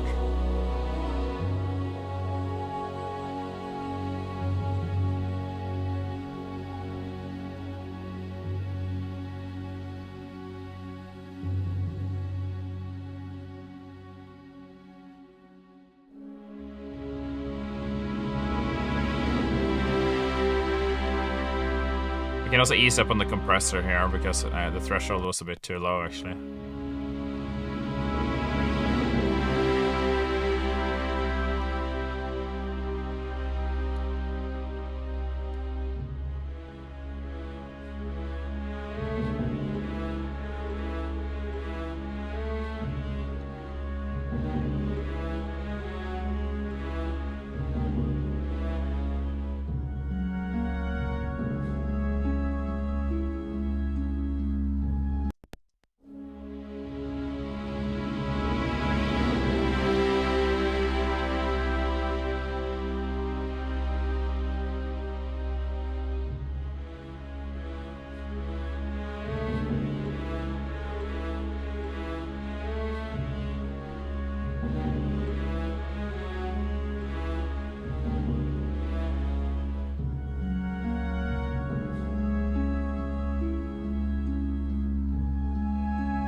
some weird artifacts in the sample library recordings. You can hear like they haven't cut out some of the noises.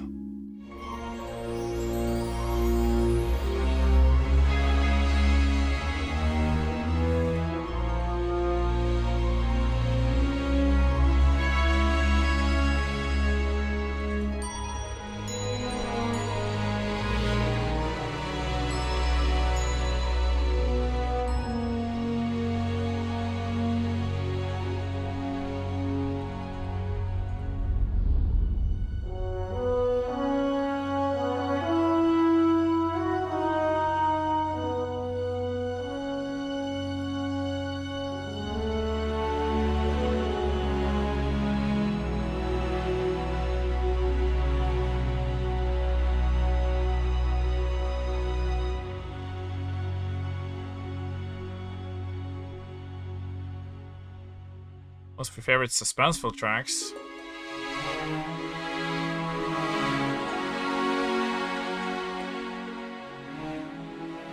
Well,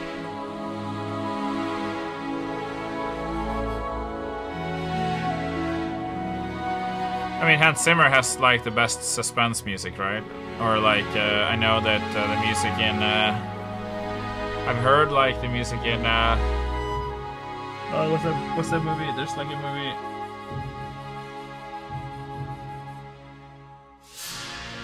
There's like a movie. I can't remember, but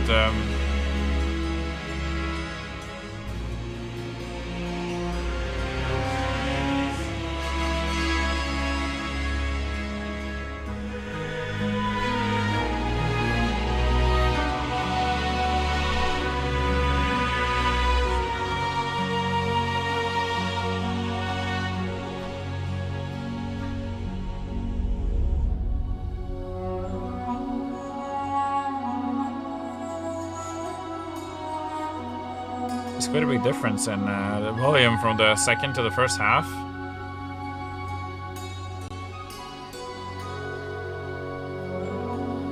Thanks for the follow, Tanya.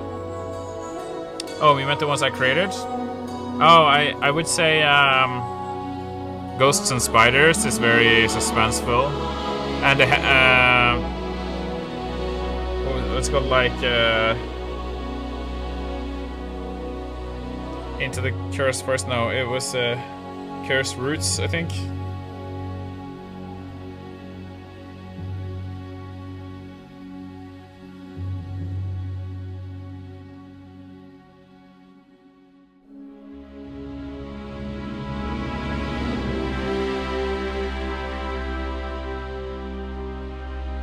Yeah, it's pretty scary.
This section just feels kind of thin to me right now. Oh, holy shit. That was a jump scare.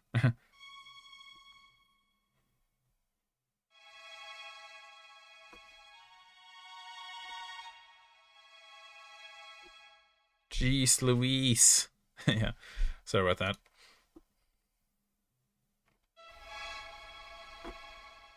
Wow.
feel like that's kind of what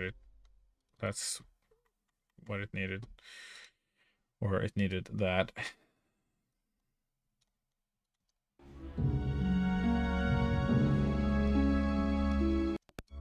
It just needs to come in a bit more subtly.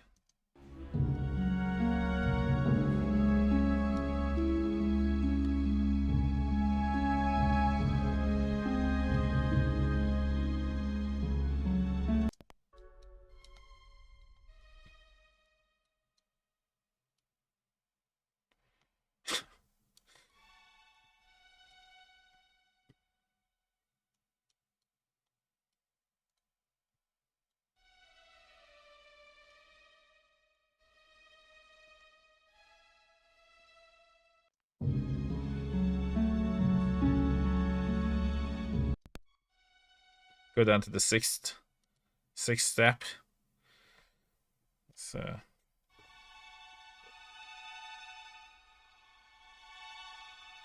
so nice when you're in a minor chord and you go to the sixth step.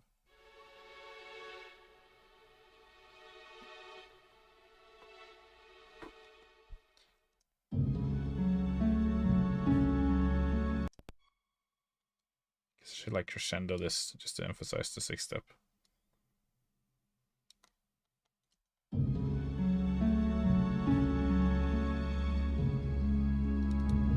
Yeah, create a bit more tension. Even a bit more tension, it will a bit more.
Imagine your opening a nature documentary with some vague but motivational narration.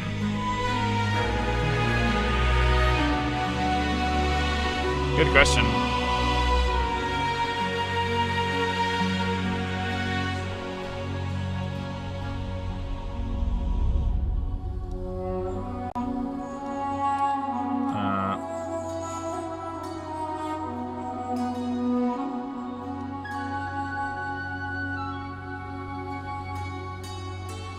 I'll have to kind of go through the tracks and listen, I think.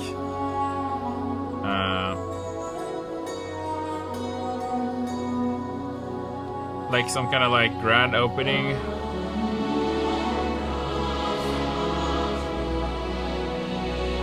There's definitely some tracks like that though.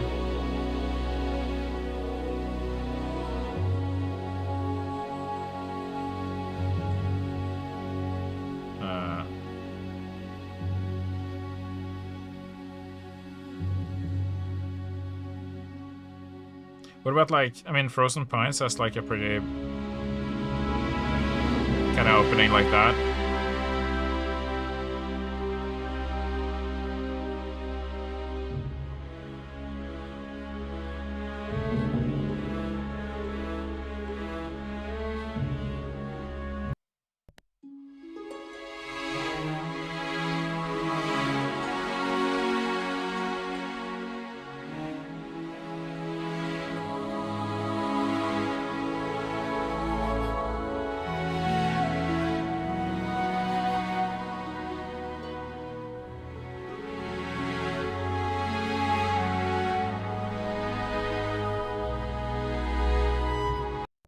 I think I excited the highs too much.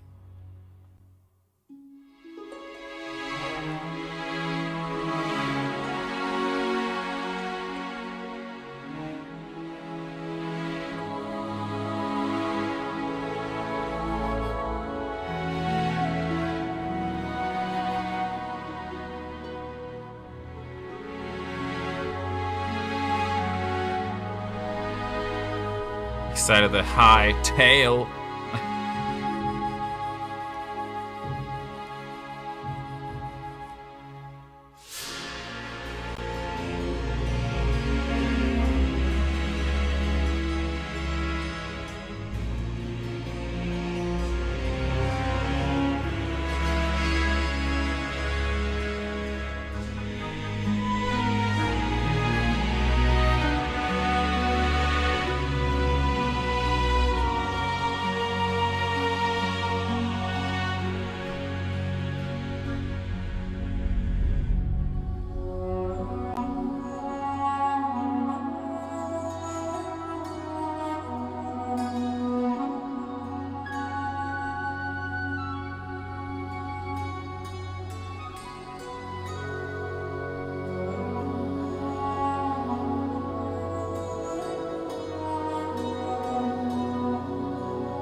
Just highs.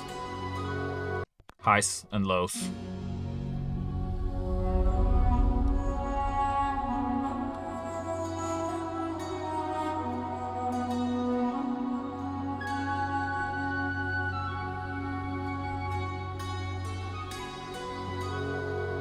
Hightail haters, yeah.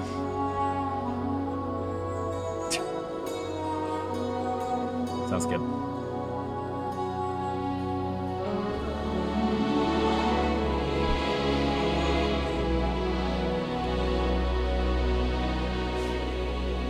Yeah, inspiration for your next hightail video.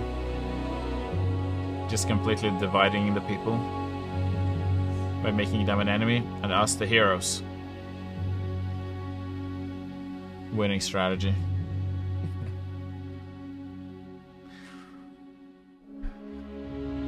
Oh, I need to stop streaming. I've been streaming for 4.5 hours. Oh my god. Ugh, my body is broken. I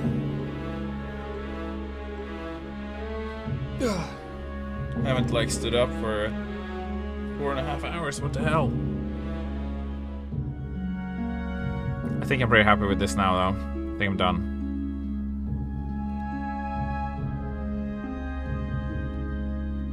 It doesn't show up as loud as it's supposed to be, but it sounds loud enough. So I'm just gonna trust my ears on this one, I think.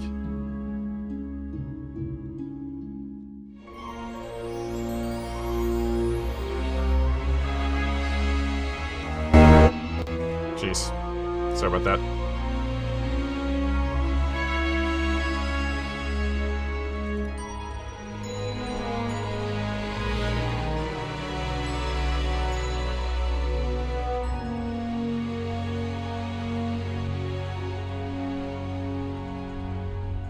Jeez Louise.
Nice. I think the things that I did now has helped a lot.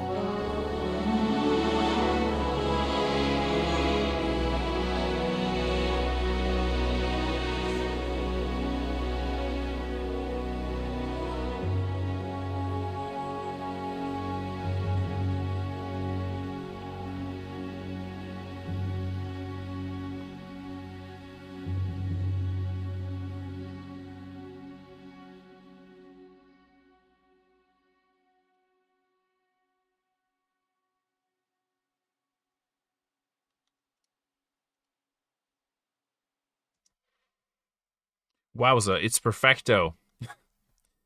Yeah. Yep, I'm done.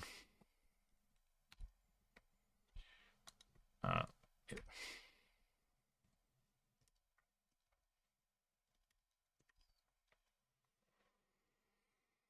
Ugh, my god, I need to stand up. Ugh.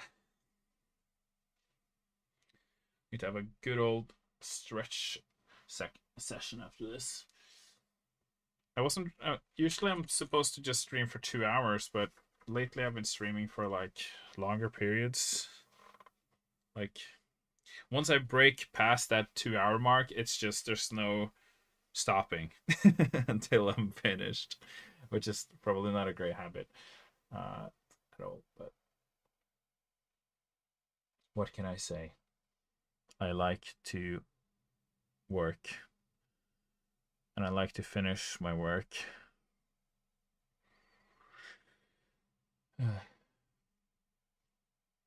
But yeah, and it feels kind of strange to be like, I'm gonna go and stand up now for 5 minutes. Like if I did like Pomodoro on stream, like just every 25 minutes, I gotta take a break.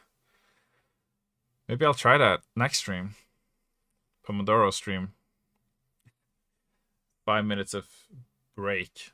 I'm pretty sure that wouldn't be very. It'd probably be really annoying. But maybe like not 5 minutes, but like every hour I'll get up for like a minute That's probably better than nothing, right? Stretch break, you know, do some squats. Anyway, I'm finished. The piece is done. And I'm gonna like yoga, Oscar Garma yoga stream. Everybody breathe in, breathe out.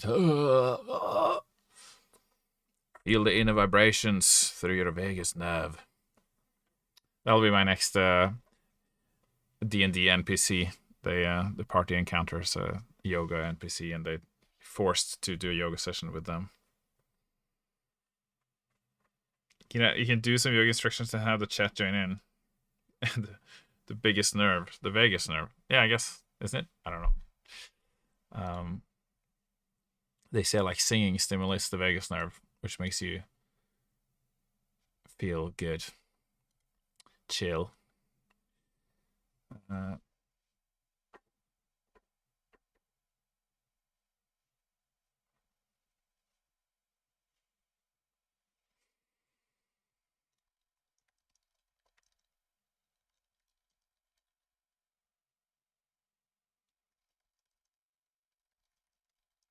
Okay. Thanks everybody for coming, and to everybody who's stayed with the stream this entire time. Good effort, and I appreciate it a lot that you've been hanging out with me tonight while I made some music. And I hope to see you next Wednesday. I might not stream for 4 hours every time. Hopefully, I'm able to control myself, but we'll see. If I'm having fun, then you know, what can you say?